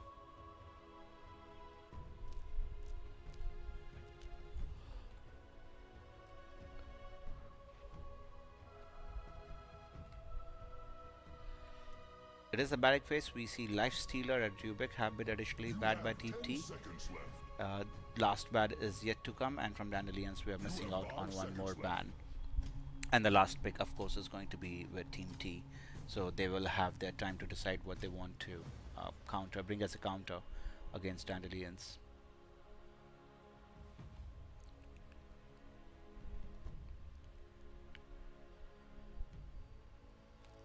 Dire team ban. Right. So Templar Assassin is what Dandelions think, because with all the single instance damage, Templar Assassin can just walk in and assassinate a hero within a second, and I mean that, within a second. They would not take more than that. Slada stun with his Aghanim Scepter and Shard, you know, You have 5 seconds left. pretty dangerous times if you're in the opposition and you're squishy. Mars should be doing okay in this context, but rest of the heroes are just squishy, man. They would melt like paper.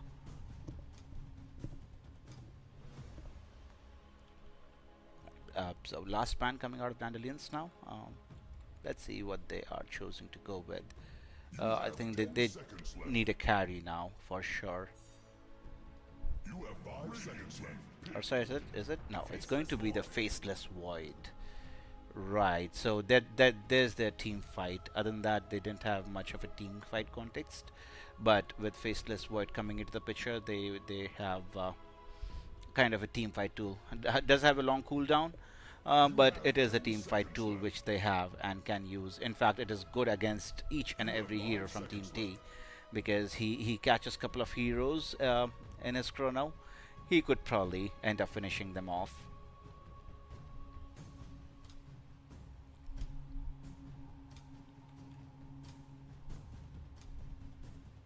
Right, what would Team T take away from, as in reply to this Faceless Void?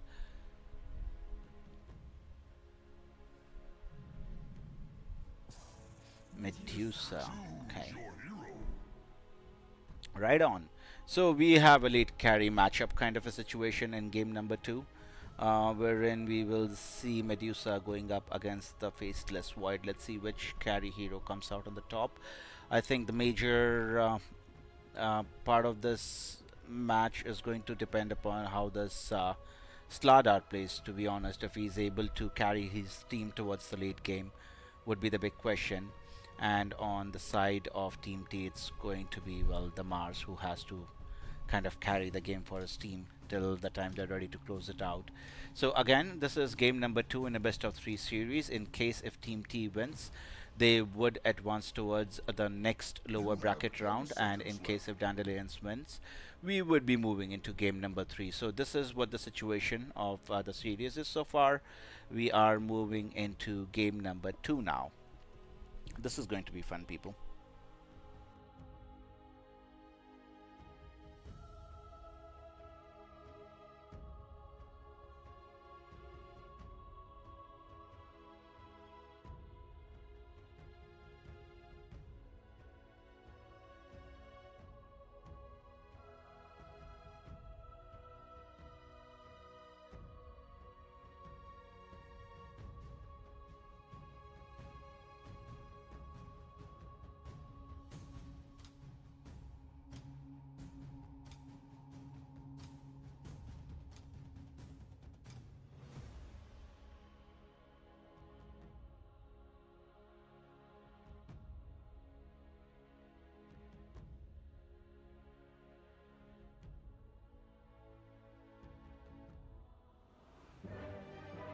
Alright, moving into game 2, we will be discussing the laning phases now, which should be fun to watch.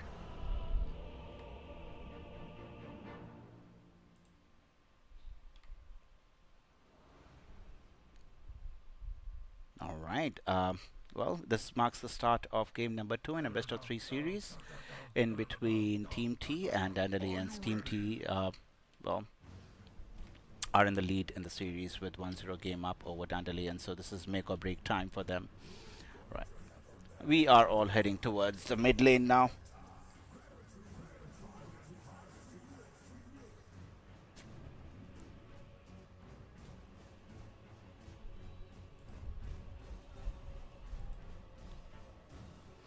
Smoke coming out from both the teams now. Late smoke. We are going to be meeting near the bounty spawn area in the Radiant jungle.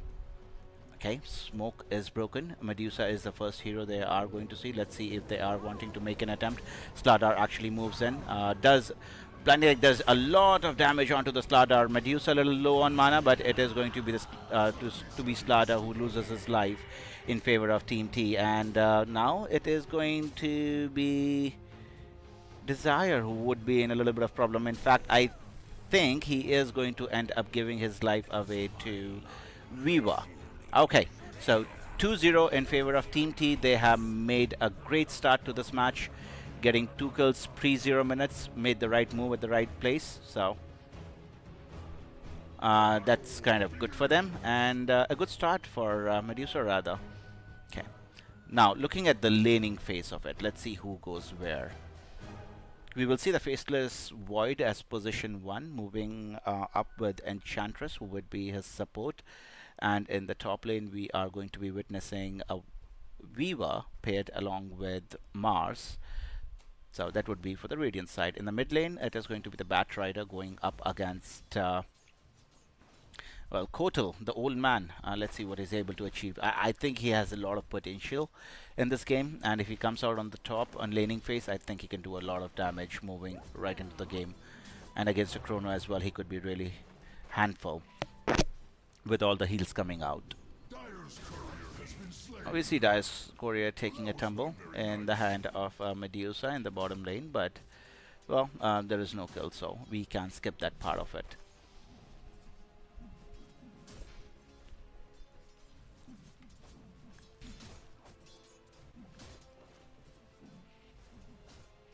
We were doing a lot of damage onto the Enchantress, has to use up a little bit of resources. Why are there so many couriers going down, bro? Don't you love your couriers? Right, Medusa should have a pretty okay game in the bot lane, right? With Phoenix as the support. Medusa should be doing pretty okay, yeah. Medusa likes, Phoenix is kind of a passive support guy. In case if you make a move, then he can kindly counter, but making a move, being a Phoenix, is kind of tricky sometimes.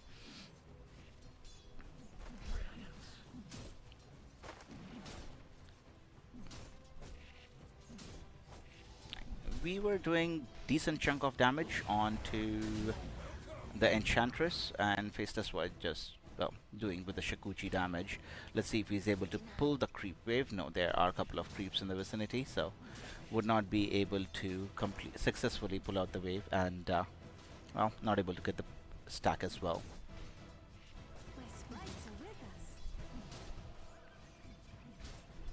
Mars doing pretty okay in the lane so far. He is at what, 8 last hits in comparison to 10 last hits from Void, but the clear difference is actually in the mid lane, dude. It's 12 last hits for the Batrider in comparison to the 7 last hits on the Kotal. So yeah, Kotal's kind of suffering in his lane.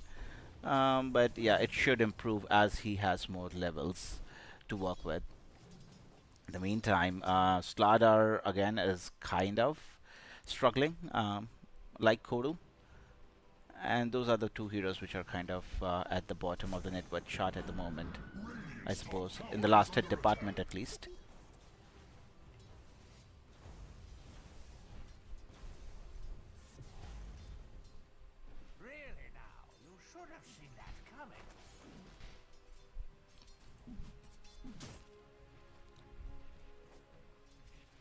Right, so after the first couple of kills, well, it has been very, very quiet in the initial 3 minutes of the game. Both the teams are kind of content in getting their farm up. No aggressive move made as yet by either of them. So it's kind of been slow, as expected with the kind of lineup both the teams have.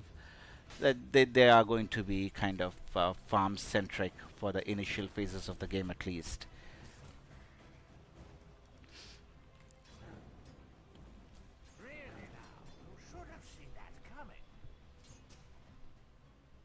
And we get a pause, disconnect by Grimstroke.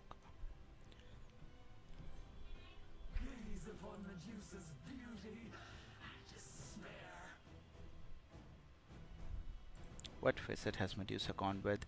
Mystic Snake returning to Medusa empowers her for the next 3 attacks with +1 additional damage for each 6 mana restored. So yeah, this is really, I use the same skill personally on Phoenix. This is the facet we have generally been looking at. Missing health as damage. For Coral, what is it? Solar Bind weakens. Oh, so basically has gone with Solar Bind. Right, and for Mars, we are going to see Arena of Blood obscures vision. So yeah, that's a nice one to have as well. On the dire side, we see Enchantress with cast range of Enchant is increased. If the enemy is a hero, Enchantress has increased attack range against the target. Okay, fair enough.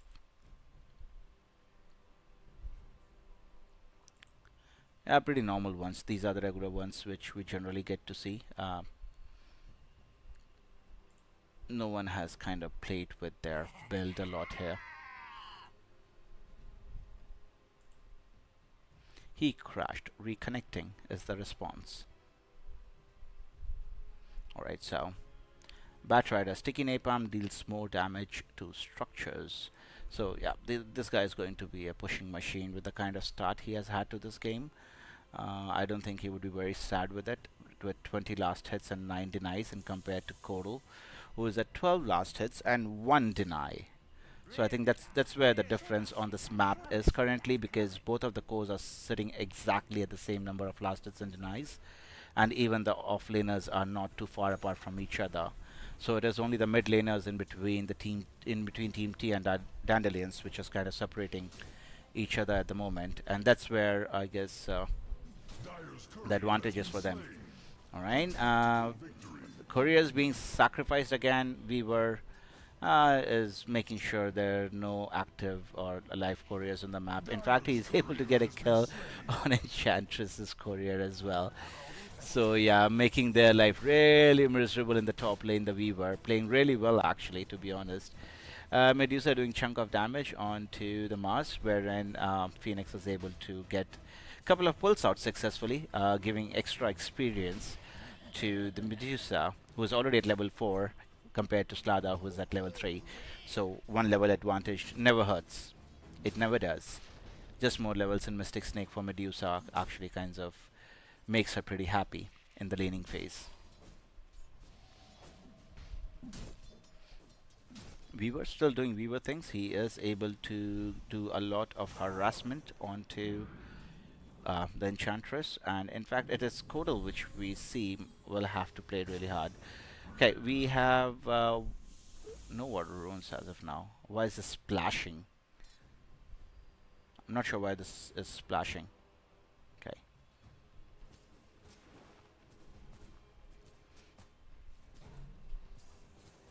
Alright, so still we are basically into the farming mode. No aggression shown from either of the teams, and I mean either of the teams, so we are pretty content in farming. We might see some action as we are approaching the 6-minute mark, and the bounty and the 6-minute runes would be spawning.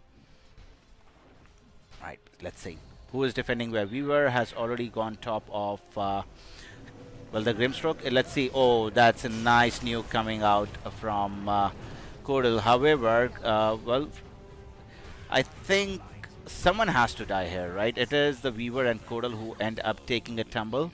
So I think this is a great win for Dandelions in the context of the game wherein they are standing at. Enchantress uses the heal as well, so is in no danger of dying. So nice turn of events for Dandelions, who are kind of suffering on their Kodal only, but now the Kodal is suffering even more. So Team T has to really be careful how they, want this Kodal to come back into the game.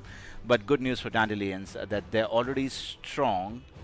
Batrider has become even more stronger now. In fact, he's making a movement towards the top of the map, when he does have a little bit of HP to work with, but since he was spotted by Phoenix, would not make any further advancements. Otherwise, Mars could have been a little bit of trouble there.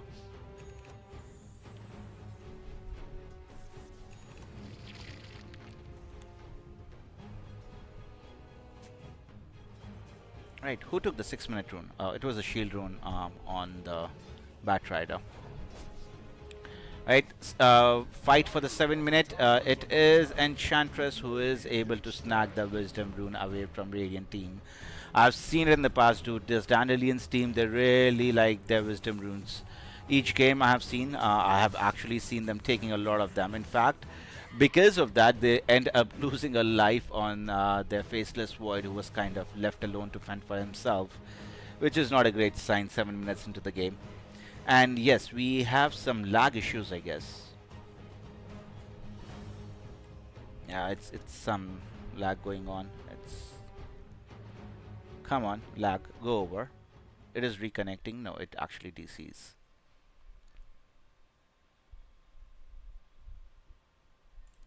All right, load up. Perfect. Right back into it. It was some sort of lag, I guess.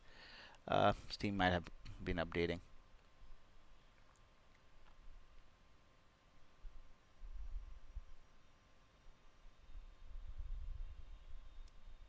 Wonderful. Back in it. Sorry about that, people. All right.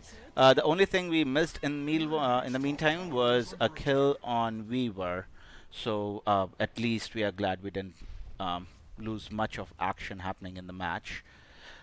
Other than that, okay. On the Spladar, we see that he has a couple of braces, and then most probably would be going into what, Soul Ring? Yeah, he's going into the Soul Ring. Alright. Let's see the levels though. How are the levels looking like? Levels. Okay, yeah. Where did the levels go? Yeah, here it is. Alright, so it is only the Grimstroke who is left on level 5. Rest of the heroes have already approached a high level. I think Medusa is kind of rocking it at the moment with the kind of start and the laning phase she had. Would be completing her Manta style as the first choice of item. Of course, it has to be. It hastens the farm by a significant time. Void does have Chrono available if he wants to commit on the Mars, but I don't think they have enough damage in the kitty as of now. Void, with just the boots, is moving into his Mjolnir next, most probably. Just for the damage and attack speed. And, well, Enchantress being a pain for Medusa. Medusa cannot kill the Enchantress at this point in the game. It is literally impossible for Medusa to kill an Ench, because Ench has reached level 6 as well, so. Radiant's bottom tower is under attack. There is little it can do. Right on, so tier 1 tower being assaulted by Dandelions. Other than that, it's being pretty peaceful at the moment, and Radiant team, or that is Team T, do not want to put up any sort of defense, so they don't want their tier 1 tower. They don't like their tier 1 tower, rather. So they just let it go. Having a Medusa, I can completely understand that. Medusa would not be much of a help, even if she enters the fight, because she does like pathetic damage in her early levels. So it is going to be the Faceless Void who is going to be the target for Team T, though. Let's see if they are able to grab a hold onto him. Kodal is trying to make a chase.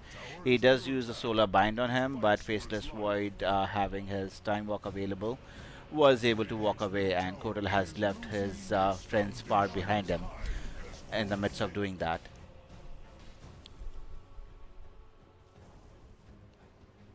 Radiant's middle tower is under attack. Dire's top tower. Mid tower being assaulted by the Dire team. Let's see how much damage they are able to get done. But in fact, there is a lot of defense coming out from Team T. They don't want to let this tower go, unlike their top tower, well, the bottom tier 1 tower. But an attempt could be made on the Batrider here. I guess this is a great kill for Team T to be had, just because well, the Batrider was getting out of control for them. In the meantime, Faceless was able to spot this Phoenix trying to take down the tier 1 tower, which eventually end up being denied, and he feeds the kill onto the Faceless Void. So both teams kind of losing one hero each. I think Team T would be more happy with what they gained, because they definitely got a kill onto the mid Batrider, who was off the map and giving them the space to breathe. Enchantress is still living in the Radiant jungle. She might be in a little bit of trouble here. Is wanting to TP away, but no, the spear comes away from Mars and he's able to pin her down to the tree right next to her. So 23 seconds for Enchantress in the back lines. And she did lose a 3x killing spree. So that kind of sucks. That to Codal, who was kind of suffering in the initial stages of the game, has his boots completed. Next item for him is going to be the Spirit Vessel. Bash came out, well, Crush came out from Slada, but I think they would not be able to catch the Weaver, as he is too mobile for them to catch up to.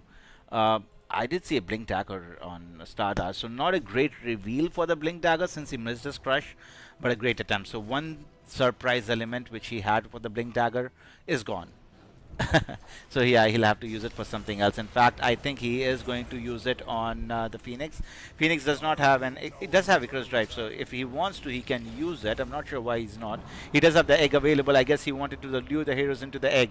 A great arena being attempted by the Mars as well, but it would end up saving his life.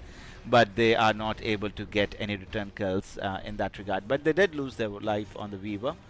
That's pretty okay, I guess. It's just a support Weaver, so they're not going to be too mad about it for sure.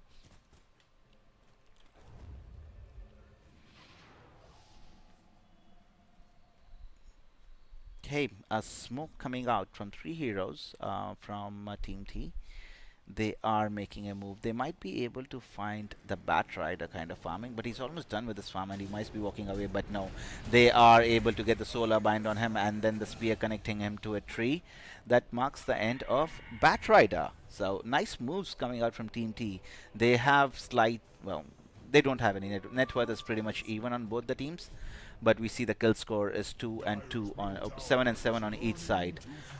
One Wisdom Rune. Okay, let's speak about the Wisdom Rune after Grimstroke's death. Yes, so Grimstroke dies, and one Wisdom Rune was taken by Medusa, and the other Wisdom Rune is being taken by the Enchantress. Okay. So 1 for 1 Wisdom Rune in the 14-minute mark. Now let's see what the next 7 minutes are going to look like, because it's going to spawn at 21 minutes. We will have our Tormentor spawning as well at the 20-minute mark. Let's see if both of these teams are making any aggressive moves in that regard. I don't think that would happen this game, because both of the cores on either side are pretty farm-centric. And we are seeing Weaver farming, we are seeing Enchantress farming, so each and every hero on the map is kind of gearing up for the late game, and that's the agenda I see for both the teams for now. Enchantress in World of Hurt, Spear actually missing on the Enchantress. That could mark an end for the Mars, but no, he's still alive. He's able to TP away if he gets the opportunity, but no, the slam dunk comes from the Slada, and he's able to bring down the Mars. In return, they're able to bring down the Codal as well. Faceless Void keeps up to the Codal and kills them, and they only lose an Enchantress for it. So, well, Dandelion's good job, I guess, dude. That was a fight well taken. You were able to get a couple of kills.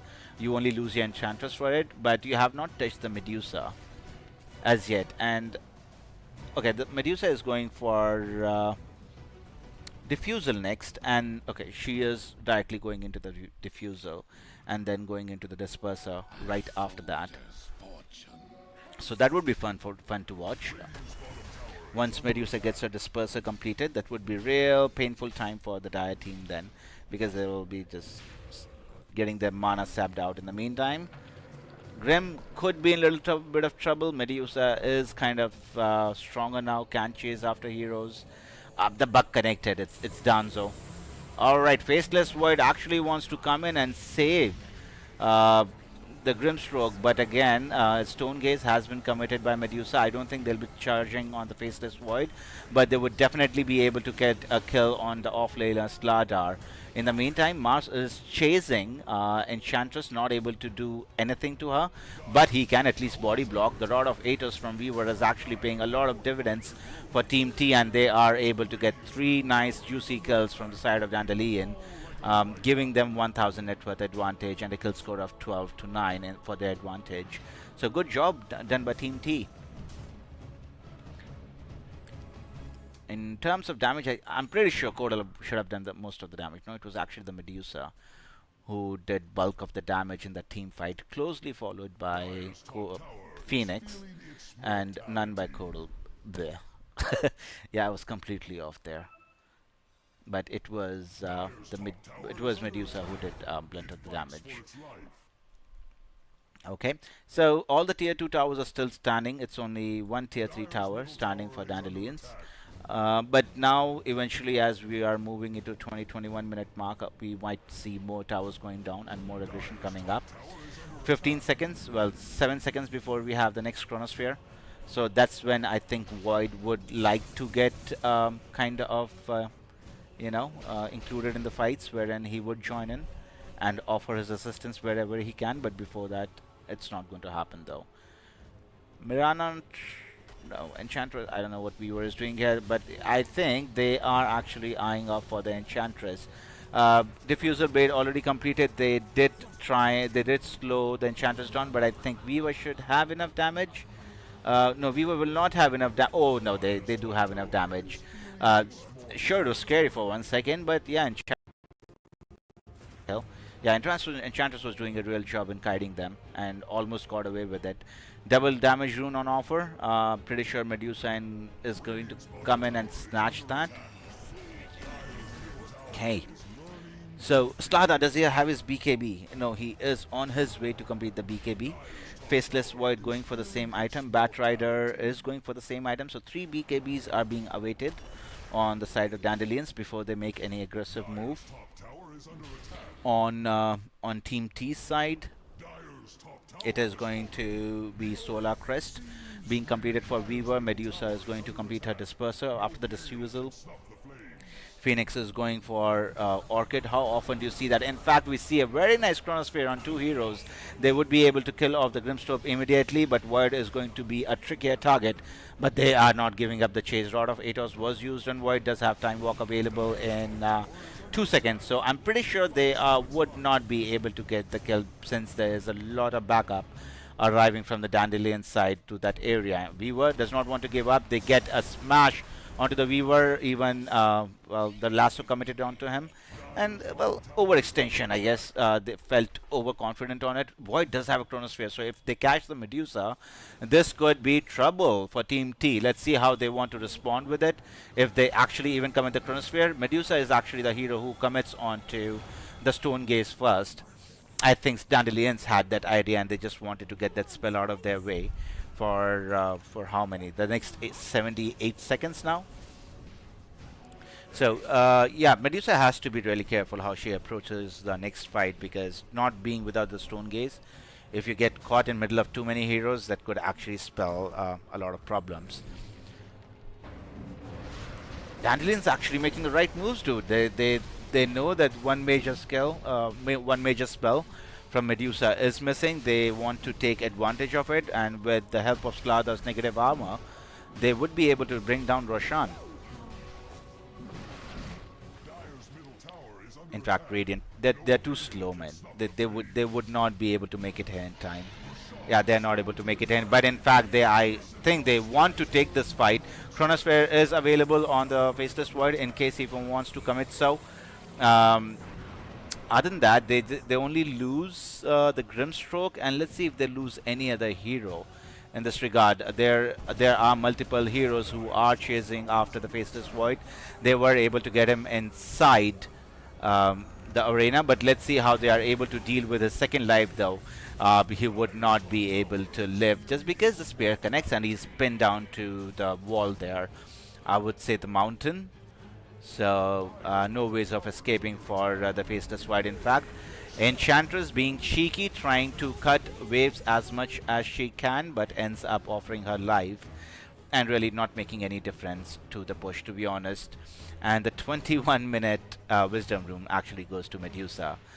So yeah, the attempt was good from Dandelions getting the Roshan. It's just that their escape was not efficient, and they lost the main thing they came there for, is the second life of Faceless Void. and he ends up losing both. So sad for them. 8,000 net worth advantage for Team T at the moment, and they're well on course on winning this game number 2 by the looks of it. But we are still waiting to find out what exactly happens in this match, because it's a faceless void, dude. You can never count that team out, right?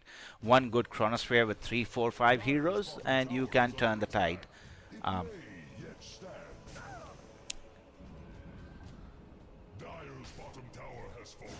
It will be a ruin long studied. Well, while we see Weaver ends up giving away his life to the Batrider, who had to commit to his lasso, I guess. Did he commit his lasso? Yes, he did commit his lasso, so would not have it for the next 60 seconds. Let's see how much farm game we are playing in the next 3 to 4 minutes, or it is the Dandelions who want to be the aggressors. They don't have majority of their spells, and immediate silence coming onto the Batrider, but that makes no difference. In fact, they were able to catch the Codal. Medusa trying her best in order to save the Codal by using the Stone Gaze, but Faceless Void was quick enough in order to have his back in front of Medusa and kill Codal from the other direction. So heads up play, quick moves coming out from Faceless Void, and it just keeps them in the game for now. Alright, the 5,000 net worth advantage still in favor of Team T, even after losing out on a couple of heroes. They would be losing out on the tier 1 tower as well. Let's see if Mars tries to... Mars could be in trouble. He has to use his BKB. BKB also committed by Slardar as well. It is going to be the poor Enchantress who is going to pay the price, in case if she is going to pay the price. In fact, no, they don't have enough damage. They realize that, and they are now backing away, realizing that rest of Team Dandelion is in the vicinity and could, mount up to them. Medusa showing herself, trying to farm, and it is a crush coming out from Stardar. Let's see if they have enough damage. BKB committed by the Batrider. He was able to bring the Grimstroke into, the Codal into the loving arms of his team. Now it is time to back away from the side of Dandelions. Egg has been committed. Egg is dead, but now it is going to be the 2 supports who have given their life away. Void, I don't think he's scared of dying at the moment. There are 4 heroes alive on the side of Team T if they're trying to chase and get any hero they can. But eventually a lot of spells used, and it is only 2 supports which they were able to get for their efforts. Now they have Egg down. They don't have the Arena. Stone Gaze is up now. So Stone Gaze is basically the only big spell they have available for the moment. Okay. Right on. So Tormentor is down, goes into the hands of Weaver, who would be putting a mark on his enemies that it does additional damage when he Shikuchis through them.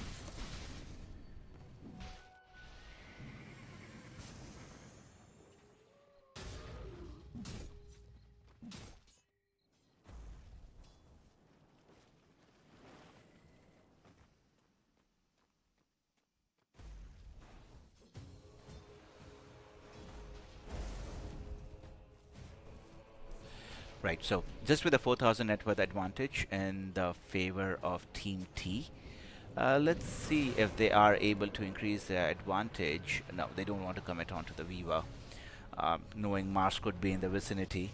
In fact, it is the Batrider who jumps in. A spear connecting successfully onto the Batrider. Does have a BKB to play with. In fact, he has lassoed the Mars and bring Bodin into his team. 4 heroes were actually in that arena at a certain point. They are able to commit the Chrono and get a kill onto the Phoenix, and even the Mars takes a tumble. Now it is up to the Medusa to carry on the fight for the team, since Grimstroke has already bought back. Weaver, Codal, and Medusa are still alive for Team T. And let's see what they're wanting to do. Do they still want to take a fight? Medusa does an amplified damage rune, so would be doing shit ton of damage in case if she's able to fight any heroes. Now her next item of choice is, of course, a Butterfly. Let's see if they're able to get a kill onto the Enchantress. Is it tricky kill? They do have Codal has the vessel completed, so he didn't get a charge on it after the Enchantress skill, so that's kind of sex for him. We'll have to wait for another kill to get charges on it, but I think a fight well played by Team T. Right on. Well, nothing shows here, basically.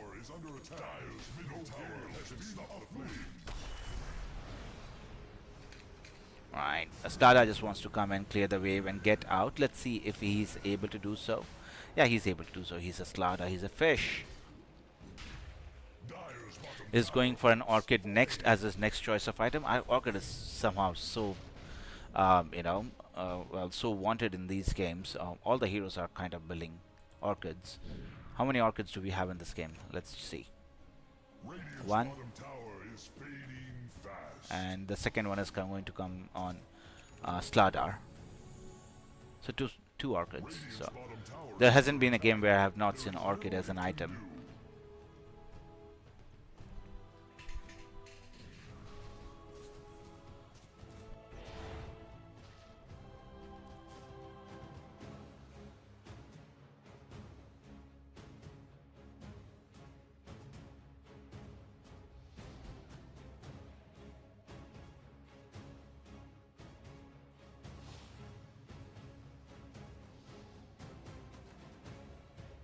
Dire's middle tower is under attack.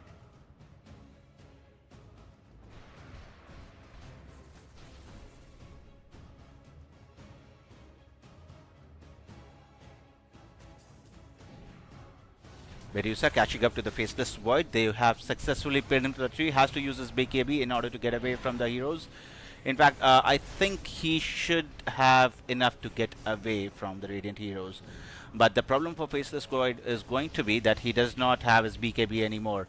Will have Time Walk available in 2 seconds. Should be able to walk away from harm in that context. So he able to successfully walk away, but will not have his BKB and had to use it defensively. Well, it would have been a disaster in case if they would have lost the Faceless Void there. So the BKB definitely came in handy. Does have Chronosphere available to work with, and now they immediately smoke and see if they are able to get something. They will see the Weaver able to get a successful lasso onto him. This should be a dead Weaver. There is no way this Weaver escapes this.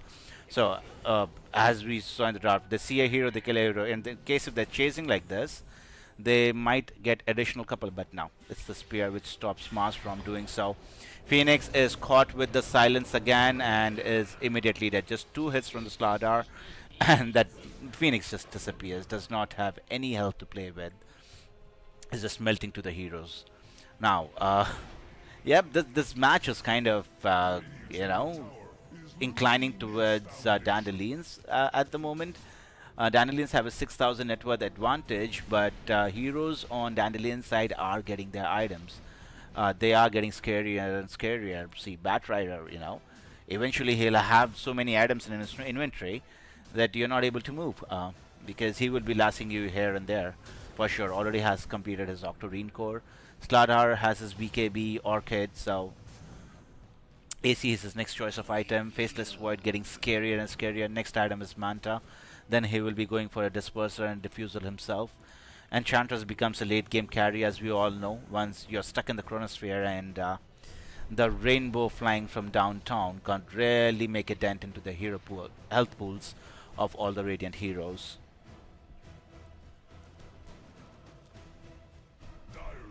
Okay, it is fight time again.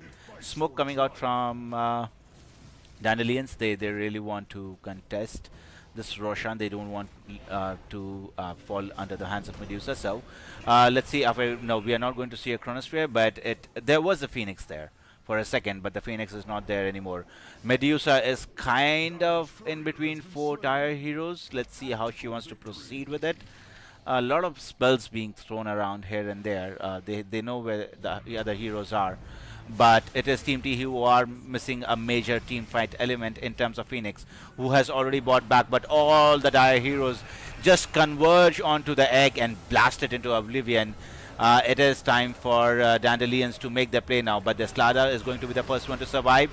But eventually, Faceless Void comes to the picture, uses his BKB. Now it is going to hammer down on Medusa.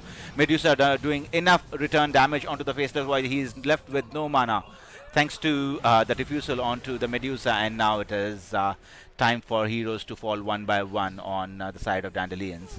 So they did commit their buyback on the Slarda, but I don't think that would come in pretty handy since they did lose their Faceless Void. Bro, in case if this Faceless Void had mana, I think he could have won the fight against this Medusa. Most definitely, it is the disperser which actually drained him of all the mana, and then Medusa was just chunking onto him left and right. So, next item of choice is going to be Eye of Skadi for Medusa. So she would be very happy with the item progression she is getting here.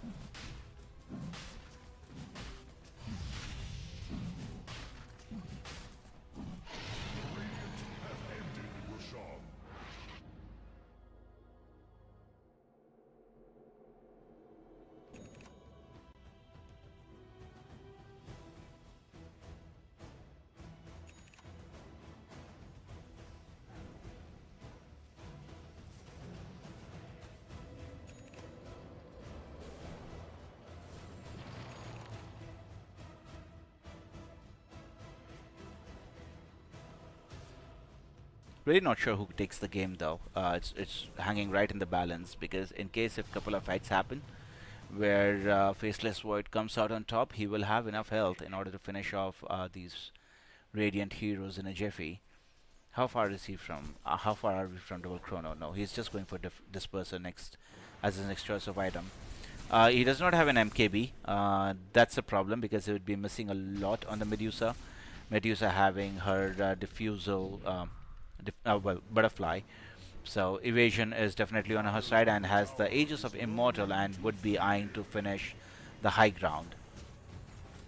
33 minutes in, we are looking at a high ground push coming out from Medusa. Let's see how Dandelions plan to defend this, or is it going to be the end of the series and end of their road in this competition for them.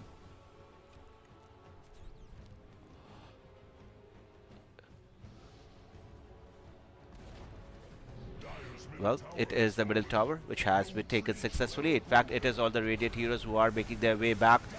They were able to find the Batrider, who is dead for the next 60 seconds. In terms of buyback, okay, this is this is very rare to see. None of the heroes have buyback anywhere. Nobody cares about buybacks, bro. It's overrated.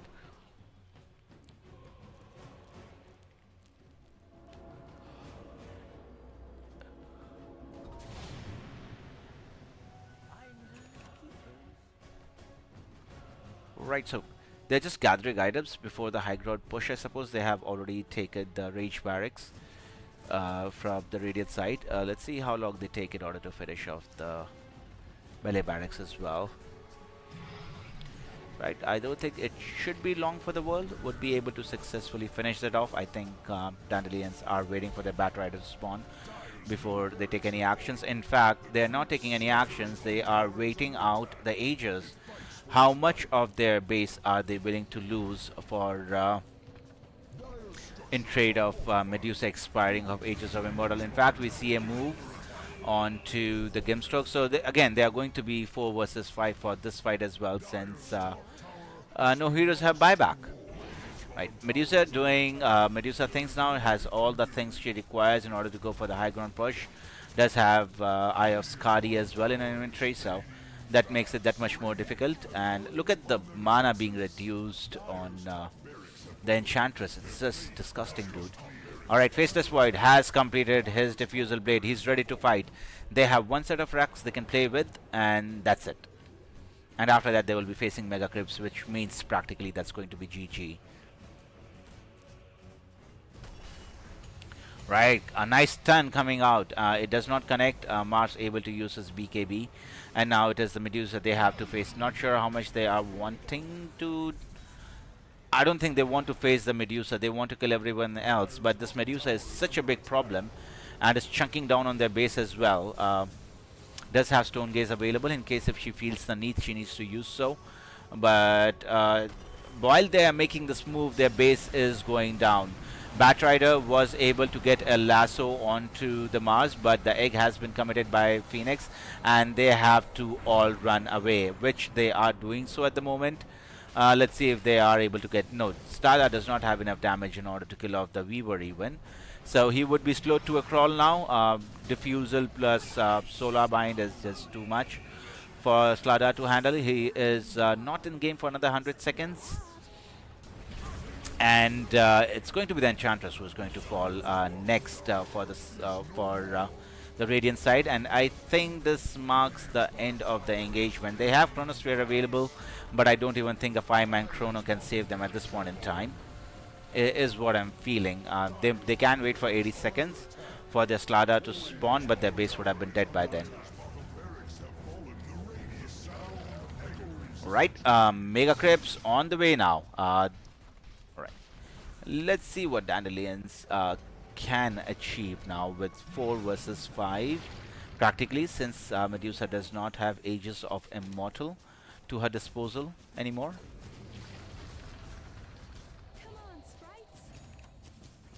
Right, she is chunking down at the tier 4 towers now.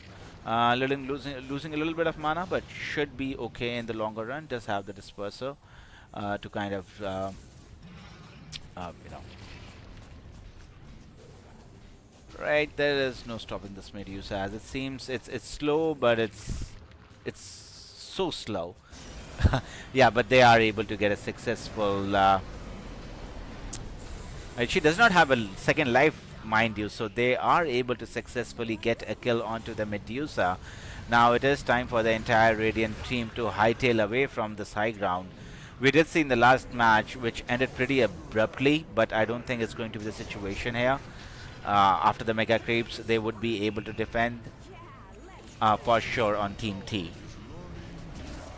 Arena being committed by the Mars now. Faceless Void in a little bit of trouble, but I don't think it comes to a situation wherein the Dire are winning, right? They lose their Void. They did kill off the Medusa, so some kind of life for them. But in the long run, this game still looks so difficult for Dandelions. In fact, there is a move on to the Slada where he turns. I guess they are feeling too much of themselves at the moment, wherein Mars would end up taking a tumble as well. Lasso has been committed onto the Cordula. I think he's going to take a tumble as well. So ultimately, you're looking at a complete team wipe from the side of Dandelions, but their Ancient is under siege. So that's one thing they'll have to be very wary about.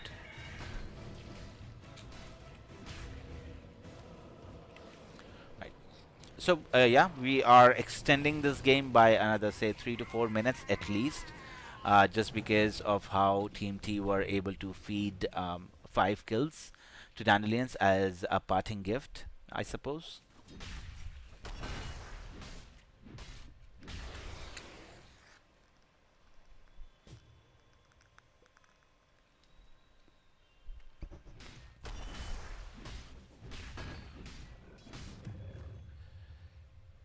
Right, so what do we have now?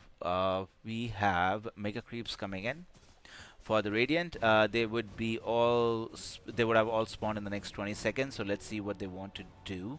Aegis of Immortal is not going to be available for another 2 to 3 minutes, so they will have to wait for Aegis to spawn before they make any aggressive moves. But Medusa, what are you doing there, sister?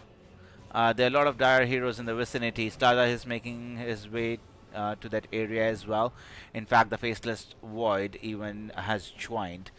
But Medusa too quick. They were able to get a grab onto the Mars, which they would be able to dispose of if they're able to. But no, Mars has used his BKB, used the Arena, and then they have just slaughtered Faceless Void and the Grimstroke. In fact, it is 4 heroes who end up going down.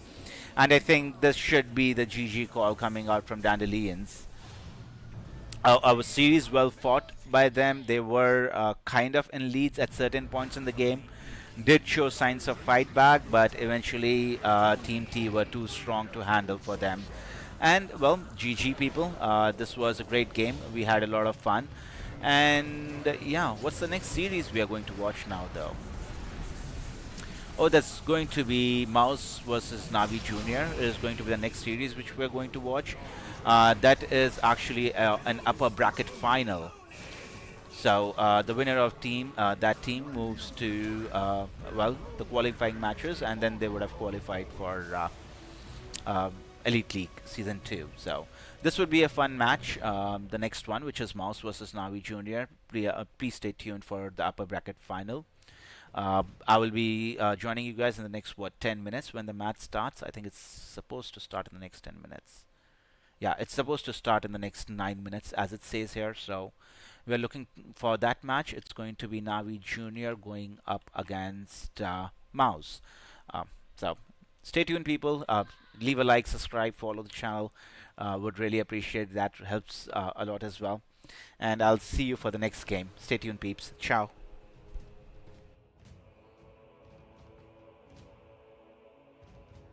Gives me freedom every day.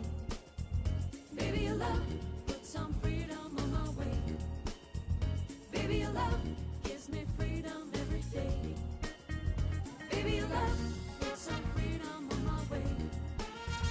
Baby, your love gives me freedom every day.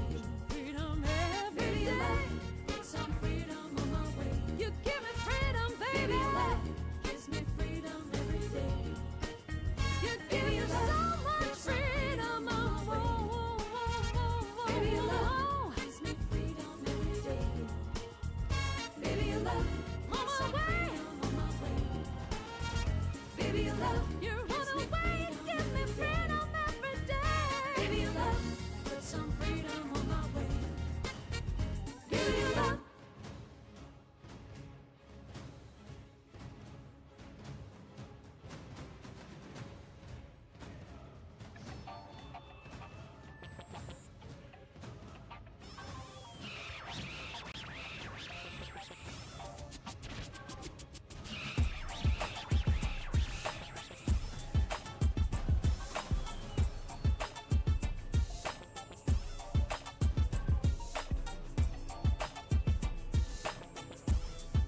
sooner or later. Now is the time we'll reach the end of the line. This is better. We kill the passion of love and devotion and desire. Yeah, yeah, yeah. But we know the reasons. Too much emotions undercover. One more time, so close to me. One more time, share a sweet memory. I'll never forget the good times we had. Remember, crazy, dizzy, divine. We followed our hearts. Ooh, what a fever. Getting closer. You got this hot thing in you, baby. Kiss me once again. I'm on fire. You'd be calling my name and not feel insane, insane, insane. One more time, so close to me. One more time, share a sweet memory.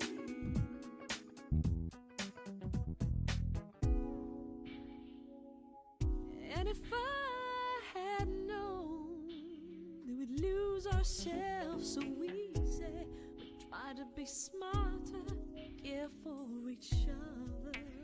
Always think we do the best that we can. It's too late, too late, too late. Love makes you feel selfish sometimes. You see yourself in the other mind. It's part of the charm no one can really define.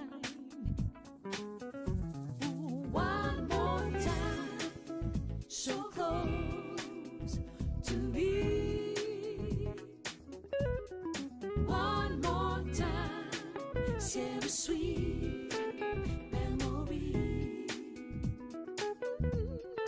One more time, so close to me. One more time, share a sweet memory.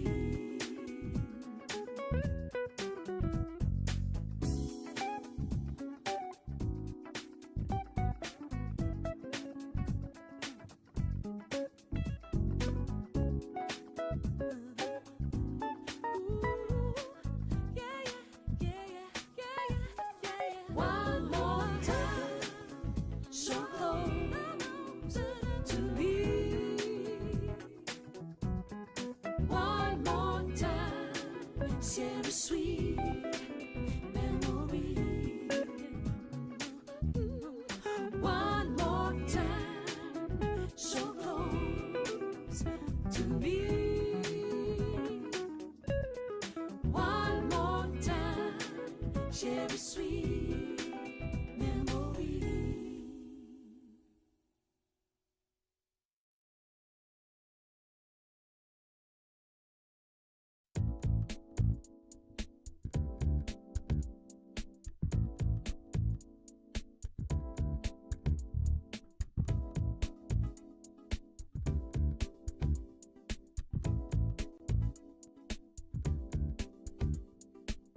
There's no use to tap on your feet, no use to cook something to eat. All you gotta do, all I need from you is leave me alone. There's no use to say you won't cheat, no use to cry your defeat. All you gotta do, all I need from you is to leave me alone.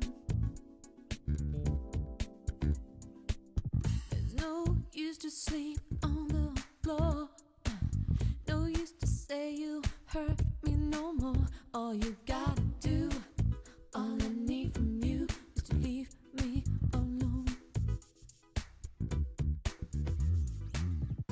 No use to say my favorite song, no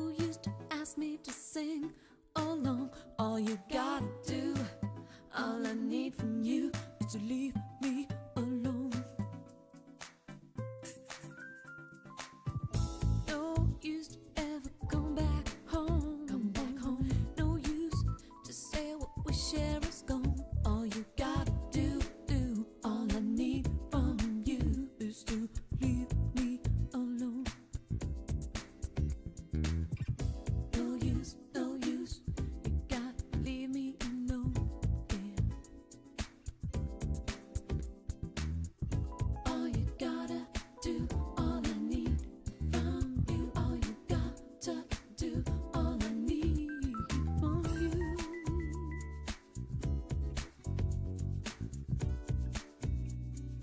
There's no use.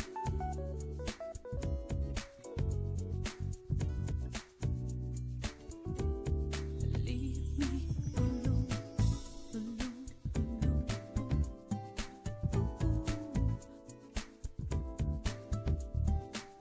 There's no use to pray from dust to down. No use to pretend you wanna carry on. All you gotta do, all I need from you is to leave me alone. Is to leave me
behind, 'cause I'm coming back, baby. Walking home with my reveries, I can live it on my own without you, darling. Give it all up for you, 'cause I need you, baby. Give it all up for you. Give it all up for you, 'cause I love you, baby.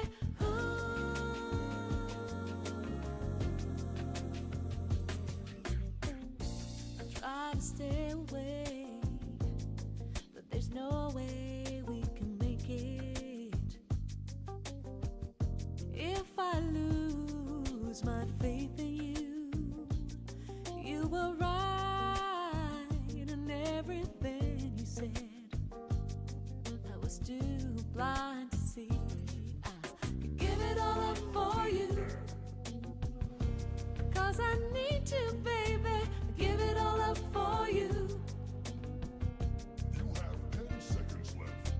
Give it all up for you, You have 5 seconds left. 'cause I love you, baby.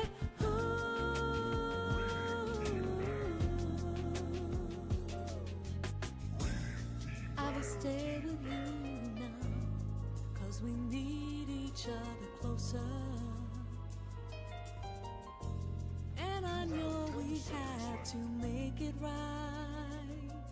I can feel it in my heart. Tonight's a new start. I'll give it all up for you, 'cause I need you, baby. Give it all up for you. Give it up, stay with me. Give it all up for you. Stay, yeah. Give it all up for you. Give it all up for you. Stay with me, I'm telling you. Give it all up for you. 5 seconds left. Give it all up for you. For you.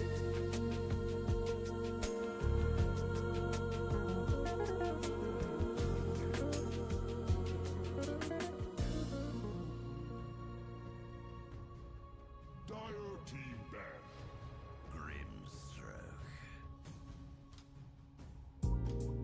It's cold outside, and I'm looking through the window pane. I can see this boy pacing the street, and I feel the depth of his pain. His loneliness appears to me like a mirror of my own life. I'm waiting for something to happen in the middle of the night.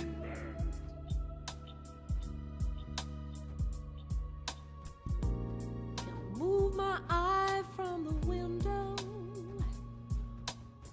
What is it that is worth to fight for? You ain't here by my side You have 5 seconds to left. bring the light in my heart. Could it be that I spoiled it all? Could it be that I've lost my faith in everything? Could it be that I killed the magic between us? Could it be that I missed the train?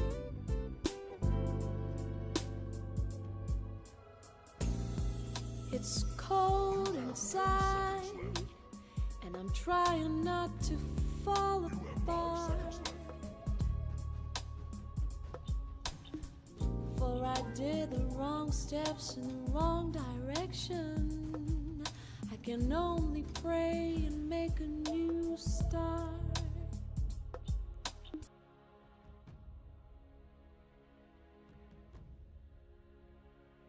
Hello, people. Welcome to game number one in a best of three series in between Mouse and Navi Junior.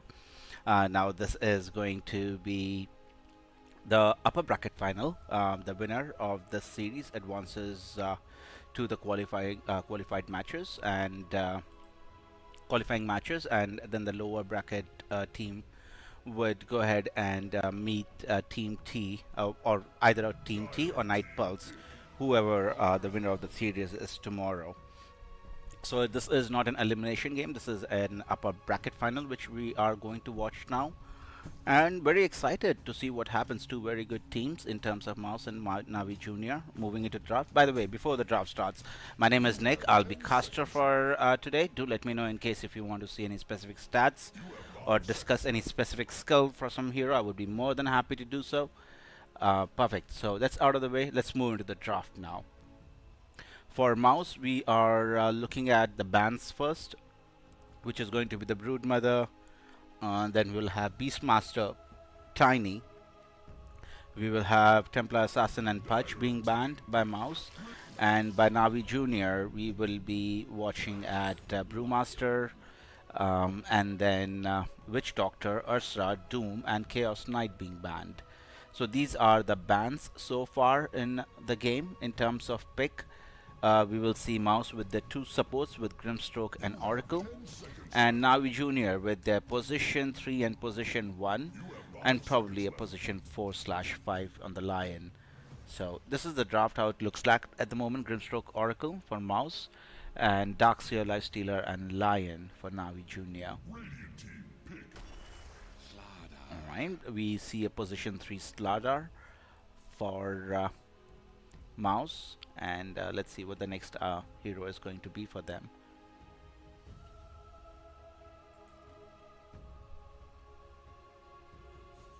You have 10 seconds left. You have 5 seconds left.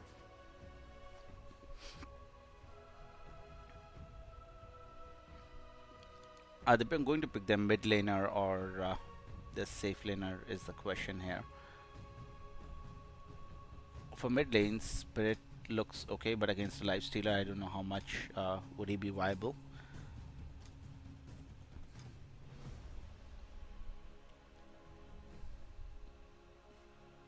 Lifestealer is a very strong hero this patch, so I'm just thinking what Mouse can bring to the table, which would actually stand up against Lifestealer.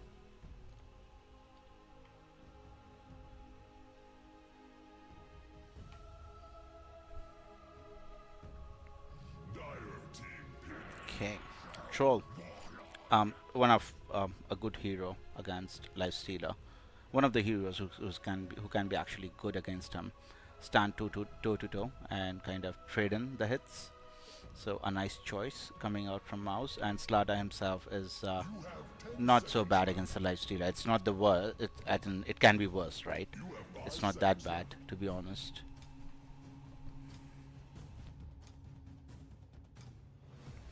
Navi Junior's time to pick their fourth hero. Hey, they go for Pangolier. I think most probably they'll be putting their Pangolier into the mid lane, is what I'm guessing.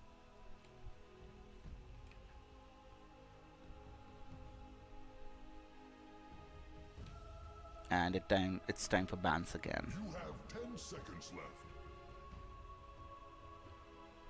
You have 5 seconds left. I honestly like the draft coming out from Mouse. It's not a bad draft by any means against Navi Junior's lineup.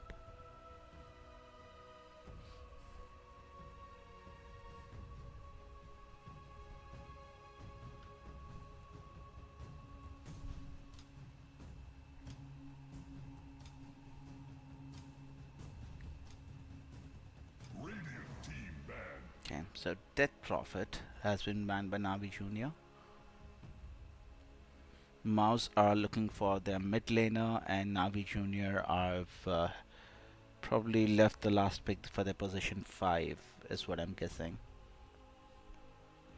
I did see that happening yesterday as well with Navi Junior, wherein they had left their position 5 as their last pick. So this is one team who actually likes doing that. leaving their position 5 heroes to the last. In contrary, Mouse have left their mid laner to be their last pick. The last pick is going to be on the favor of Mouse, so Navi Junior will have to show their position 5 before the Mouse picks their mid laner. Shadow Demon has been banned against a troll, an excellent hero to ban out, to be honest. Mouse are thinking in the same way as I am, to be honest. Which other position 5 can be really hard? Is Disruptor in the pool? I would actually go ahead and ban out Disruptor. He's still in the pool. And Disruptor is, dude, I'm bang on today, man. Alright, Navi Junior. Mid laner. Spirit? What Spirit? No, they... Okay. Not sure how much Storm looks good here because he can be blown up. They have saves coming out from Oracle as well. You have 5 seconds left. Interesting.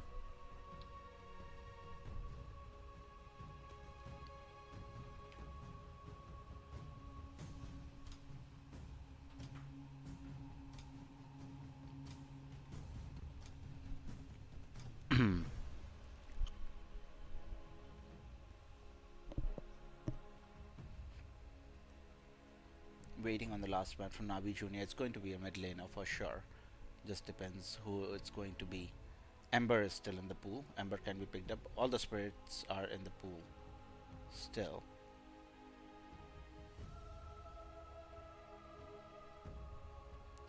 Tiny has been banned out. TA is banned out.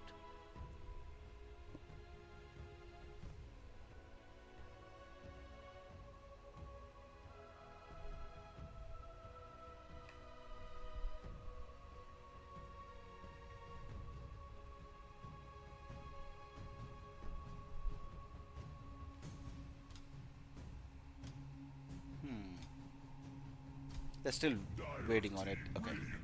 They have banned out the Primal Beast and they pick up the Silencer. That's an interesting pickup. It's extremely good against Oracle, Grimstroke, Slardar. Against Troll too, to an extent. If he just takes out all the mana from Troll Warlord. So before he gets his BKB, Troll would be like, let me get my BKB people before I fight. Would be his mantra. And we have a mid monkey. I like the draft for Mouse, to be honest. I would give them a 70% chance, but that's my personal opinion. It can be definitely way off, but in my opinion, Mouse definitely has this in the bag, and it's their choice to mess up the game. But on Navi Junior, it's not a bad lineup by any means. They have an excellent lineup themselves in terms of Darkseer, Lifestealer, Pangolier. They have great team fight abilities, along with the global silence. So both teams have pretty good. I would actually decrease the chances for Mouse to be 60 and 40 in favor of Navi, but You have 10 seconds left. that's something we'll be finding out very soon.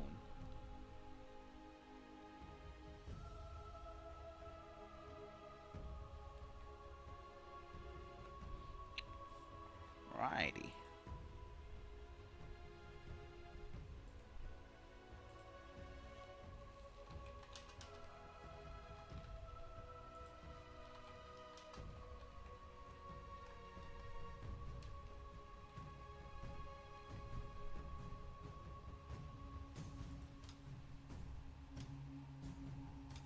Right, let's look at who wins this time.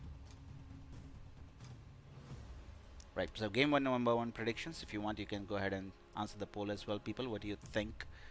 Which draft is better coming out of the drafting phase? I've just left it open for 10 more minutes. Let's see who gets what.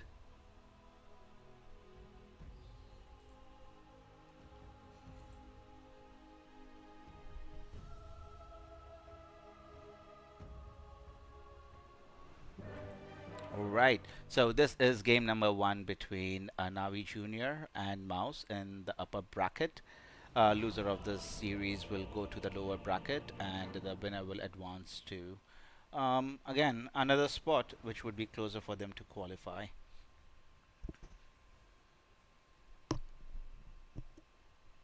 Right, smoke coming out from Mouse. Let's see if they are able to catch anyone on the dire side or what positioning they really want to take. Somehow, most of the times it's equally divided. The Radiant team moves aside, and then the Dire moves team moves just the opposite way. Somehow, I'm not exactly sure. 90% of the time it happens this way, and it's supposed to be like 50-50.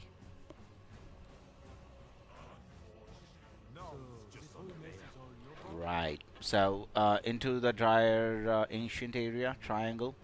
Would not be finding any heroes lurking around in the area. But in fact, it is Navi Junior who have kind of occupied their jungle area and want to maintain the vision here in case if there is any 30 movement seconds to from the battle. Radiant side.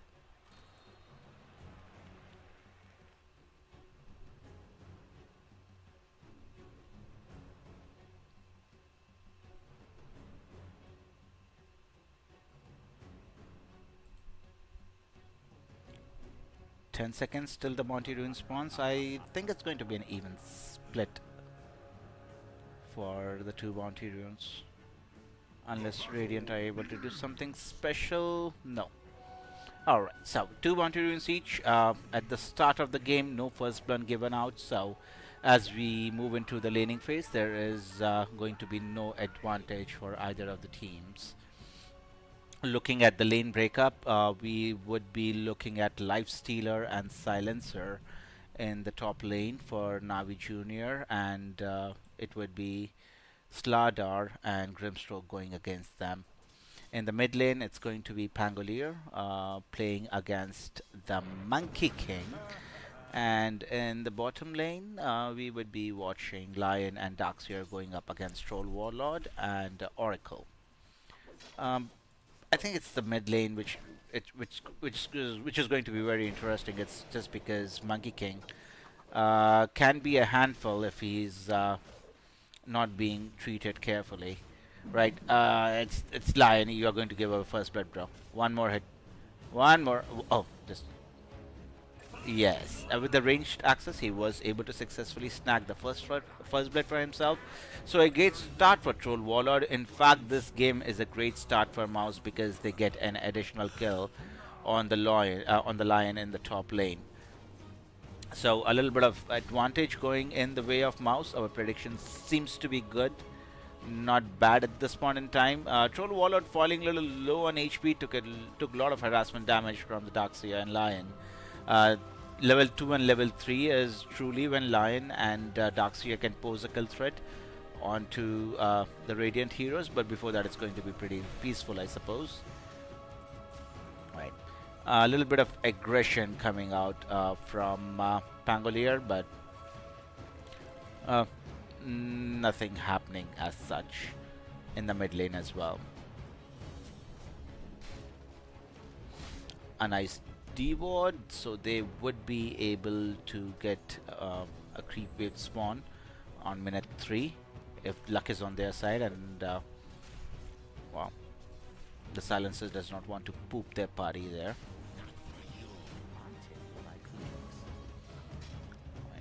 2-minute water runes are going to be divided in between each of the heroes. Monkey going for 2 Wraith Bands to start the game with, and Pangolier, as we see, does have a bottle which is required by him just because he's such a mana reliant hero and Monkey King isn't, so he can definitely live off without the bottle as well.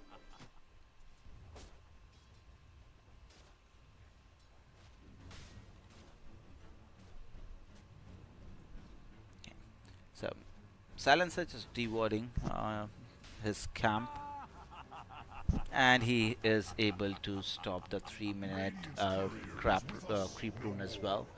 I also would say crap rune. But okay, Monkey King clearly clearly doing a good job in his lane, is at 18 last hits when compared to 12 hits from the Pangolier. So Monkey definitely having a great time in his lane. Troll trying just throwing out a little bit more harassment on the line.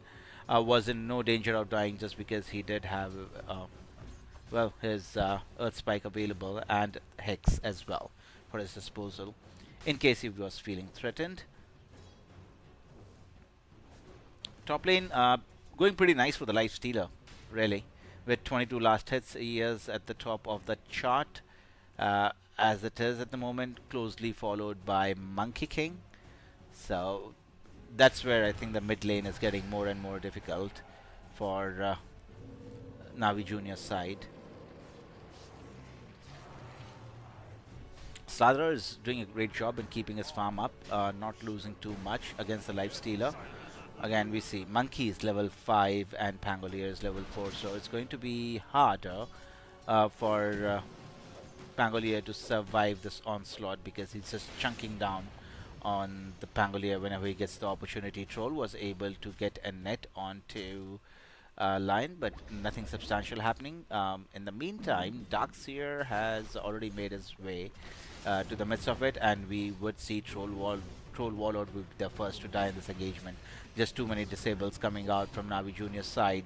So doing a great job getting the score mode moving. They now have 2 kills with their name as well. So pretty much evening out the entire game. Ouch, the damage the monkey does, dude. That's ridiculous.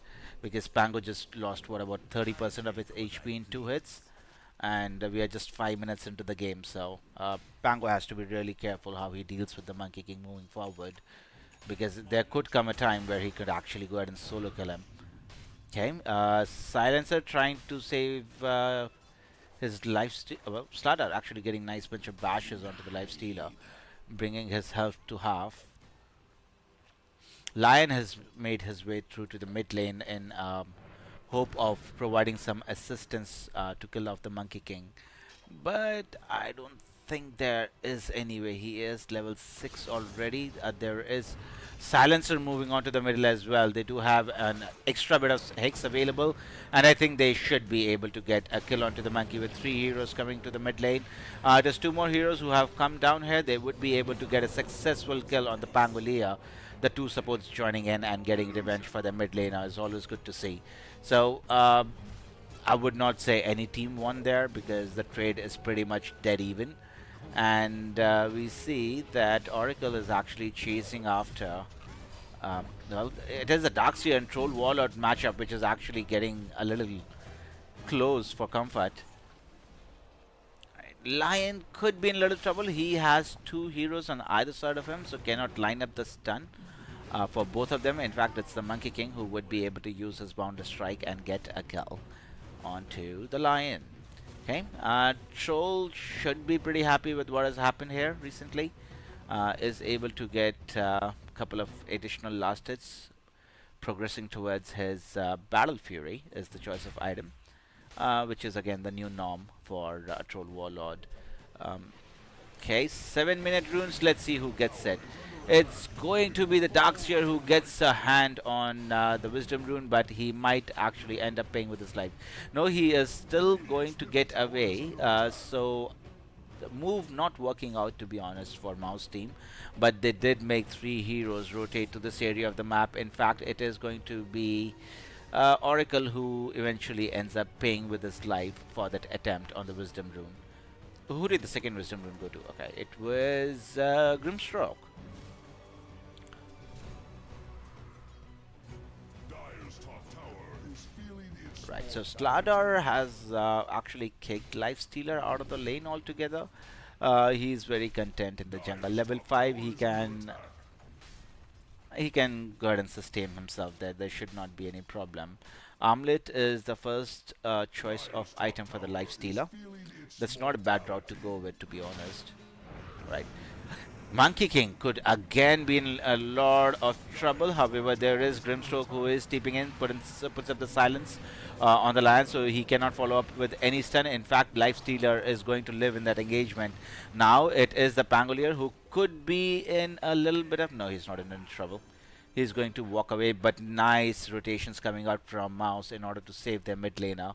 And now we will feel that they really missed out on the opportunity to get a kill there. But it is a very interesting match so far. Both teams are kind of on equal stages.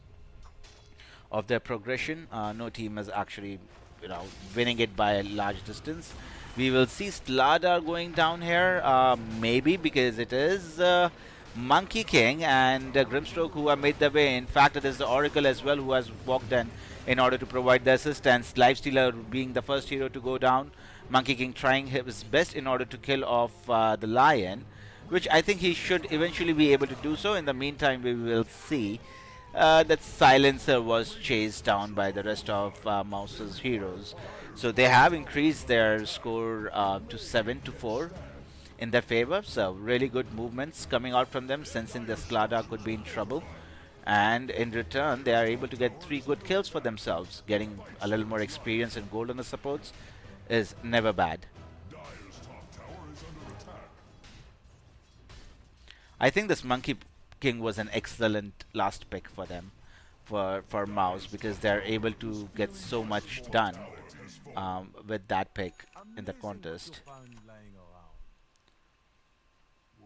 And look at the net worth. Darkseer is the only hero who's actually doing good from Navi Junior's side, and all the other heroes are struggling by a big margin. For example, say Monkey King and Slardar and Troll Warlord are all at 4300 range, and then the rest are followed by the Dire heroes. Okay, Rolling Thunder coming out from Pangolier, and again Grimstroke is just such an annoying hero for the Dire side. Was able to stop the attempt then and there. It could be the Monkey King who might still be in trouble, but he is able to walk away from any further damage coming through to him. Let's see if they want to if they are actually able to finish off the tower with the question, and I don't think they have enough juice left in the tank in order to do so. So eventually the middle tier 1 tower for the Radiant team wins. In fact, Slardar is getting aggressive onto the Lifestealer. Yeah, Lifestealer should be actually owning this lane, but the way Slardar has played and actually, maintained his bulliness on the Lifestealer is kind of commendable. Okie dokie, so no smokes coming out, but Monkey King is going to be chasing the Darkseer, which he would not be able to successfully do so. In the meantime, Troll Warlord is kind of farming his way to his Battle Fury now.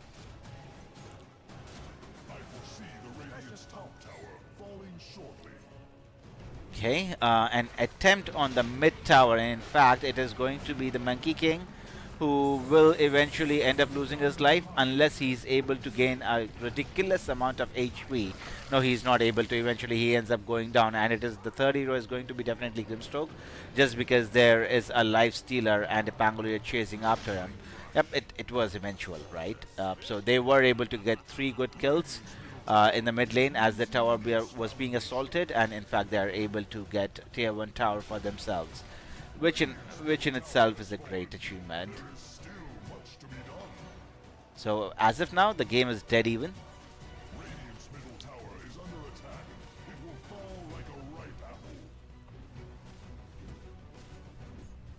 Right on. So it's a dead even game right now. Both the teams are 7 kills to 7. Both have equal amount of net worth. All the heroes, in fact, all the cores are at a very similar net worth to each other, up and down by say 500 or 1000. But a very close game. It would totally depend upon how mid game goes for both the teams, how much aggression they want to put up against the opposition team. So that's what we'll be looking at. Alrighty, is the Lifestealer in a little bit of trouble? He could be in a little bit of trouble, but there are 3 heroes coming in. They have kind of caught the Lifestealer, but he is regaining a lot of HP. In fact, it is a Slardar who has to walk away from the engagement, and he would be the first to die in this entirety of the fight, wherein Mouse were the clear ones who were initiating. Next hero to fall is going to be the Grimstroke. I don't think they have enough legs to catch up with the Oracle. No, they have given up their chase on the Oracle, but again, it is going to be the Grimstroke, who, well, let's see who the kill goes to. Lifestealer. Okay. Pangolier did not want the kill. They gave it away. So that's completely okay. Lifestealer is your carry. So giving a kill onto him is the best thing you could have done in that situation, honestly.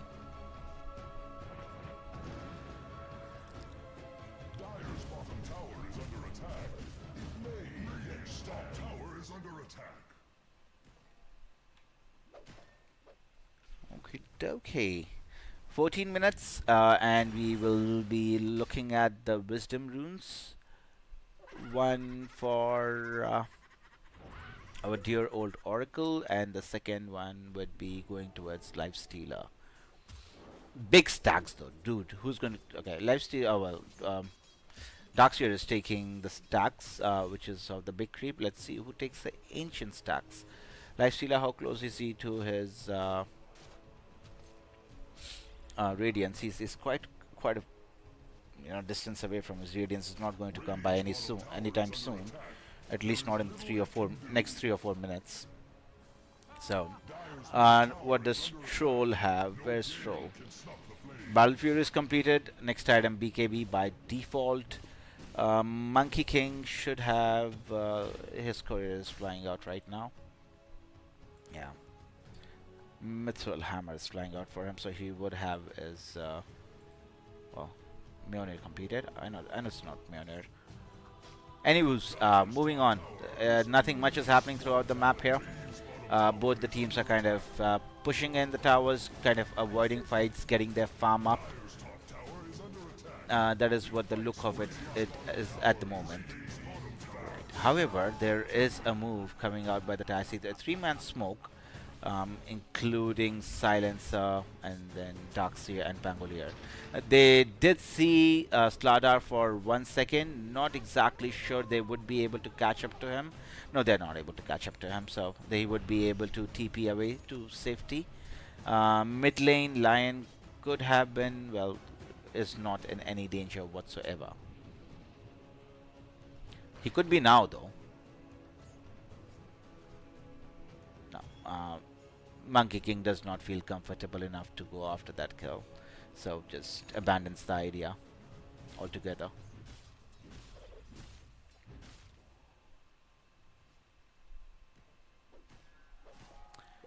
Item progression in that context, so we have the Maelstrom completed.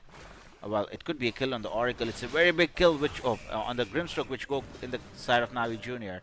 So that's the first bit of aggression we have seen in the last 4 minutes from any side, and it was a kill onto the Grimstroke, who is actually building into a shard at the moment, which will enable him to cause Inkswell to deal 30% more damage and heal the target for 30% of the damage Inkswell deals. Okay, and a strong dispel, of course. So the shard is a great item. Okay, yeah, 20 minutes is still far away for the Tormentor to be attempted, so he's just going to go and buy a shard for himself. Nice crush coming out from the Slardar, does not connect. Well, Monkey King still wanted to go ahead and fight, but Lifestealer has TP'd to his way into it. Rolling Thunder has also been committed. Monkey King could be in a lot of danger, but he's been pushed to the high ground. He has committed his Wukong's command. Let's see if he's able to survive inside the Wukong's command, but no.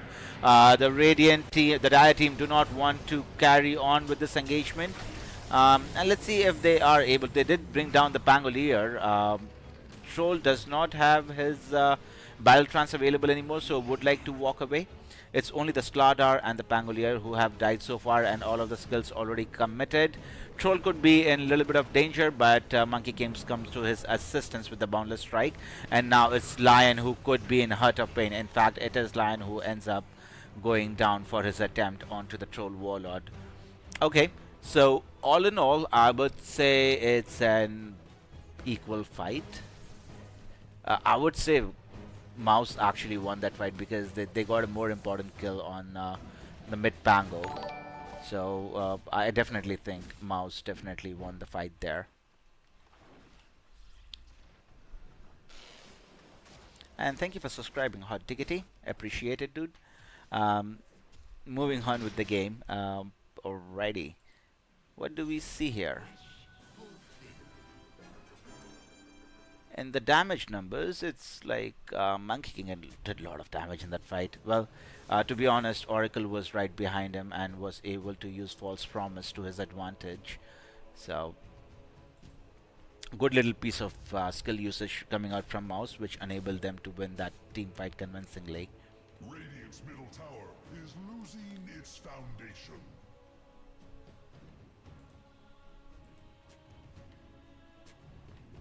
Right, Roshan is going to be the next target. In fact, we might actually see a fight here. Rolling Thunder has already been committed by Pangolier. They are able to get Slardar in the in Troll Warlord in the party, but Troll Warlord able to use his BKB. Now it could be the Lion who could be in a lot of trouble. In fact, it is going to be Troll who's going to be safe from everything, and in turn they are going to definitely get a kill onto the Pangolier as well. Silencer wants to come help out with his skills, but I'm sure he's not doing anything to any of the heroes on the mouse side. And well, an attempt gone wrong from Navi Jr.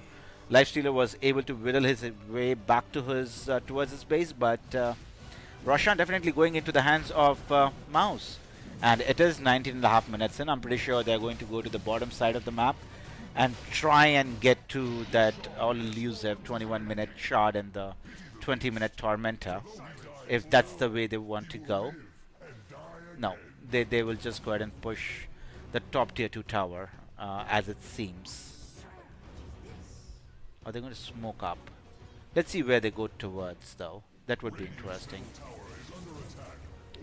Navi Junior have already, you know, gone ahead and given up themselves towards their jungle, so they should be pretty okay there.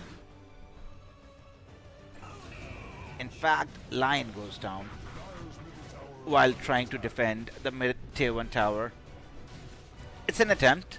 An attempt has to be commended, but to no avail though. Dire's middle tower has fallen. No tree shall ever grow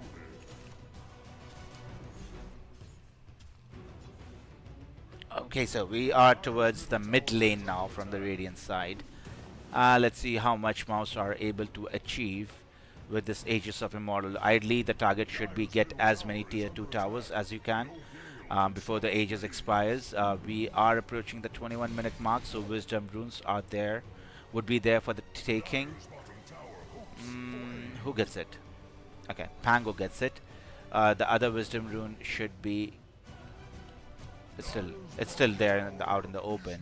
But we might actually see a fight happening near this bottom tier 2 area. In fact, it is a Troll Warlord who has actually started going in and started pushing towards the Lifestealer. To no avail, he's actually fighting his own illusions at the moment. Monkey King has jumped in and kicking the bash out of Lion though, but they're still able to survive. Monkey King still sitting comfortably in his Wukong's command. Does have to eventually back away because Oracle is already gone. Troll Warlord does not have Aegis of Immortal, has already committed with his Battle Trance, but this is to no avail. So an attempt gone wrong from the side of Mouse. They end up losing their Troll Warlord twice and even their Oracle. In fact, if Monkey is not careful, he might end up losing his life as well. Well, at least that does not happen. So a nice bit of defense coming out from side of Navi Junior, and they are able to hold their own against 2 lives of Troll Warlord. Well, that really does not give good news to the side of Mouse, and I think they'll be back to their farming ways for quite some time now, is what I'm guessing.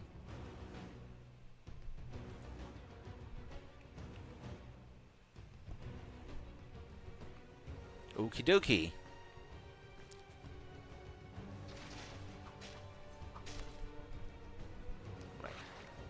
So, as the match stands, it's pretty much dead even. The Aegis on the side of Mouse really did not help them achieve anything. In fact, what they ended up doing was giving away the lead they had in that attempt. So, idea was right, but the execution part was, I guess, a little bit off. So, that's where they faced that heavy loss on the Troll Warlord.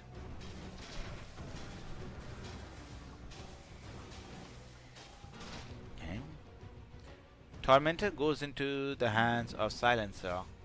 What does he get for it? Increases stolen intelligence per hit and steal duration. So that's what Silencer gets as a reward of the Tormentor. Okay, Radiant Tormentor has already been taken. Who has the shard though? I'm sure Grimstroke bought his own shard, so it is the Oracle shard. He gets Reigns of Destiny.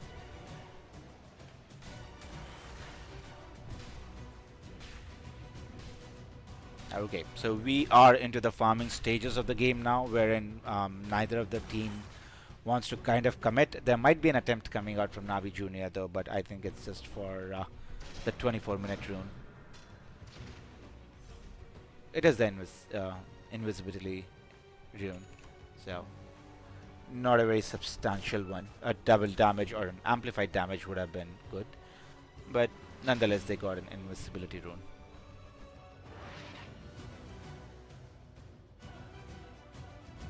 Right, now a smoke coming out from Mouse. Let's see if they are able to catch a grab of on any of the heroes from Navi Junior who are lurking around in their jungle. It's a wraparound. Monkey King is in the middle. He would be. I think the Dire would know that Monkey King is in the vicinity. But it's a long wraparound. Who are they aiming for is the question. Because there's absolutely no one there from the Dire side of the map. Dire's top tower is under attack. It fights for its life. Radiant's Nope. bottom In tower is fact, under I attack. think they are going to settle with a tier 2 tower. In return, there is no attempt made by Navi Junior. They are just going to take the fact that their tier 2 tower is gone. So I don't know. I think Troll needs more damage eventually, but he's going for an Agnum Scepter by the looks of it, which gives him a lower cooldown on his whirling axes, and it gives him a dispel whenever he casts it, in case if he's not silenced. I think Manta would have been better because he would be able to cast the whirling axes in that case. But by the looks of it, he's gone for Sanjin Yasha, and then he's going for Aghanim Scepter. So yeah, that's another build you can go for. It's not a bad build by any means. So yeah, that can work. That can definitely work.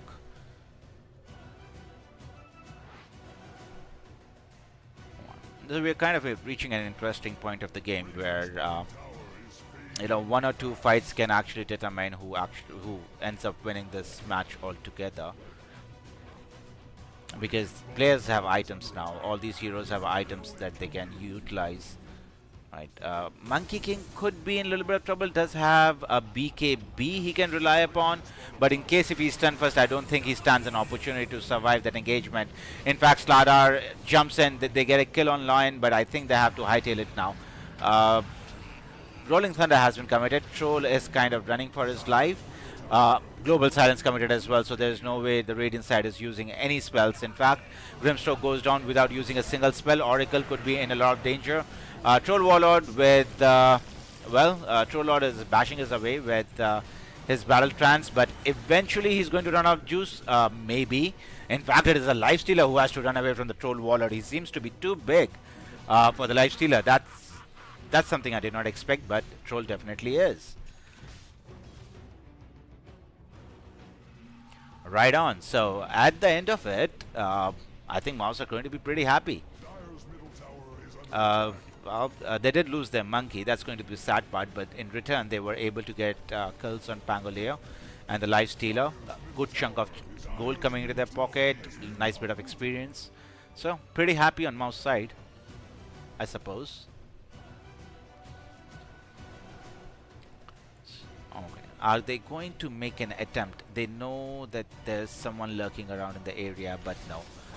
Mouse are being careful. They have walked away from the area. So, in fact, Troll has gone for Basher as his next choice of item, even before getting his Aghanim Scepter. So, he feels he's strong, and with that confidence, he's able to commit to the Basher just to make him feel stronger. I don't mind that pickup, dude. It's an excellent pickup. Basher on Troll Warlord can actually do some damage, and high amounts of damage in that context.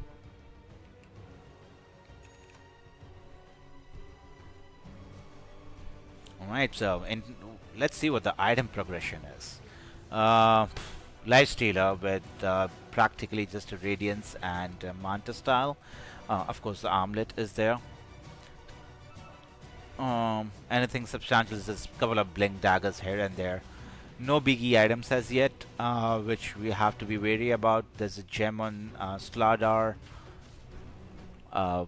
Okay, Oracle with Guardian Greaves looks good. And we have Aether Lens on our dear old Grimstroke. But there are no as such defensive items other than the 4-staff on Silencer. I don't see many defensive items coming out from either of the teams, really. Um, yeah, let's see. I don't think they are looking at defense as much as they want to have offensive items. It is Roshan number 2, which would be going into the hands of Troll Warlord. Navi Junior are in no way any shape or place to contest on this Roshan, so it would be pretty comfortable. Okay, so they don't have any bottom tier 2 tower. Either they go high ground or they're just going to TP towards their mid, apparently. Okay, so they're going to TP towards their mid, and lines are being drawn that they would be trying to assault the mid tier tower, I suppose. I think that could happen, or it could be something entirely different. Waiting to find out for sure.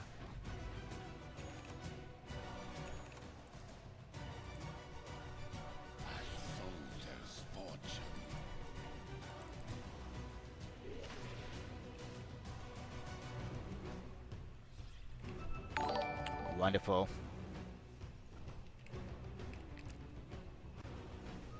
Thank you for following. Appreciate it. Alright, moving on with the game, people. Monkey King is on a hunt, trying to find any hero he can, so that they can just annihilate them, but that's not happening. In fact, they are going to head towards the tier 2 tower and trying to save, just trying to make the map smaller for Navi Junior is what they're trying to do. Not sure if they would be attempting to go high ground, because high grounds have been kind of tricky for all the teams going to in the recent times. Let's see if Mouse actually have the confidence that they can bring down some towers and some racks. Okay, Wisdom Rune, one taken by Lion and the other one was taken by no one. Who has that? It does not show. Is it still here? No, it's not here. Someone took it. I just poking and prodding from Mouse at the moment. They really don't want to commit to the tier 3 towers as of now.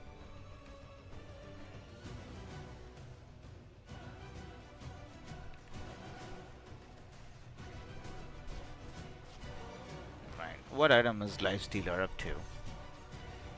He is going for AC as his next choice of item, but I think they really need to get back to their base in case if they want to defend their tier 3 tower. It's really getting really close for comfort. Right, God the Juice is already there defending his tower. Lifestealer says you shall not pass. So Troll Warlord says okay and goes back. So that's what we have right now. We do have Aegis of Immortal for another 2 minutes.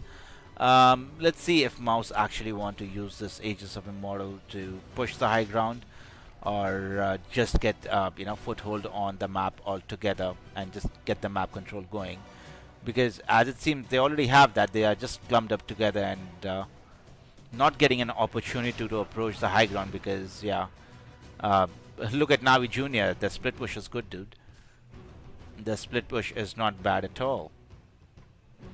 They are able to go ahead and push and survive and kind of run away from any harm. So they are doing that beautifully over the course of the last 5 to 6 minutes, I suppose.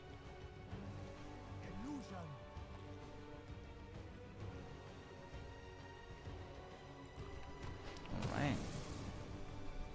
There is a line nearby in the area. I think Monkey will know. They do get the notification that it is being taken.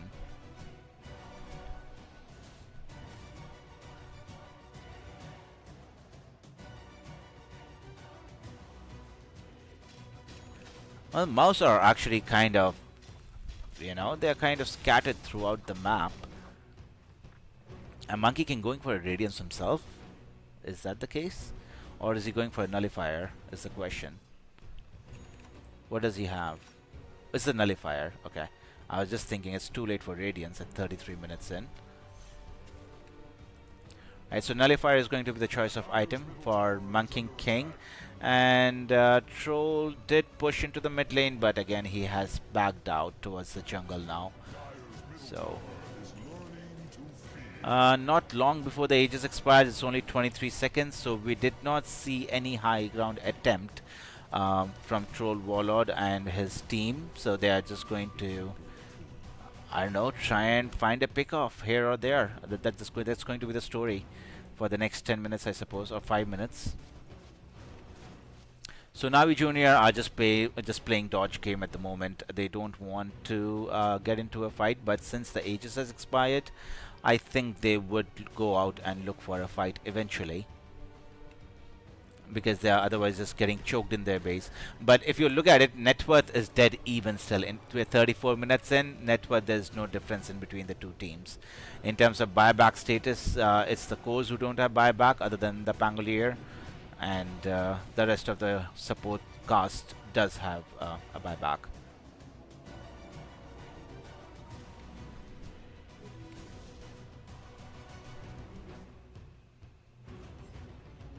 Right, smoke coming out from Mouselet.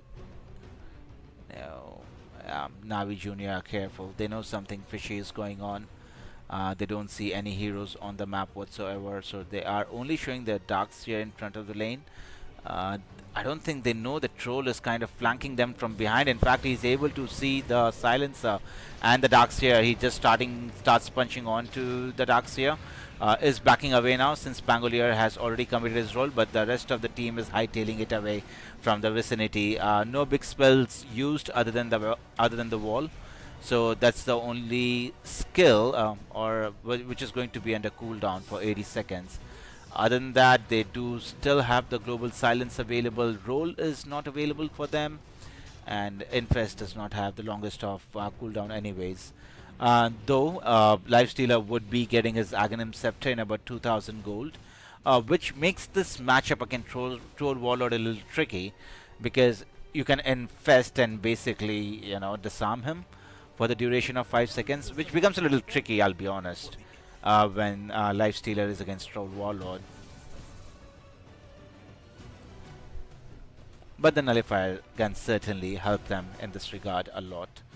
If they get it on the right hero at the right time, they should be pretty much able to blow up that hero without any problems, as they're not lacking damage by any means.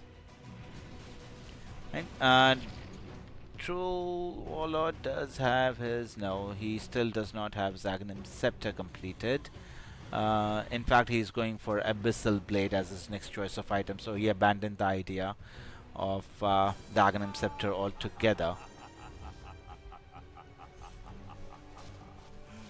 Could be a good utility item, but again against a Silencer, but he's surviving well enough on his own, so it does not require any additional help, I suppose. But eventually he would require a Satanic, is what I feel. But that's something which we will find out soon enough. In fact, we could see a fight happening right now. They have vision of Troll Warlord. They know where he is. They are all jumping on him together. He does have a BKB available. Has not used it as is. Eventually will use his BKB. Alright, Silence has also been committed. Now, Troll Warlord has still not used his Battle Trance. Does have Battle Trance in case if he feels threatened. Now does have it available for usage. In the meantime, it is only the Grimstroke who has gone down. Buys back into the engagement. In fact, Oracle should not be long for the world, because too much damage has been pumped into him. Lifestealer has used his Battle Trance now. Let's see if they're able to. Yes, they are able to finish off the Lifestealer. In fact, it is the Pangolier who is going to be in a lot of trouble. All the heroes from Dire team are almost dead. Instead, it's just the Darkseer who lives, and they are able to get a wipe onto the team of Navi Junior. Well, not a complete wipe, but it is a wipe. Nonetheless, a great fight by Mouse. They were able to execute. Troll was able to deliver for them when they needed him to, and was able to stand up against the Lifestealer and eventually, get him killed. Perfect. So Troll, well, how long before Aegis comes on, Roshan comes on? We still have time, so let's see if they want to push their advantage. They're still reluctant going to the high ground, though. Pangolier and Lifestealer are dead. Lifestealer has a buyback, Pangolier doesn't. So he can buy back if needed, but I'm not sure if they would want the Lifestealer to buy back for one set of racks at least, because they know they would not be able to get the second rack. So for one rack and 18 seconds, yeah, they would eventually lose what? They would only lose their melee barracks. They would not even lose their range. Yeah, they're not going to lose their range. They're just going to back out on the seat of mouse, on the side of mouse.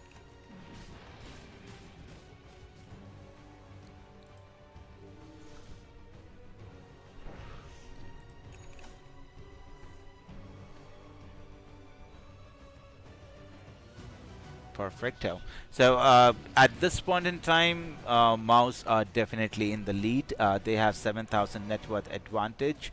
Have one small melee racks in their favor. Nothing much to write home about.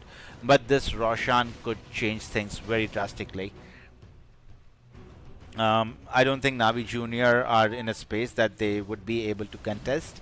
And it's just going down too fast. With Slardar and Troll Warlord, it does not stand a chance. In fact, let's look at the items. Aegis goes to Troll. Aghanim's Scepter is taken by Troll. Okay, yeah, I guess he's the carry. He deserves it. Other than that, who has the cheese? Cheese is in the hands of Monkey King. Not a bad hero to have. If he's inside his Wukongs, you try and kill him. He gets his activated, and then he gets a lot of armor, that much of HP. He should be good.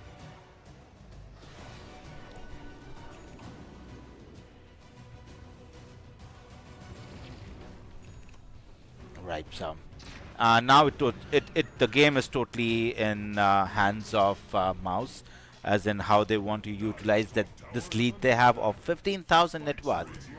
So yeah, Troll showing his colors though. He's doing really well for his team. He's able to stand on his own.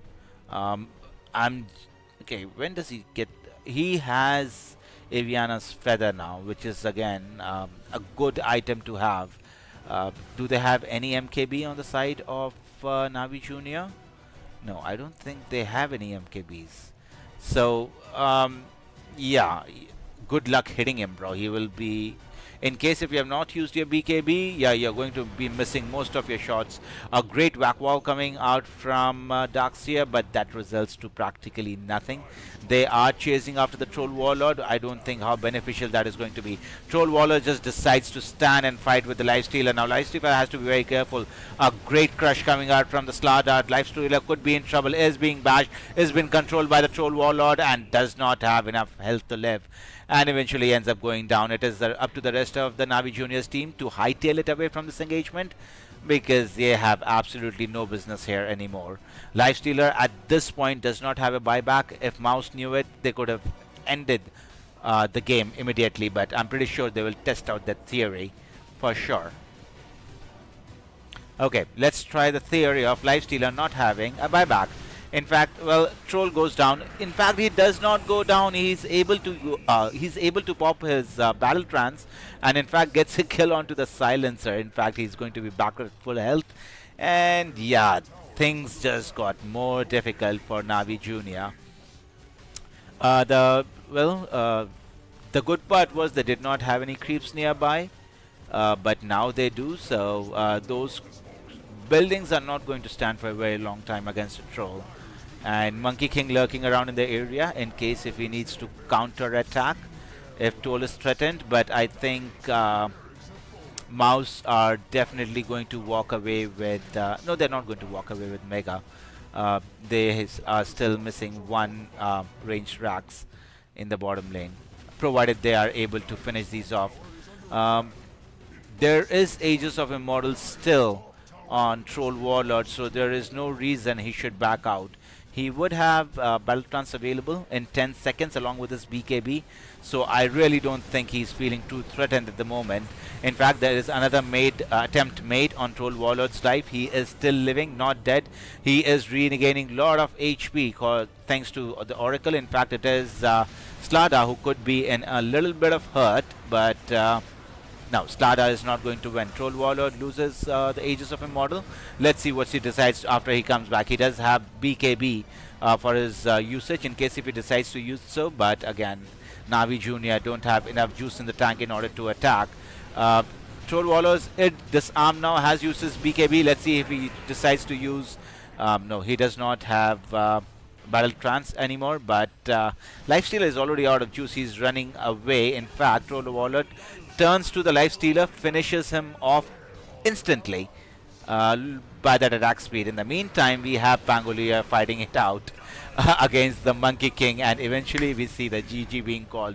A fucking long drawn out fight, but it was well worth it for Mouse as they take 1-0 advantage over Navi Jr. in game number 1 best of 3 series. Whew. Yeah, that really left me out of breath, but it was a fun one. Really good to see Troll Warlord coming out on top against the Lifestealer. Mouse did really well as a team in order to get that victory. And next we will be watching game number 2. Again, this is a best of 3 series. So the winner of the series will be moving on for the finals, and the second team would be moving down to lower bracket for their match against. Wait, let me see.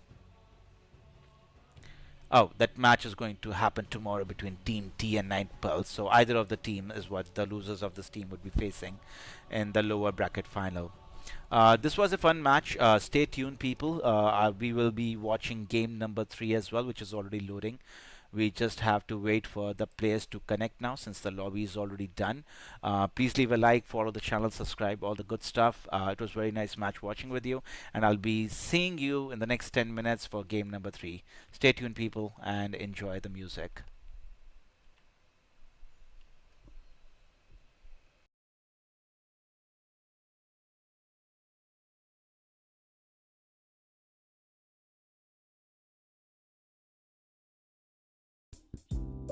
I'm so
You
have 10 seconds left. Radiant team ban. Dire team ban. You have 10 seconds left. You have 5 seconds left.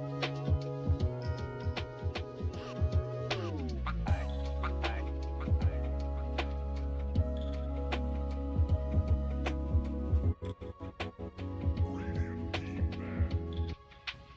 You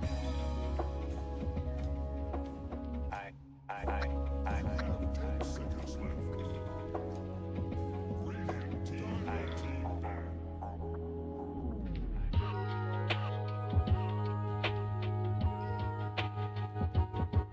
You have 10 seconds left. You have 5 seconds left.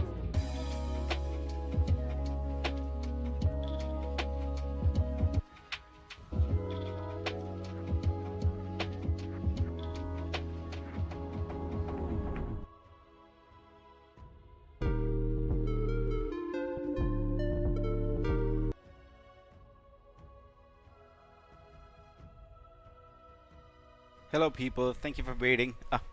All right, my name is Nick, and we are going to watch game number 2 in between Navi Junior and Mouse in upper bracket finals. So this is going to be a really interesting match. We already see a brood mother being picked up, so that's going to be interesting. Somehow she made it through the banning phase of it.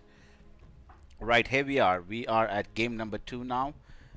It is up to Navi Junior to level out the series, or they can move on to the lower bracket after this game. You have 5 seconds left. Mouse did a really good job in the first game. Their troll warlord definitely working for them, and in the hindsight, they are able to get Brood Mother as in the pick. And for Navi Junior, they were able to get Chaos Knight as their carry hero.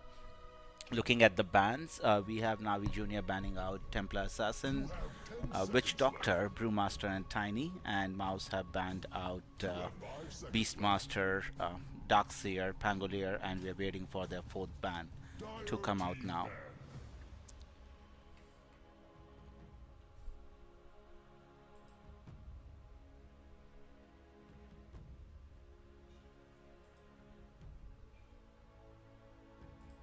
Radiant team ban.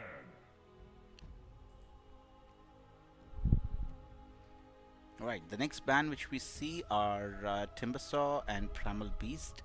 A lot of strength heroes being banned in this meta, to be honest. And a couple of universal heroes, nobody cares about the rest.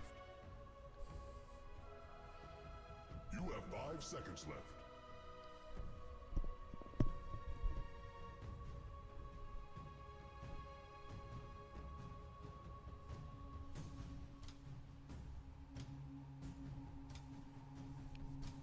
Waiting on the ban coming out from Navi Junior. This is the boring part of it, to be honest. The teams have to put in a lot of thought process behind whom they want to ban, whom they don't want to face.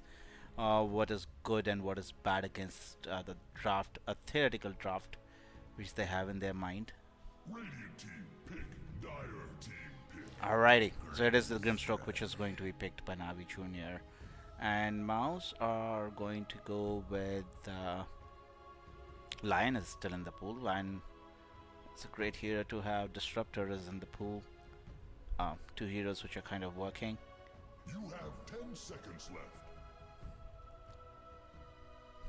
You have 5 seconds left.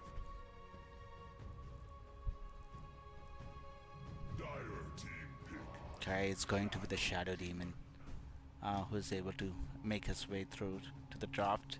Radiant team pick. Right, Clockwork. Right, couple of good heroes being picked up by Mouse though. Really happening heroes, provide a lot of utility in fights. They have saves. They have kind of replacement. The ability in order to control fights or divide the fights into two areas. You have 5 seconds left.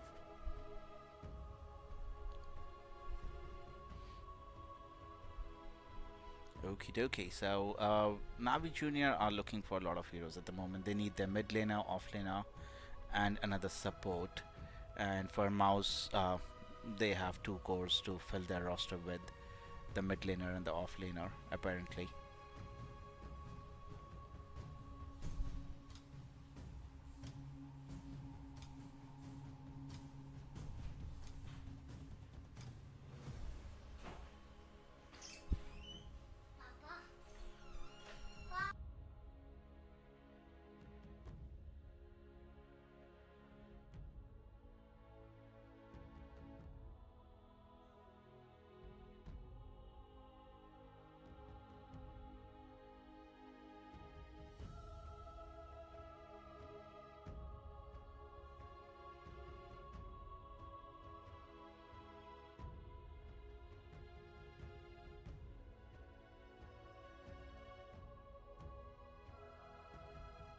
Radiant team pick.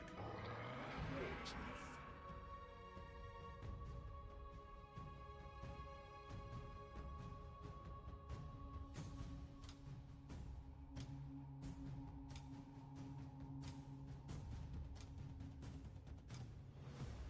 You have 10 seconds left. Right, center it is for Navi Junior as their off laner. Probably will be seeing their mid laner now, because they have generally left. No, it is Dark Willow for them as their position 4/5. Mouse turn to pick, to show us what their off laner. Either they're going to leave their off laner for the last pick, is what I'm thinking. You have 10 seconds left. You have 5 seconds left.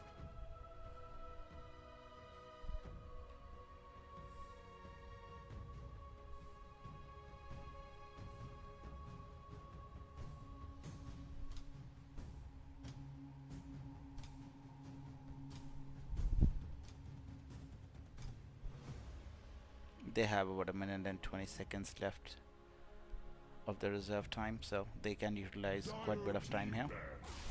Enigma, okay, he was left in the pool.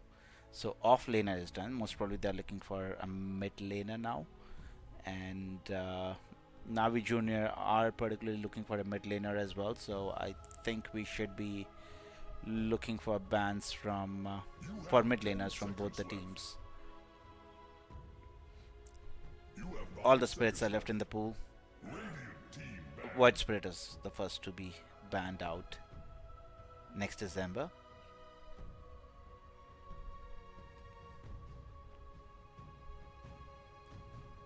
Death Prophet was banned last game. Timber is not in the pool anymore. You have 10 seconds left. You have 5 seconds left.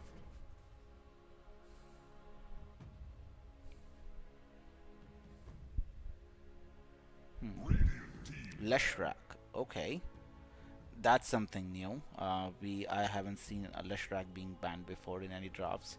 Well, we didn't get to a mid laner not being picked in any draft so far till the last stages of it. So another mid laner. Let's see who they choose to ban out, who could be good against their heroes. I think they need to Primal. No, okay, Ember Spirit is banned. Primal has already been banned out by Mouse. Let's see what Mouse want to ban out now.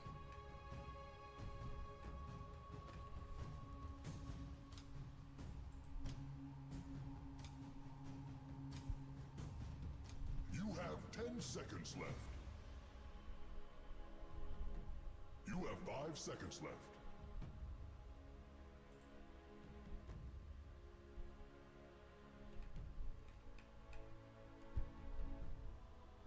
Thank you for the follow, Master 1. Master 1-0. Alright, moving on into the draft. Let's see what they want to ban out now. Still about 50 seconds left with the reserve time.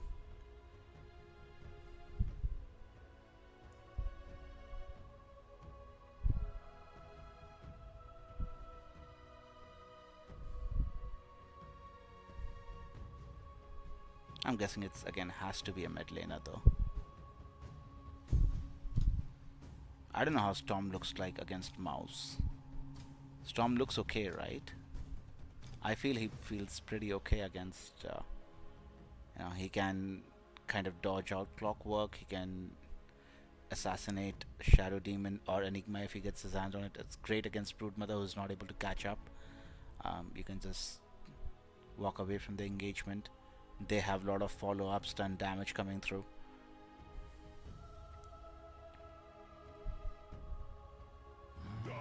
Arc Warden, okay. I dig that. Now let's see what they want to pick up for themselves and for the mid laner part of it.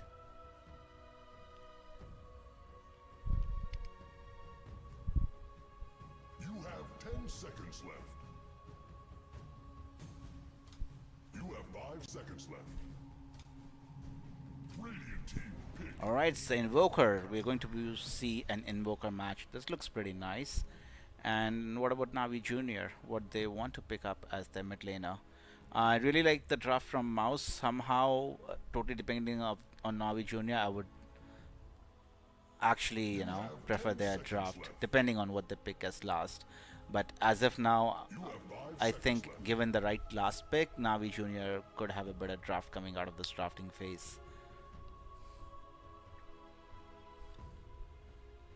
I think they can go for Storm Spirit. It really looks good. They go for the puck. Okay, yeah. Nice bit of silence, can assassinate any of these heroes. So I think, yeah, if not the Storm, it's going to be the puck. Very similar. What the hero can do on the map. So I think Navi Jr. has got to be the ones feeling better as this draft is coming out of the drafting phase. Do let me know in the chat if you feel who's going to win. And yeah, Koi Sky, I think, yeah, Navi Jr. has a better draft when it comes to map number 2. I feel the same way, dude. So, my bet is going towards Navi Jr. We might end up going to game number 3 if the predictions are right. However, if they are wrong, the series will end then and there. That's pretty obvious.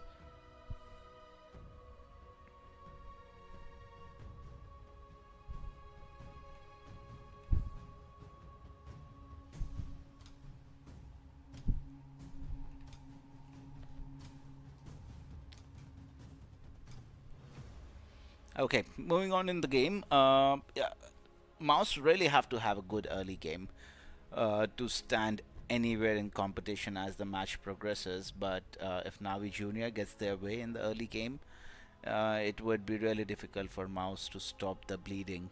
And because the Broodmother is kind of behind in farm from Chaos Knight at any stage of the match, Chaos Knight just has the potential to blow up any hero on Mouse side.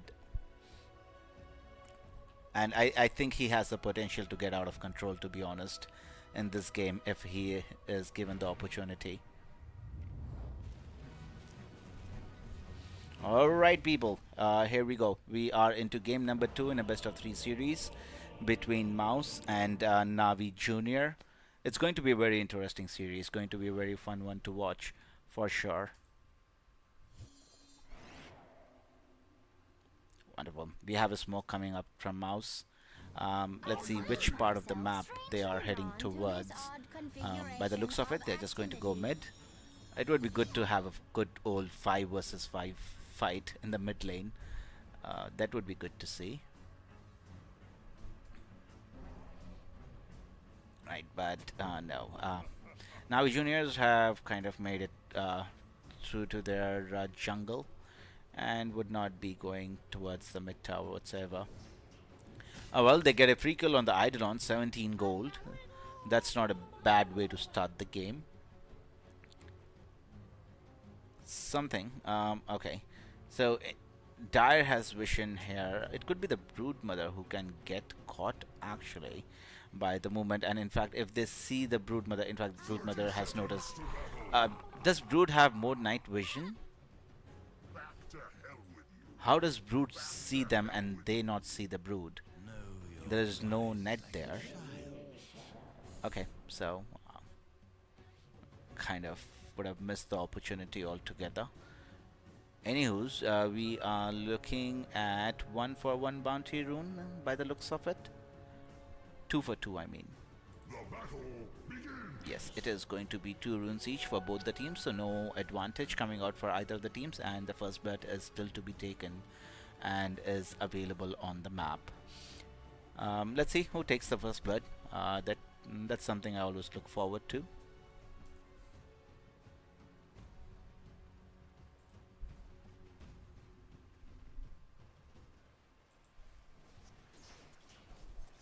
Wonderful.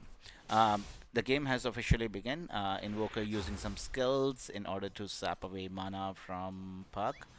Would be able to connect, but no significant damage done. Now, in the past, we have seen if Enigma gets his way, he would be taking down this tower within 4 minutes of the match. That's how soon I have seen Enigma taking down these towers. If they are left, if they get a slight advantage during the laning phase, but that's something we still have to see. Puck doing pretty okay for himself in the mid lane. We are only 1 minute into the game, so nothing substantial happening as of now.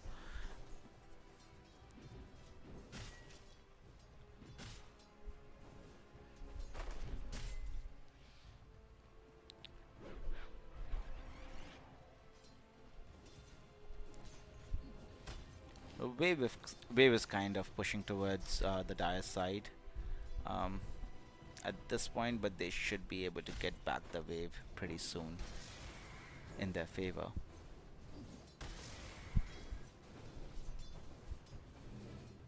I think Chaos Knight in specific has a real potential of just going out of control in this match, but that's something we'll have to see what happens. Alright, so it's Invoker who is leading the last hit chart at the moment with 10 last hits against 7 last hits on the Puck, but there is no major difference at this point in time. 2-minute water rune, one is taken by Puck who has a bottle. Invoker is making his way towards the second one. So 2-minute water runes are distributed equally amongst the mid heroes, and they will both have a bit of regeneration to work with. In the meantime, in the top lane, an attempt was made, but no, it is actually the Enigma who gets a kill on the Chaos Knight as first blood. Not a good sign, dude. That's something which you really do not want to do. But it still happens, so Navi Junior will have to be really careful how they approach this lane moving forward, because this could just spiral into them losing the tier 1 tower within the next 2 to 3 minutes.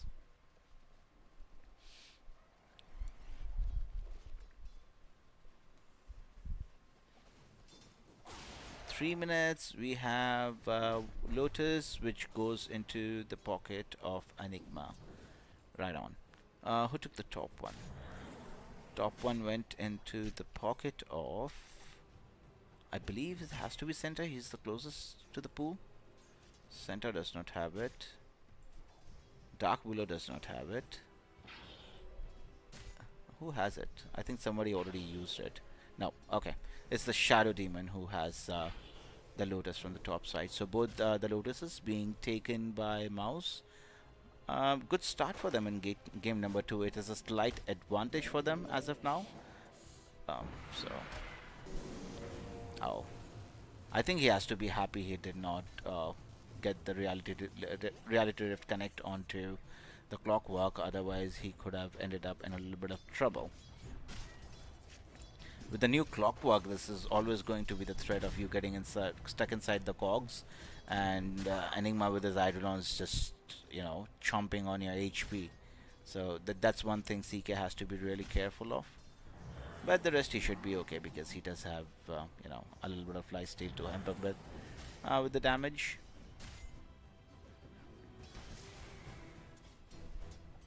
And the critical strikes, of course.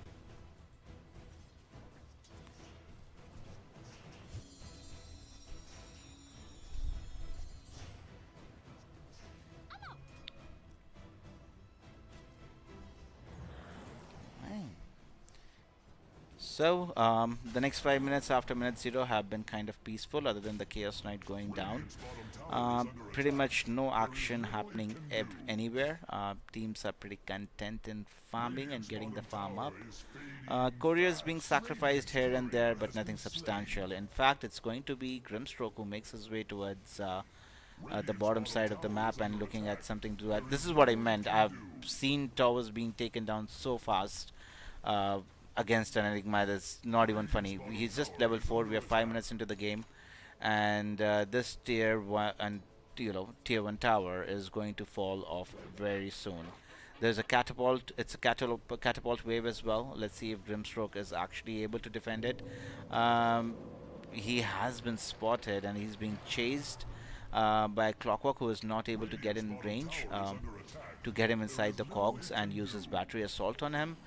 A wave, well, they did defend their tier 1 tower for some time, but it does not look good by any means. In the meantime, Centaur Warrunner does end up taking a tumble for Navi Jr. It's Shadow Demon, who could be in a little bit of trouble, does end up paying with his life. But if Broodmother gets another kill, it's going to be very difficult for Navi in the longer run. In fact, it is the Puck who steps in, saves the life of Dark Willow, and then gets a kill onto the Broodmother. So nice moves coming out from Puck in order to salvage that top lane, but you have already lost your bottom tier 1 tower to Enigma, who is only level 4, and then you have your Chaos Knight, who is jungling at level 4. Yep, that's how bad the situation is for Chaos Knight at the moment against Enigma. That's what I thought could happen. I did not think it would happen, but yes, it eventually did happen. So maybe that's the reason people are kind of banning out Enigma and not letting him through the ban phase of the draft itself. Now we are but again, in the hindsight, if you look at it, Chaos Knight has been pretty much left alone in the map now, so he should be doing okay. In fact, it's Invoker who comes in and sneaks out the Wisdom Rune, as the Radiant team are too busy just stopping the bleeding across the map. Okay, Clockwork is not able to get the Dark Willow under the cogs. Could be in a lot of danger still. Invoker has come in. In fact, it could be the Invoker who could be in a lot of trouble, as there is a Centaur and Puck behind him. But no, they don't have enough damage, and it is time for them to run away from the engagement. Puck should be able to walk away, but Centaur is the one who is, well, no, he's not vulnerable. Radiant Dire team are still scared to approach the Centaur Warrunner at his full health, and rightly so. No further kills coming out for Mouse inside of Navi Jr., but they had already lost 2 heroes in the process, so not good signs for them for sure. And Navi Jr. will have to really step up the game if they really want to get into game number 3, because in case if the same trend continues, it could be getting really difficult for them in the mid stages of the match.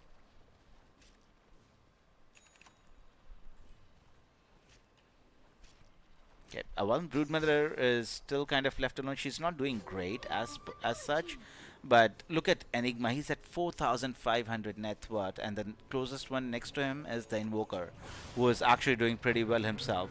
Uh, Look at the damage from the Eidolons. There is no way the Grimstroke is going to survive that assault. So Enigma just solo single-handedly, taking over the bottom part of the map, wherein no other heroes is allowed to step in, even for warding or de-warding. I'm sure, Grimstroke would be really pissed off at what had happened earlier.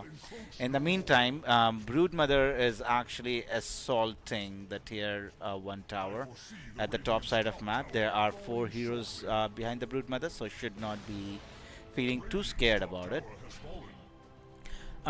We have Centaur, who is kind of half a level away from being level 6, so level disadvantage is still on the side of Navi Junior. Yeah, this is really rough, dude. 3,000 net worth advantage for Mouse. 9.5 minutes in, the kill score is not that different. It's just 5-2, but the way Mouse have actually operated through the map is kind of commendable. Wherein they have been making the right moves, they have been getting the kills, and now we see Enigma in the mid lane who would want to push down this tier 1 tower. If they're able to do so, Navi Junior will be at a very big disadvantage. Mouse has realized that they have brought in 4 heroes to this area. Let's see what they are able to achieve if they are able to bring down the tower. And with Enigma Eidolons and Broodmother spawn, this is just such a dirty draft coming out from Mouse. Navi Junior really have no response against this assault coming out from Mouse at the moment, and they'll have to do something very substantial in order to stop the snowball.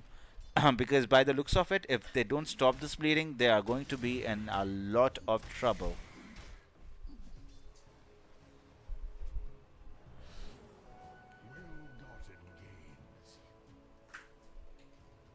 Alright, let's see. Chaos Knight has to kind of be careful because there are a couple of heroes from Mouse side in the vicinity, but no, he's going to be okay. I suppose it's only the Invoker. No, it's 2. It's Invoker and the Clockwork. Yeah, his spider senses are tingling because he absolutely has no vision of the area whatsoever, but still realizes he could be in a world of hurt if he is not careful of where he's standing.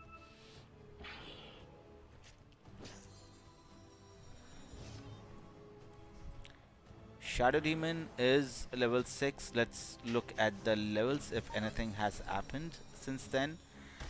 Scent has reached level 6 now, so that's one positive sign. Dark Willow is at Dark Willow is also level 6. Grimstroke almost level 6. Puck is 8 and CK is 7. On the dire side, Broodmother is at 8. We have Clockwork 6. So pretty much all the heroes have hit their 6 already. On the dire side, it's only the Dark Willow who's kind of suffering. I'm sorry, the Grimstroke, who is kind of suffering in the experience department. They would love to get his level 6. Now they're making a move towards the bottom area, looking at if they are able to get a kill on this Enigma, because that would be huge. He is the most farmed hero on the map currently, but let's see if they are able to. Yes, they are able to get a blink and a stun onto the Enigma. They are dealing a lot of damage, but Enigma does have his Guardian Greaves available, so they are not able to yet finish the kill onto him. Dark Willow, I'm pretty sure, will not have to damage in order to finish off the Enigma. In fact, they end up losing 2 heroes in the shape of Grimstroke and the Dark Willow, and Enigma still survives. A good attempt coming out from Navi Junior, but I guess it's just not enough. Right, Puck is in the lane chasing after the Broodmother, but Broodmother should be pretty comfortable and able to walk away from any damage coming her way.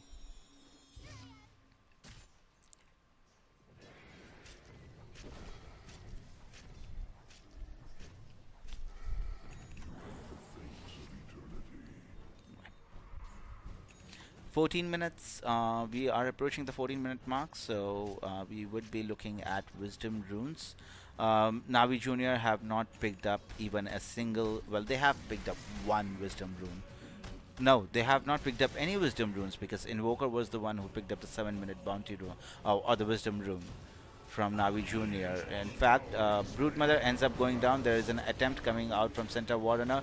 Does not have too much health to play with. Has a successful stomp onto one hero, but he does not have enough health to survive the onslaught coming out from Mouse. So Navi Junior will have to really pull up the socks and bring some amazing Dota into picture, because in case if the match continues this way, they are not going to be seeing game number 3 for sure. Okay, so in terms of itemization, what does the CK have? I think the CK definitely needs his BKB before he can do anything in this game. He is, how far is he from his armlet? I think he has completed his armlet. We are 15 minutes into the game, and the armlet just gets completed. The next item of choice is going to be the Orchid, followed by Yasha, if he is able to get there in time. Regarding Broodmother, lot of damage by the Spiderlings onto the Grimstroke, but I don't think they have enough damage in order to finish off the hero. But nice movement coming out from Navi Junior. Some signs of life as they are able to get a kill on position 1 of Mouse. That should kind of halt the assault, if we can say that, but Mouse are showing no signs of slowing down at the moment, as they're still playing in the Radiant side of the map comfortably. Let's not say that they're facing a lot of difficulties, but they're playing comfortably in the bottom side of the map for sure. It fights for its life. Radiant's bottom tower is fading fast. Dire's middle tower is under attack. Right, a smoke coming out from Mouse. Let's see if they're able to. Who is hovering around in the area? We have Dark Willow nearby, who could be the only hero who can be caught out. In fact, no, they have their eyes set. No, the clock's misses. So at this point, there have been no kills happening. But again, due to the hook shot missing, they would not be able to continue with this engagement. Enigma does have a black hole available in case if he wants to use it. He's not going for a Blink Dagger, rather he's just going for a BKB next.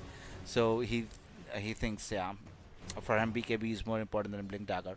He is really farmed though. He's at 8,100 net worth, so he is the highest farmed hero on the map currently. Now, Navi Junior, if they're able to get a kill or 2 using the smoke, the match can come back into the balance, but they are in a deficit of 5,000 net worth currently. Let's see if they are able to catch that up.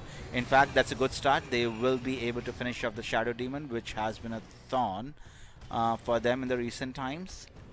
And rest of the teams are just going to TP away from the area after getting that kill, knowing the entirety of the dire side would be coming towards them. Dark Willow would be the hero who would be caught. I don't think has any ways of surviving this damage coming out from 3 heroes from Mouse. So 1-for-1 kill so far on the supports.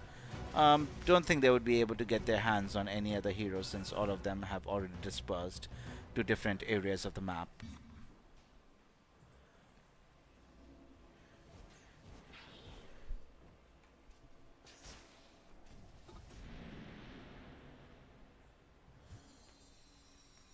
Enigma about 1400 gold away from BKB. How's CK looking at the moment? Does have a casual Yasha. Next item is Orchid, so yeah, he's not looking at his BKB for the longest of periods. If we look at Broodmother, does have a Soul Ring and Orchid completed. Next item of choice is BKB for the Brood as well. Well, hookshot connecting on the Dark Willow. I don't think they have enough damage. Oh, she was just trying to get away from the Clockwork, instead ends up paying with her life. A 6,000 net worth advantage in the favor of Mouse. 18 minutes into the game, and yeah, this match is definitely favoring the side of Mouse as the current situation stands, and Navi Junior will have to play really well in case if they want to make a meal of this match, or well, Radiant's top tower is under get attack anything from substantial without. done, of course. No more.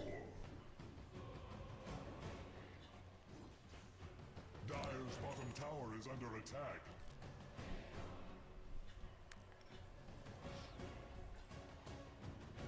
Just arcane boots on Shadow Demon along with Glimmer Pick, so nice defensive items coming out from Shadow Demon are going to be really handy in case if any of the heroes are gone upon. In the meantime, Roshan is being started. In fact, it's halfway already done by Mouse, and they should be able to get Aegis of Immortal easily into the hands of well, whose hand is going into? Is it the Invoker or the Brood? It's going to be the Brood Mother, who eventually gets her hands on the Aegis of Immortal. So, bye tier 2 towers. One is already finished, I suppose, in the top side. So they have the bottom tier 2 tower is also finished. So the only tier 2 tower left for Navi Junior is in the mid lane. So I'm pretty sure the entirety of Mouse is going to be converging towards that, but before that I'm pretty sure they would be looking at the Tormentor, which would be spawning in the next 15 seconds. Let's see if they want to actually fight it out. Stampede being committed by Center Warner were able to do a decent chunk of damage onto the Brood Mother, and they are able to bring her down comfortably. Now the Dire team is in the vicinity. Let's see how much they are able to achieve. Are they able to kill the Brood Mother twice? Yes, the CK is able to get on top of the Brood Mother and finish her off. Now it is time for Mouse to make a run for it, because the CK and his illusions are coming after them. We have Enigma in the vicinity as well. Does not have a blink dagger, so really can't surprise anyone at the moment. But he will have his BKB completed for what has happened recently.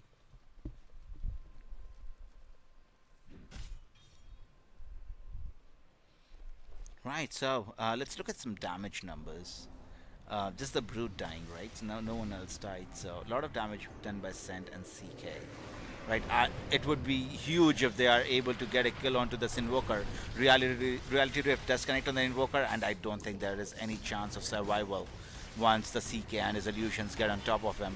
Clockwork was able to get a successful connection on the Dark Willow, so I would take that as a complimentary kill for the side of Mouse, but the rest of the heroes are able to successfully walk away from the engagement. So nice moves coming out from Navi Junior. Certainly delaying the push from Mouse to a certain extent. First getting a kill on the Brood Mother, then getting a kill on the Invoker, so that's really helped their cause. And the most important part is that their Chaos Knight is finally getting some farm done. Does have his Manta style completed along with the armlet. The next item of choice is going to be BKB for him, so no Orchid as of now. Eventually he will be looking at an Orchid as well for this Brood Mother, but that's something we have to wait for eventually. Right, 22 minutes in now. Just a 3000 net worth advantage for Mouse, so basically all the net worth advantage was given away by Mouse in terms of those 2 kills.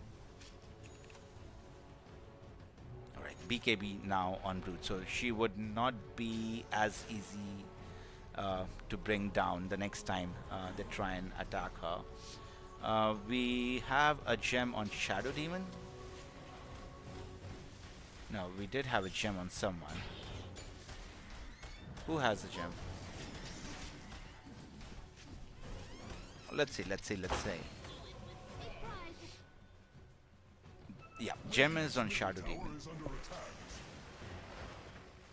Alright, now this is the last standing outer tower for Navi Junior, which is not going to stand for a very long time by the looks of it. It should be going down pretty soon. Alright, so no outer tower left for Navi Junior. In case if they lose a fight, they can lose their base. It's just as simple as that for them at the moment. They have made a good comeback till now in this match. They have shown some sign of life. but now is the go time. In case if they are able to, uh, kind of survive this assault, then they should be able to do pretty well in the match, or at least give us show us a fight. Otherwise, it could just end up this match can end very soon. Bottom tower hopes for aid. Okay, Tormentor being taken by Chaos Knight. He should be able to successfully do so without many problems. Wow, a critical strike of 1100, dude. That's disgusting. Anyways, the Dire team are going to kind of do the same thing. They are going to successfully claim the Tormentor for themselves, which had spawned on the Radiant side. Dire's bottom tower is under attack.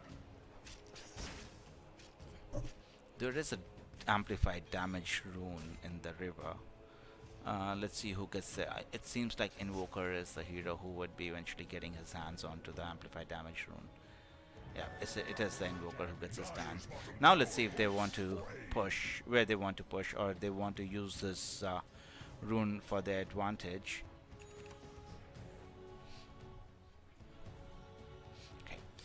Blink Dagger completed on Enigma, so his build is practically complete now. Blink Dagger, BKB, and he should be able to finish off a hero.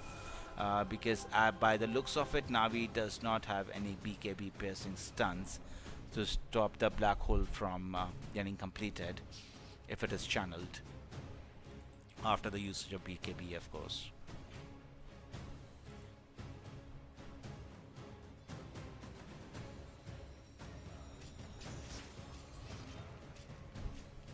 I think we are most probably waiting for the next Roshan before any aggressive moves comes out from any of the teams. That's something we have to watch. Chaos Knight just sending out his illusions in order to push for himself. There goes the illusions. So he should be able to meet the illusions. No, he's not, in fact.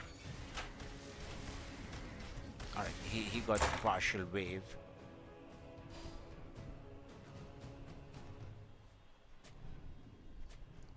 I don't think that they're going to push high ground without Ages of Immortal though. How many? We have 4 minutes and 20 seconds before it's daytime, so it is going to be Roshan spanning on the top side of the map. That's where the entirety of the Dire team is. And most of the Radiant team is kind of stuck in the base or at the corners of it, grabbing whatever bits and pieces they can. They really have to be scared because I think it's just a 2000 net worth advantage for the Radiant side. It's not that they have a lot of network to work with, because Chaos Knight in net worth is almost as good as the Broodmother now, and he has farmed his way to the top. Is he able to escape? Yo, he just TPs away, bro. He senses the spiders coming towards him, and he says, "I'm out of here," and was able to get away successfully. So Navi Junior doing a great job kind of avoiding any fights with Mouse at the moment. In the meantime, Centaur does complete his BKB, so that should make a major difference in the fight into how he plays. So 9 seconds wherein he will feel a little safer. Chaos Knight completed his BKB as well, so I think this is go time for both the teams. They have all the equipment they need. They have Enigma with a BKB Black Hole, with a BKB Blink Dagger. Centaur is the first to be spotted, has been drained of all his mana. A successful connection coming out of Clockwork, but to no avail. In fact, it is the Chaos Knight who could be in a little bit of trouble. No, he's able to just walk away from the engagement. Was the BKB committed by Brood? Yes, BKB was majorly committed by all the heroes. Chaos Knight still has his. Centaur has his as well. So BKB, it's only on the Broodmother which would be down for the next 70 seconds. Rest, all the spells are available for both the teams to be used. Puck, being as elusive as he is, able to, just clear out the creep wave without it even approaching somewhere near his base. So that's one thing a Puck can be used for very effectively. Is under attack. No gale. Dire's middle tower has fallen. And congratulations to Navi Junior. They were able to bring down one tower. Well, the creeps were able to bring one tower down in the mid lane. But the question remains, are they able to defend the tier 3 tower, or when Mouse are actually planning to push the high ground, because that has been the most difficult part of any series that we have witnessed so far.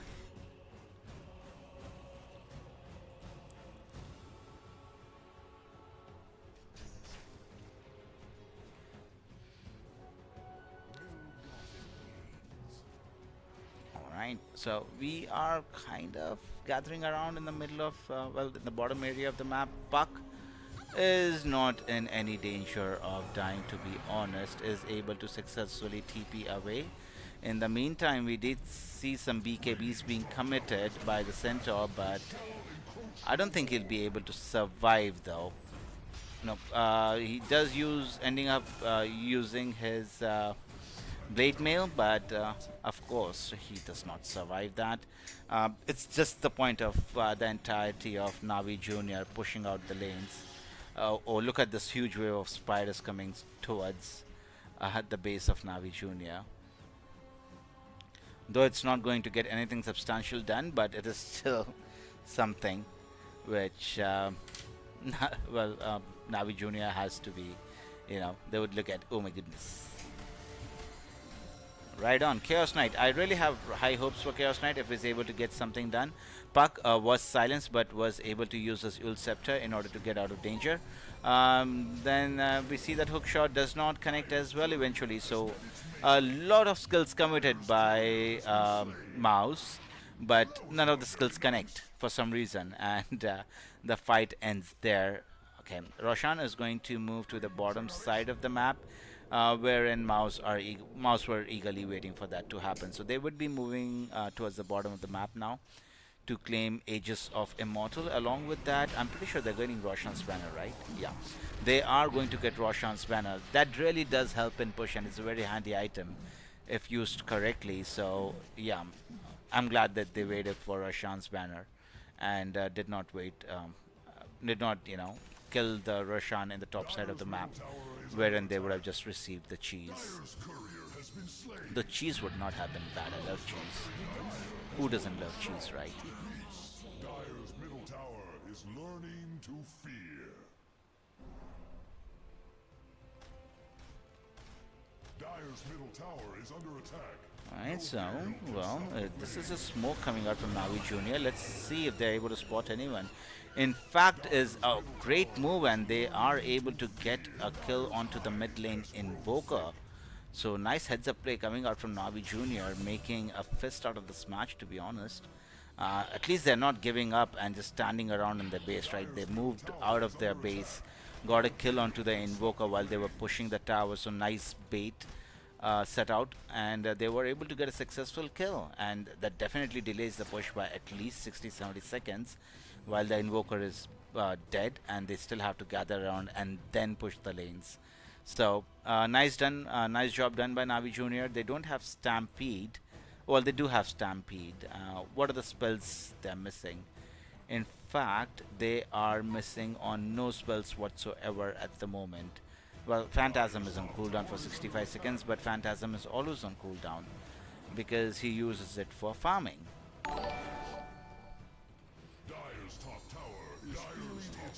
Thank you for the follow, Latifa. Appreciated. And welcome to the channel.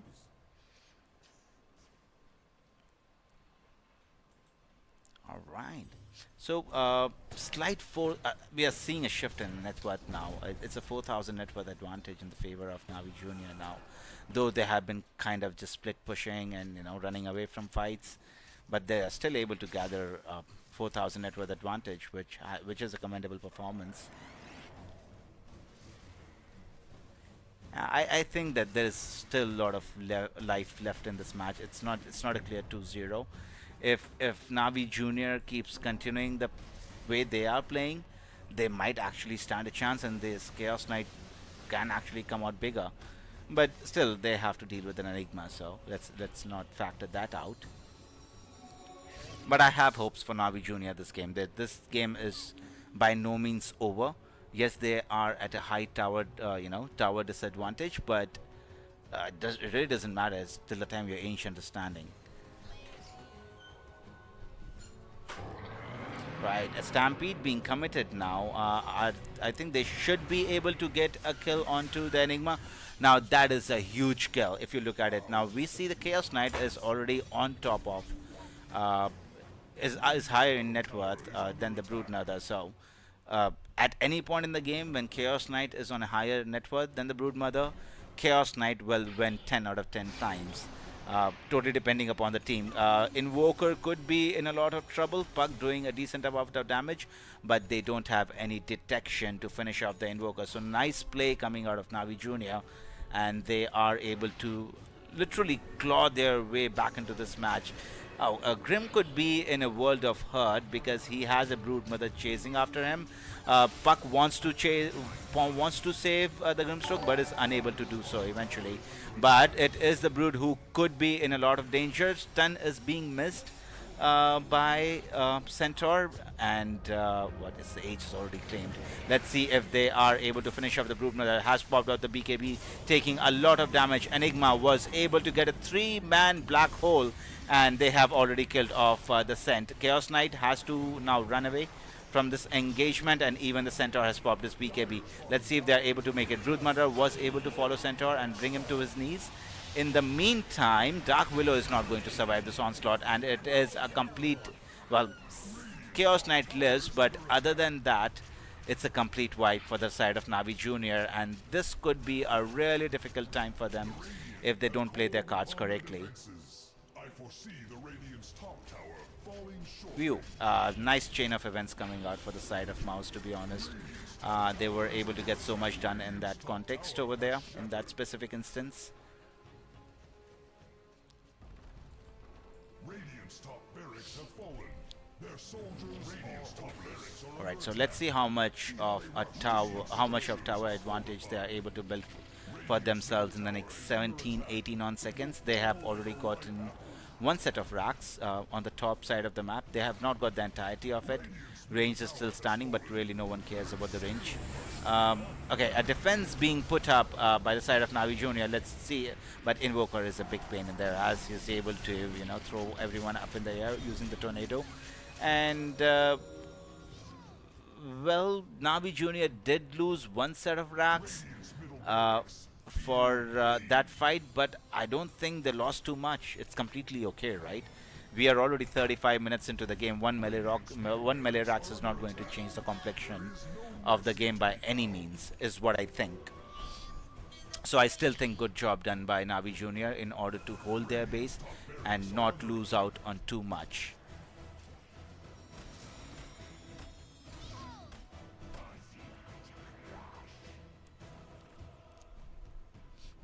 Now it is the turn of Navi Jr. in order to go ahead and find some skills on the map if they're able to. Knowing they do not have Black Hole for another 40 seconds at least. I'm pretty sure all these pro players have their timing set, so they know when the skills are up and down, unlike me, of course.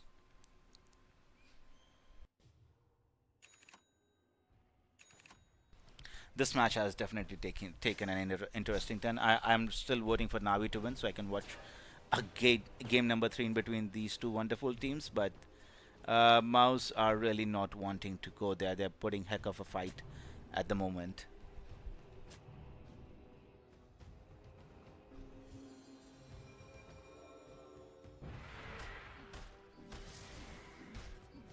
Alright, so Broodmother has climbed her way on top of the net worth chart again with 23,000, closely followed by Chaos Knight at 21,000, so it's going to be a very contested match, closely contested match, as in who takes the final laugh.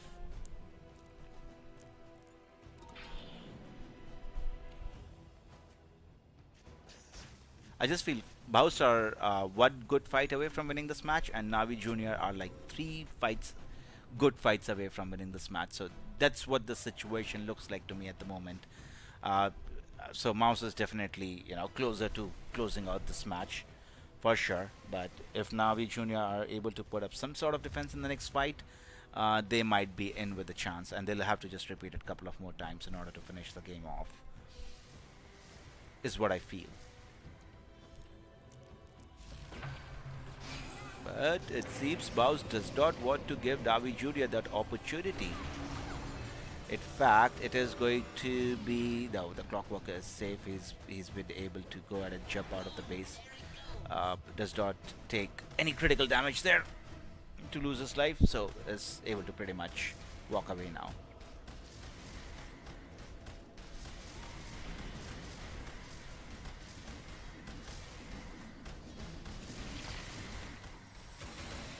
Right, Clockwork with his Aghanim Scepter.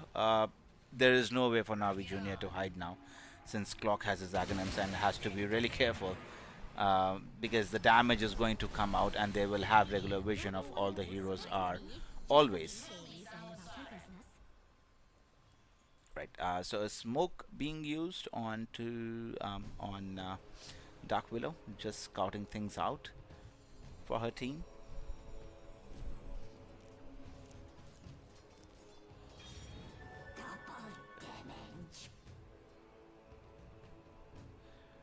Righty, we have a double damage rune on amplified damage rune on the Broodmother. Let's see if they really want to make a move and get something done with this amplified damage rune.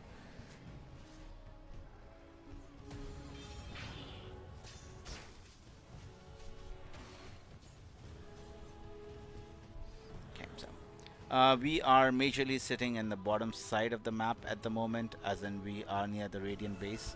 Mouse don't want Navi Jr. to step out on the map and hit any creeps whatsoever. So they are practically stuck in their base and absolutely doing nothing. CK Illusions fighting against his own illusions. It is going to be the Dark Willow who could be in a little bit of trouble. There are Spiderlings in the area, but no, Dark Willow is not able to escape. A successful stun by the Clockwork, and that should mark the end of Dark Willow. In terms of buyback, Dark Willow does not have a buyback for another 2 minutes. So they are one hero shot for the next 44 seconds. Let's see how much Mouse are able to achieve in the meantime. Clockwork being a complete nuisance for Navi Junior's team.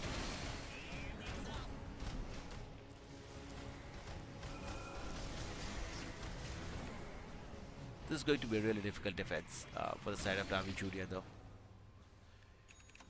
They're fighting against so much at this point in time. But again, it's going to be Mouse who are going to wait for Roshan before they make an attempt to the high ground, is what I believe. But we still have to wait and see what exactly happens.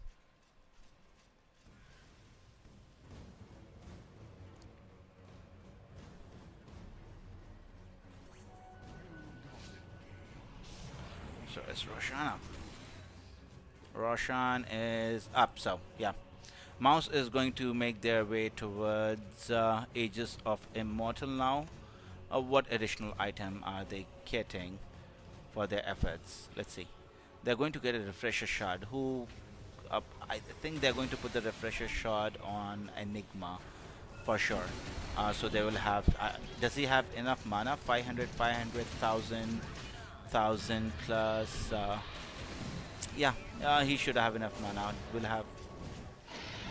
He should have enough mana to cast them in succession for sure on Enigma. So they have now 2 black holes to work with back to back, 2 BKBs on Enigma, but Navi Junior has smoked out. They don't want the fight to occur near their base, because if it does and they lose, it's just practically game over. In terms of buyback, they are short on buyback on Chaos Knight and the Puck. So any of these scores die, it's pretty much GG. What about Center? Center has one, so Center can afford to die, but the Puck and CK cannot. Well, it is Mouse know where Navi Junior is now. Yep, and they are able to get a successful hog onto the Dark Willow, who would be the first to die in the engagement. Black Hole committed. Chaos Knight falling low on health, has no buyback, so this should be the end of the game for Navi Junior, who would be moving on to the lower bracket, and Mouse are going to be advancing to the upper bracket final. So yeah, it's just a matter of what seconds before GG call has been made. Now there is a buyback which is committed by Center Warrunner. Let's see how much he is able to defend. In the meantime, it is Dark Willow who was fighting it out with Enigma. Not to any success, but it's definitely Mega Creeps and GG. By the looks of it, they don't have 35 seconds for Chaos Knight and 51 seconds for Buck. A lot of damage being dealt on to the Broodmother, but does have Aegis of Immortal, so is not really scared of what happens, and it is GG. Woof, that was a good series to watch.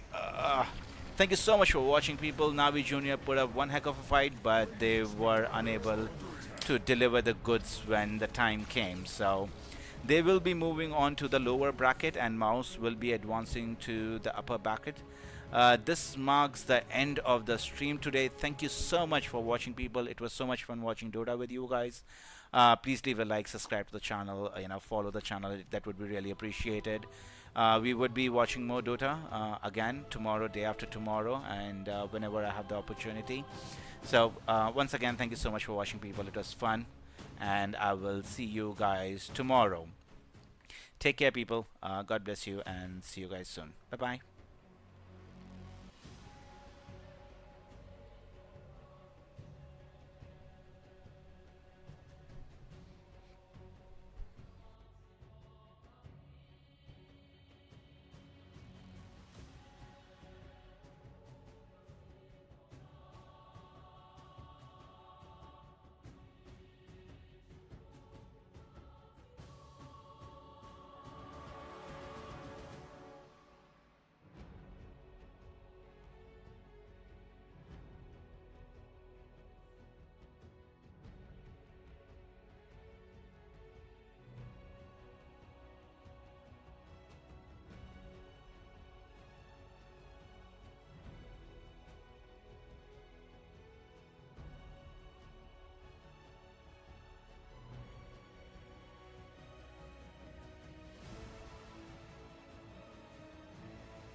Radiant's middle tower is losing its foundation.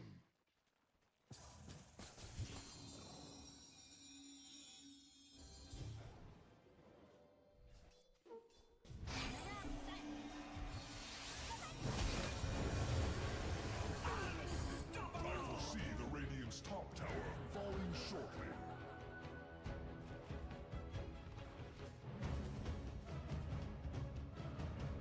Radiant's bottom tower is under attack.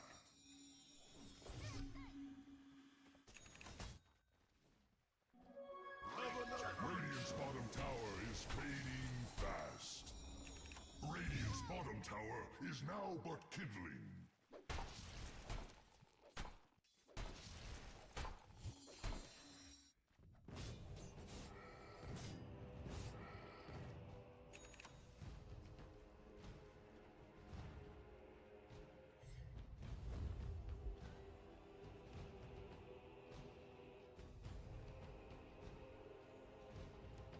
Dire's top tower is under attack.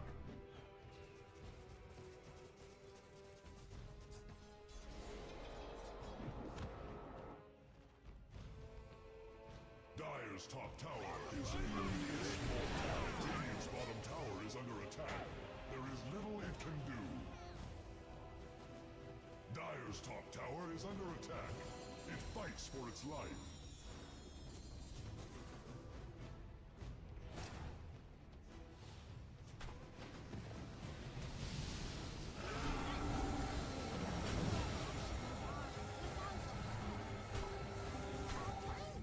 Strangely drawn to this odd configuration of Radiant's top tower is under attack.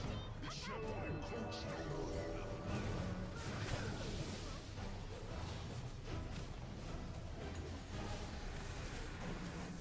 Radiant's courier is with us no more.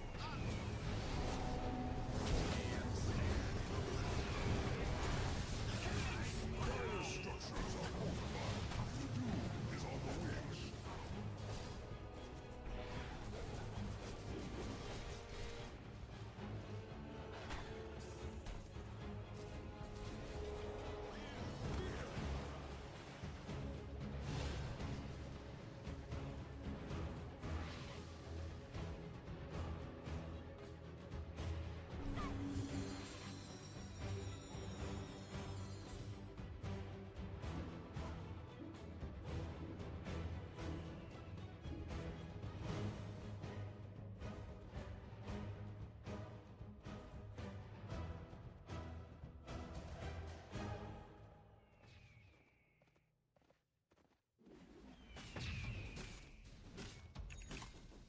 Radiant's bottom tower is fading fast.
Dire's top tower is under attack.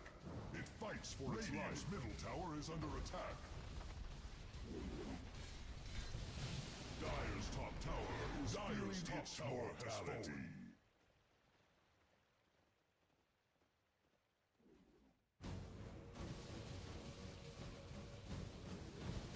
Gotcha.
Never refuse school.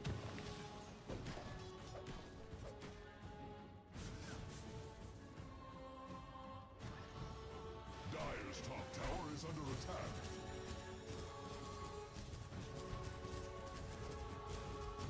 Radiant's top tower is under attack. Dire's bottom tower is under attack. Radiant structures are fortified. The stream Radiant's top tower is under attack. Its shell and Dire's bottom tower hopes for aid.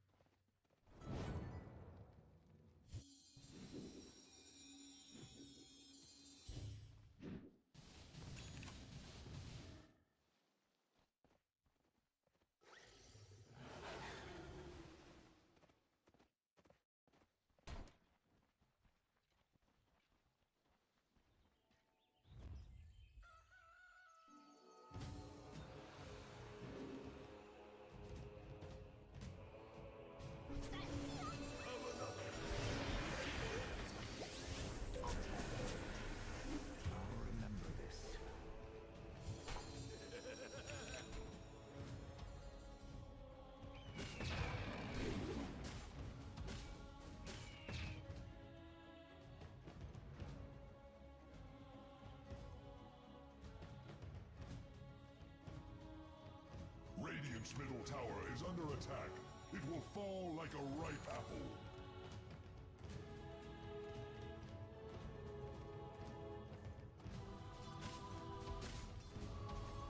Radiant's bottom tower is under attack.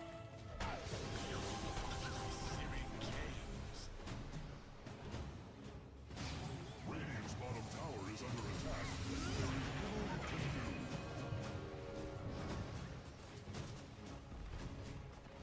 Radiant's bottom tower is fading fast. Radiant's bottom tower has fallen. The pace of battle quickens. Radiant's bottom tower is under attack. Dire's top tower is feeling its mortality. Radiant's bottom tower is under attack. There is little in Dire have fortified their grove. Radiant's bark has grown thick. Radiant's bottom tower is under attack.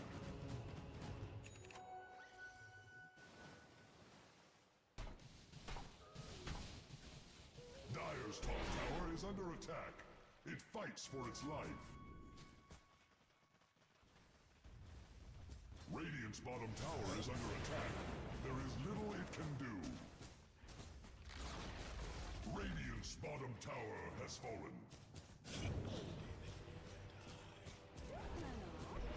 Nature attend us.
Dire's middle tower is under attack. No gale can snuff the flames.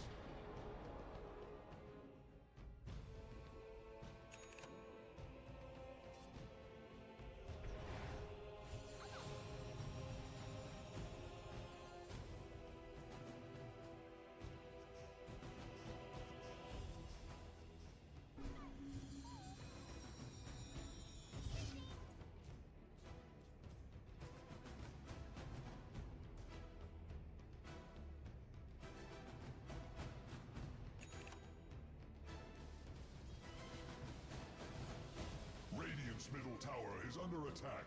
It will fall like a ripe apple.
Invisibility!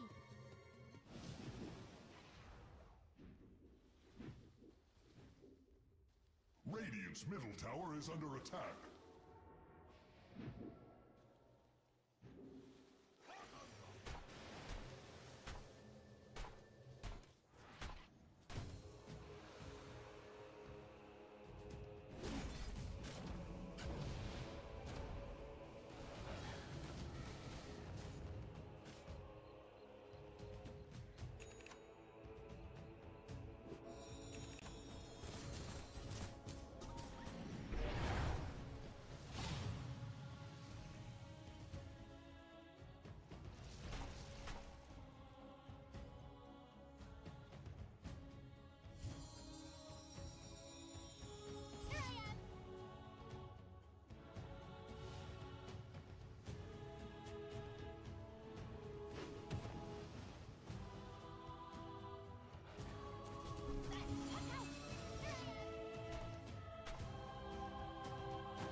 its foundation.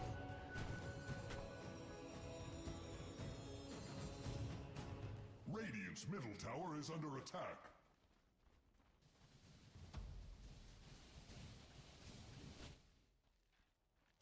Radiant's middle tower is under attack. It will fall like a ripe apple. Radiant's middle tower has fallen. There is still much to be done.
Dire's middle tower is under attack.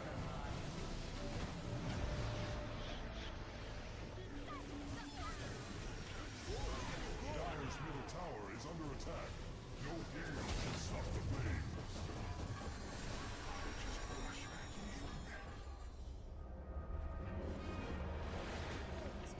Always watch me.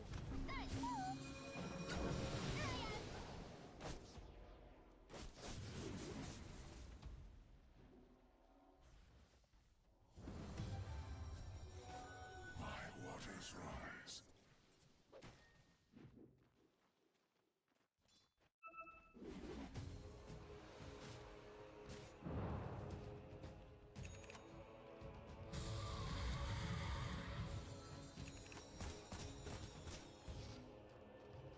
Dire's top tower is under attack.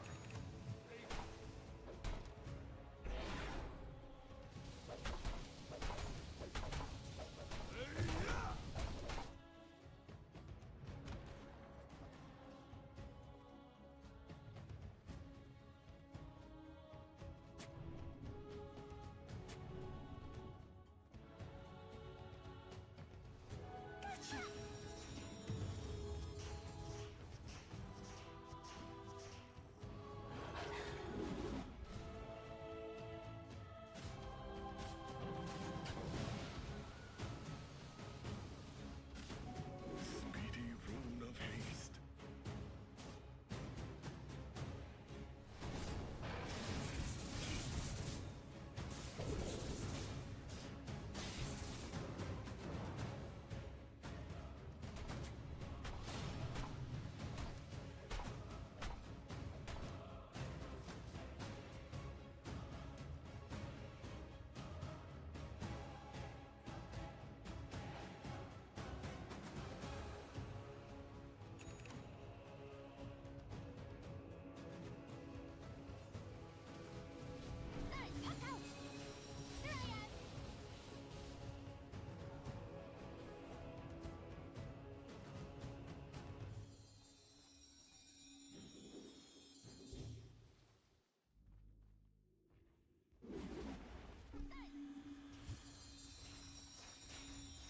Dire's middle tower is learning to fear.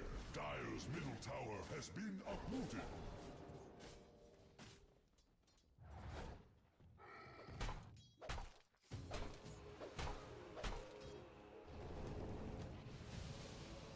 I foresee the Radiant's top tower falling shortly.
tower is under attack.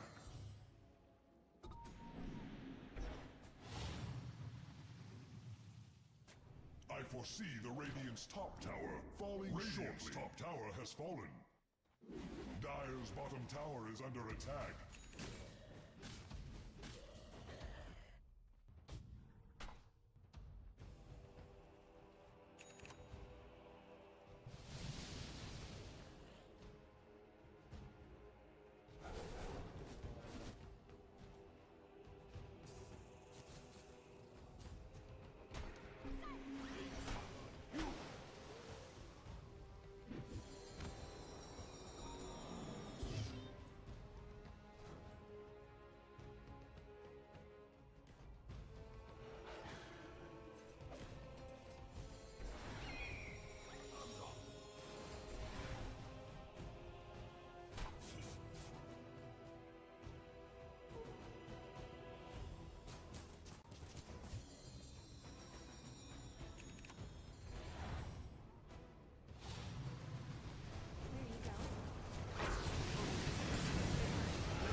Cursed monster has earned a moment's rest. I am mighty.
Radiant's courier has been slain. Radiant structures are fortified. The stream Radiant's bottom barracks senses destruction.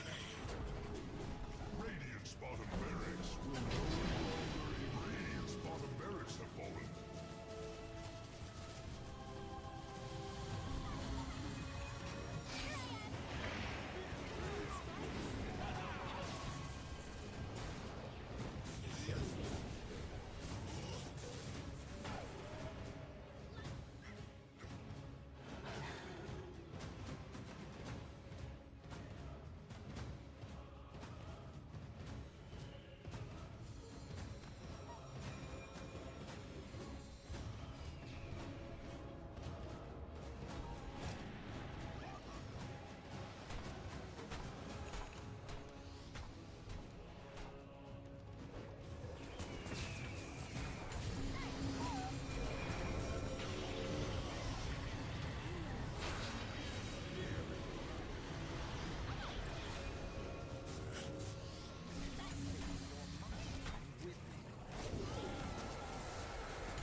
Dire's top tower is under attack. It fights for its life.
That's a relief.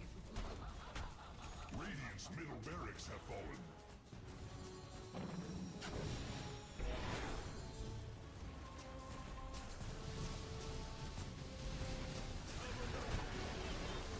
Radiant's top tower has fallen. Their defense is radiant. The cold upon every side.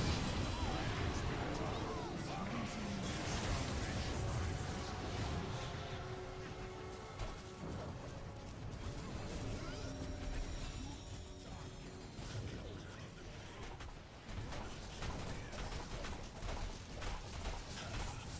Radiant's top barracks are under siege. Radiant's top barracks. Radiant's top